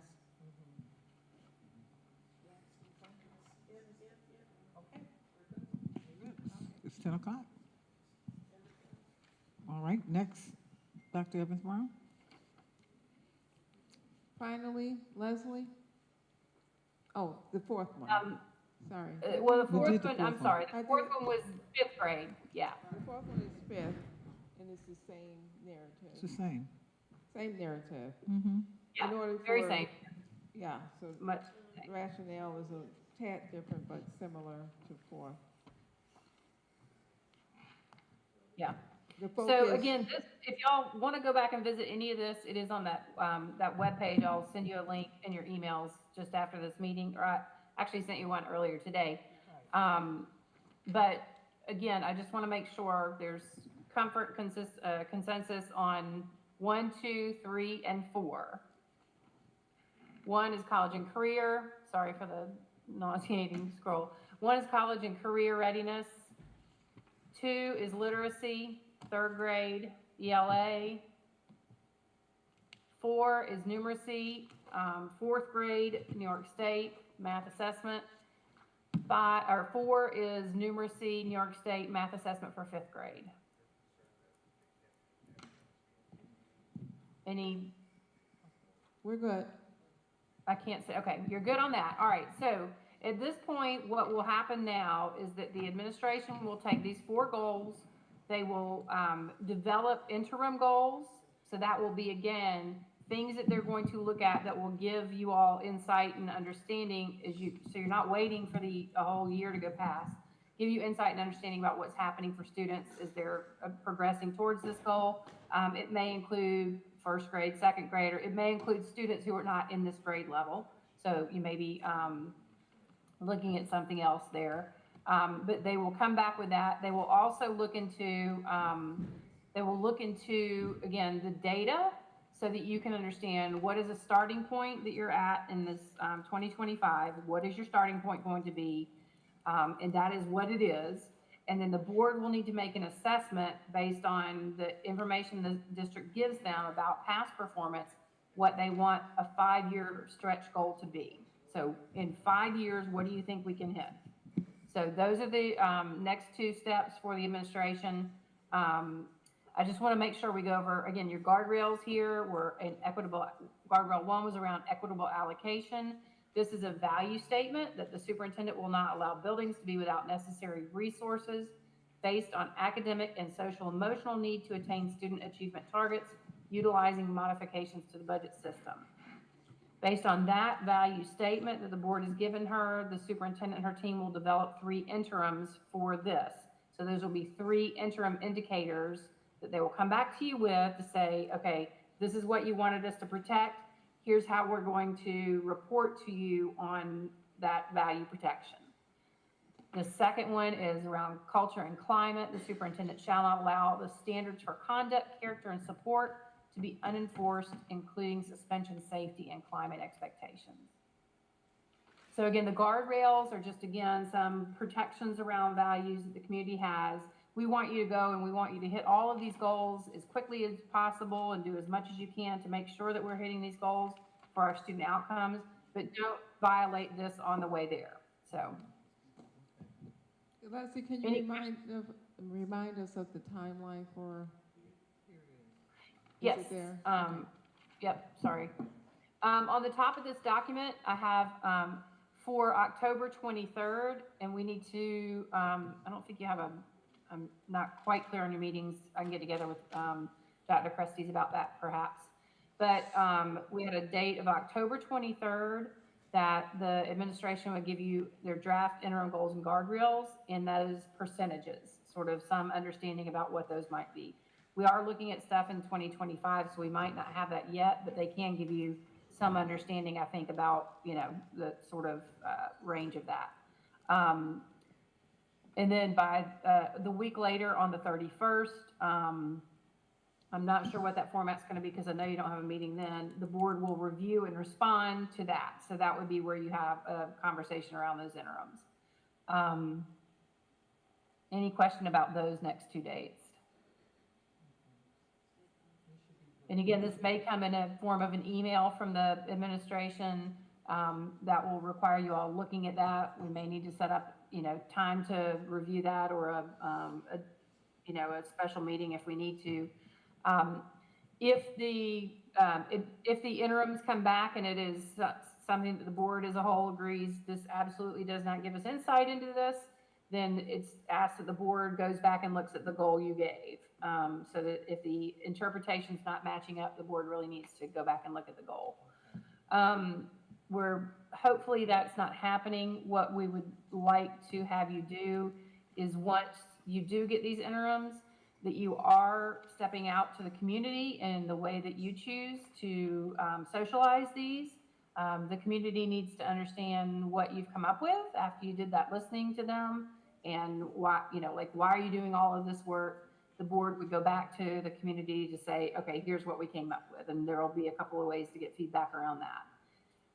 Once you've done that process, our hope is that by January, and this is given, hopefully building in time for everybody's holiday schedules and whatnot, but that at your January board meeting, you might be prepared to go ahead and formally adopt those goals and guardrails. Since these don't start until 2025, that gives the administration time to do a couple of things, to build a healthy monitoring calendar for you all, but mostly to work the budget, align that budget such that you're actually really, you're ready to go as soon as that 2025 school year starts. Let's give Leslie a round of applause for her patience and diligence. Thank you, Leslie. All right, we're good? Thank you. I'm proud of y'all. Thank you. That was Thank a you. lot. I really appreciate it. Thank you. All right. Before we start the consent agenda, Terry Schuter. I would like to request that the board excuses Cindy McCutcheon and Ann Rivera from today's meeting. All in favor? Aye. Any opposed? No. Okay, thank you. Can I have a motion to accept the consent agenda? First and second, Jennifer and Terry. All right, so we have a couple of things here, only 4. First one is a comment by me for 16A, which is the CSE report. I'd like to talk a little bit more in regards to this report and refining it a little bit more. We have not reworked this report, and I've had some concerns about that. The reason for that report originally was to make sure that we had a clear picture of where we stood, and we still need to tweak it a little bit more, so I'll be working with staff on that. Mr. Hurd, 28E, SUNY Erie, P-TECH 3, VM 25, and P-TECH 5, VA 25. Yes, thank you. I was just inquiring about actually what this was. Is this, I know it's put together by Robert Harris, who does a wonderful job working with our technology, PCT. So as I read it, SUNY Erie consultant contract and tuition. Could you just give us just an overview of what this actually is saying? And is this more like AP classes for our children, or with the B Solar and the Tech Bit program?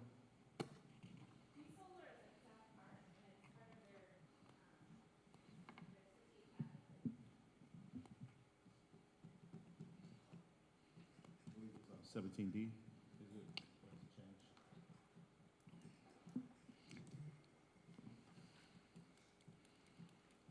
This is a small.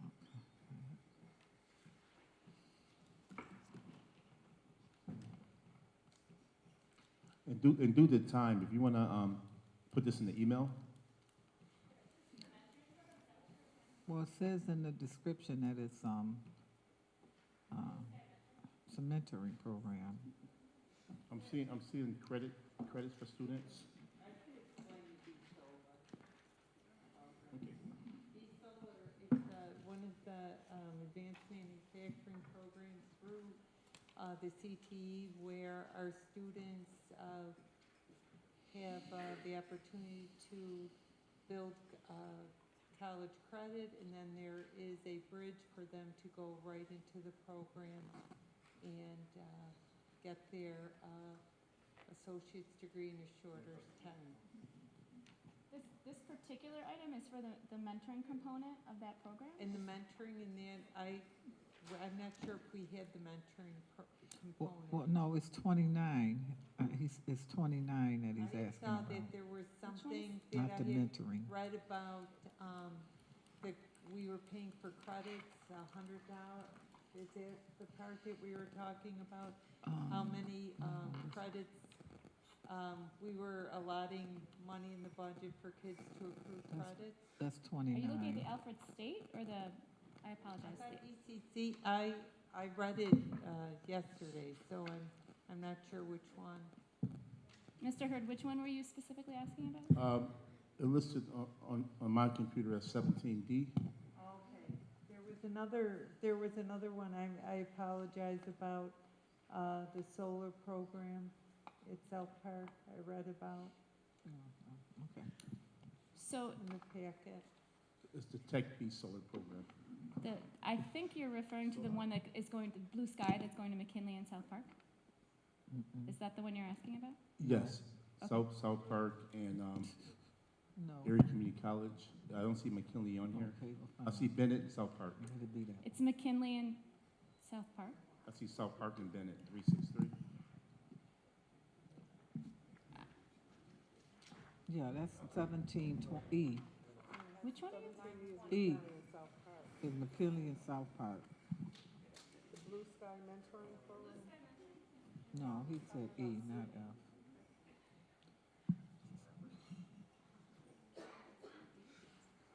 I think it's listed different here.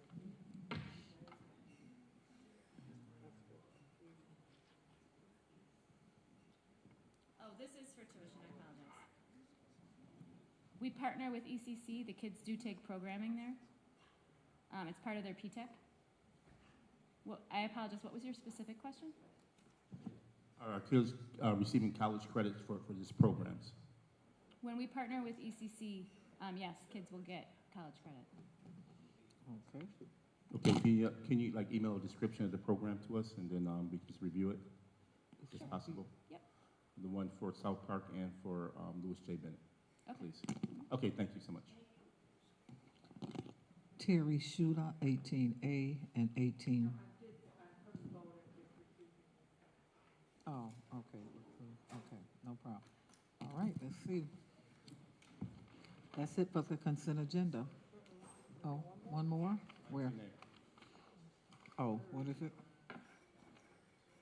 Oh, I'm sorry, 19A, Mr. Hurd. I just want to give a comment. Thank you so much. This is some of the work that we've been working on, and I've been hoping to try to help push was the playground installations at these schools, and also for the work that's being done. I know that Mr. Hills put a lot of requests about our capital construction projects, and I just want to just look at these 4 schools and the 5th school also, which looking like to put new turf field and goalposts in and fencing around Riverside School.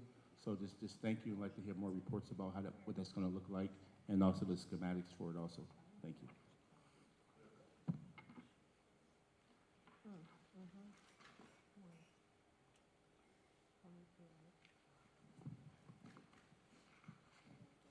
So in this package is 23A.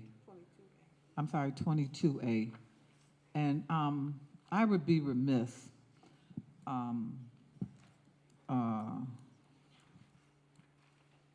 I think this is double what we paid last year. This is doubled.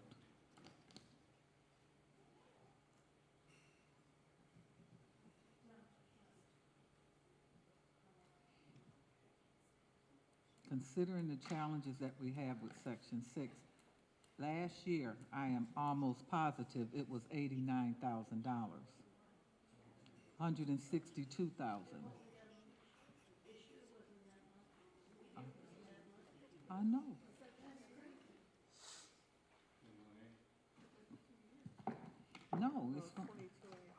No, this needs, this is, something's not right with this. I need a full understanding why this is doubled in value. This needs to be pulled. This needs to be pulled.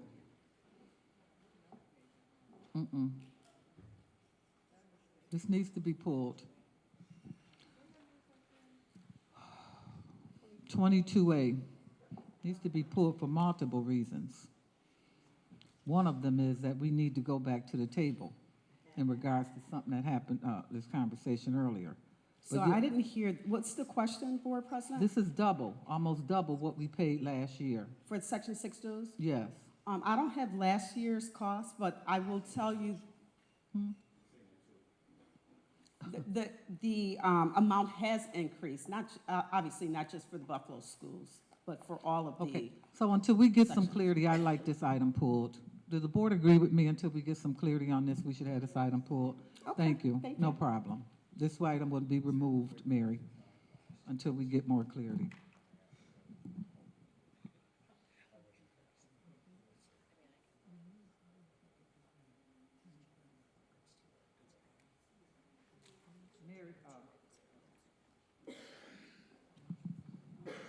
Council Scarpini, can you poll the board, please? Certainly. With respect to the consent agenda with item 22A pulled from it, how do you vote, Vice President Evans-Brown?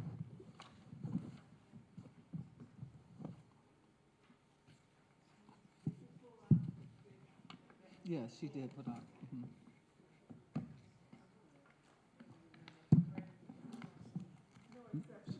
No exceptions, thank you. Board Member Hurd. Exception 9B, number 4, family. Other than that, no exceptions. Recrues, Mr. Hurd? I recuse myself from 9B, number 4. And it is noted, other than that, no exceptions. Correct. Board Member Makosi? Board Member Shuta? Recuse 3334. Otherwise, no exception. Board Member Woods? No exception. And Board President Belton Cotman? No exceptions. Thank you. The consent agenda passes. Thank you. Sorry, you guys said go into executive session. Okay, new, one more, I'm sorry, Paulette, what are you saying? Oh, yeah, we're gonna do that, okay. We're going to, board members, if you're kind enough, we're not gonna do committee reports this week, okay? Under unfinished business, Mr. Hurd, you said you have something? I have one question. I have a group of kids, they work out in training programs with the Buffalo schools. And they stay after school, they work out, they train for tracking right now, they train for football, basketball, and well, they're not training for basketball, they're just working out, get ready for sports that's coming up. And some of the complaints that I received from them is that they don't get enough food in their lunch. And they were asking if it's possible, we could bring it to the board that they can get more food when they go to lunch. And some of these children they work out late and they get home at a late time. So I don't know what our budget is like for our food budget or how it's be disseminated, but I know coaches volunteer, their own monies to buy fruits and vegetables for kids and sandwiches so they can eat, at practice, before practice. So is it somehow we can address this for our kids, especially our athletes? Then we got some larger kids in the district that feel like they don't get enough food during their lunch period. They may get a small piece of fruit or a small sandwich, and they feel that, that's not enough to sustain them. So is there something that we can do as a district to help those children or those individuals that have that need? So all of our portioning is strictly controlled by USDA guidelines. So we have to follow that portioning guidelines, and I will concede that very often for some of our secondary students, those guidelines are far too restrictive. In the past, what we have done is we've for our after-school programming, which we do have a separate source for after-school programming. Student athletes have been able to take advantage of that. But we're 100% reimbursable. So what we serve, we have to be reimbursed for. So. I have a follow-up question. Is it, and when I did my, I'm doing listening tours every year with the schools, if you remember, and each year I'm hearing that there's snacks that are given up to 6th grade, is it? And then after 6th grade, snacks are no longer an option. Is that also, number one, is that true? And number two, I don't understand the rationale behind that other than, you know, it's a mandate or whatever that might be, but is that, The kids get snacks are snacks, actually included in the daily portion for the students. So they get the snack, but they are served less of a portion. When we get older, that we serve a larger portion at lunch.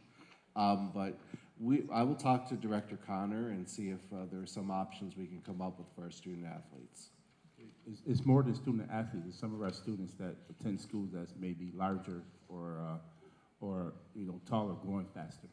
And they're complaining also that the lunch is not sufficient, you know, for what they need. I know you said that USDA have specific measurables, but can we challenge that in any way we can provide more? I mean, I don't think that we should just go by what that data says or whatever the recommendations are or demands, whatever how they want to state it. But I think that we should look into this because they are complaining about it, and it is value towards growth and education. Those are national guidelines, but I will talk with our food service department and see what we can do to even see where we would begin to challenge that. I think that's a good point, Mr. Hurd. And I think there's some best practices that need to be throughout this district. One of them is that when a child doesn't want like a piece of fruit or drink or something, they have like a area that they put it in, and then kids can come and get, you know, help themselves to the extra food. But I've seen the lunch for a big person and the lunch for the little person is the exact same. And the question I asked years ago with McGavero over at the alternative school was, what's to stop this kid from taking that food from that other kid? Okay, because he's hungry, okay? So what are we gonna do? That's something that we need to work on. With that, President Godman, it was a time that we had salad bars at our schools where kids can get more.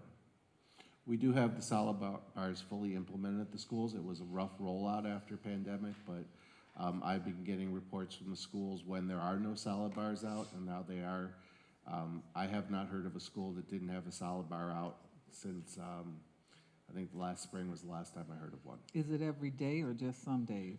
It's supposed to be every day, but if we find out it's not, please let me know. Because the salad bar is a way for students to supplement their portion. Sad, really is. Do you want to excuse yourself? Well, that's it with consent agendas now. Okay. Since the consent agenda has been passed, the staff at this time is able to go home, get some rest. But we will be going into executive session, is that right? No, we're gonna wait until we leave at the end of the meeting to do that. All right, with that said, thank you, staff, for the work that you do. And we're sorry that the meeting went as long as it did, but this happens. Well, we saved you a whole 2 hours because we're not having an additional committee meeting this. So added on to that. It worked out, I guess, in its own way. Well, okay. All right, board members, during unfinished business, I need to do this. Can I have a motion authorizing the district to fully settle pending litigation before the New York State Supreme Court with index number 811-418/2019 in an amount not to exceed $50,000? Paulette, Terrence Hurd, all in favor? Any opposed? It passed unanimously, Mayor. Okay, thank you. All right, with that said, per the request of the board, may I have a motion to go into executive session to receive matters related to employment history and potential appointment, dismissal or removal of a specific employee, and for the purpose of receiving legal advice. Kathy, Terrence Hurd. All in favor? Any opposed? Thank you. We will try to make this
Okay.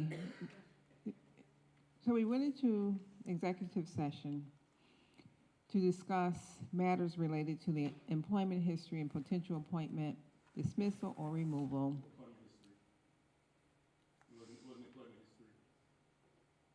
Well, that's what it says. Of a specific individual, and for the purpose of receiving legal advice.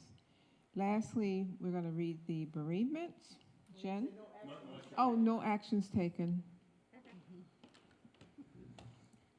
Okay, bereavements, October 9th, 2024. September 24th, Tammy McKecken, beloved mother of Honorable Board Member Cindy M. McKecken of the North District. September 27th, Kenneth A. Doverspike, former husband of Maria Doverspike, retired HR generalist with the district, father of Lene Altermus, a CTE teacher at South Park High School, and Matthew Doverspike, a rotating school clerk. September 27th, Lou Suri, father of Lou Suri III, assistant superintendent of plant.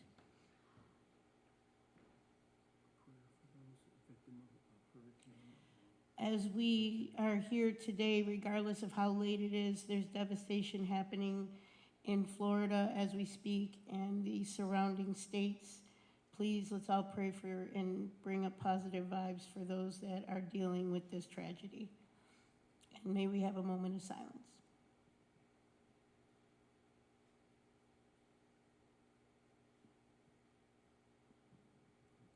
Thank you. We need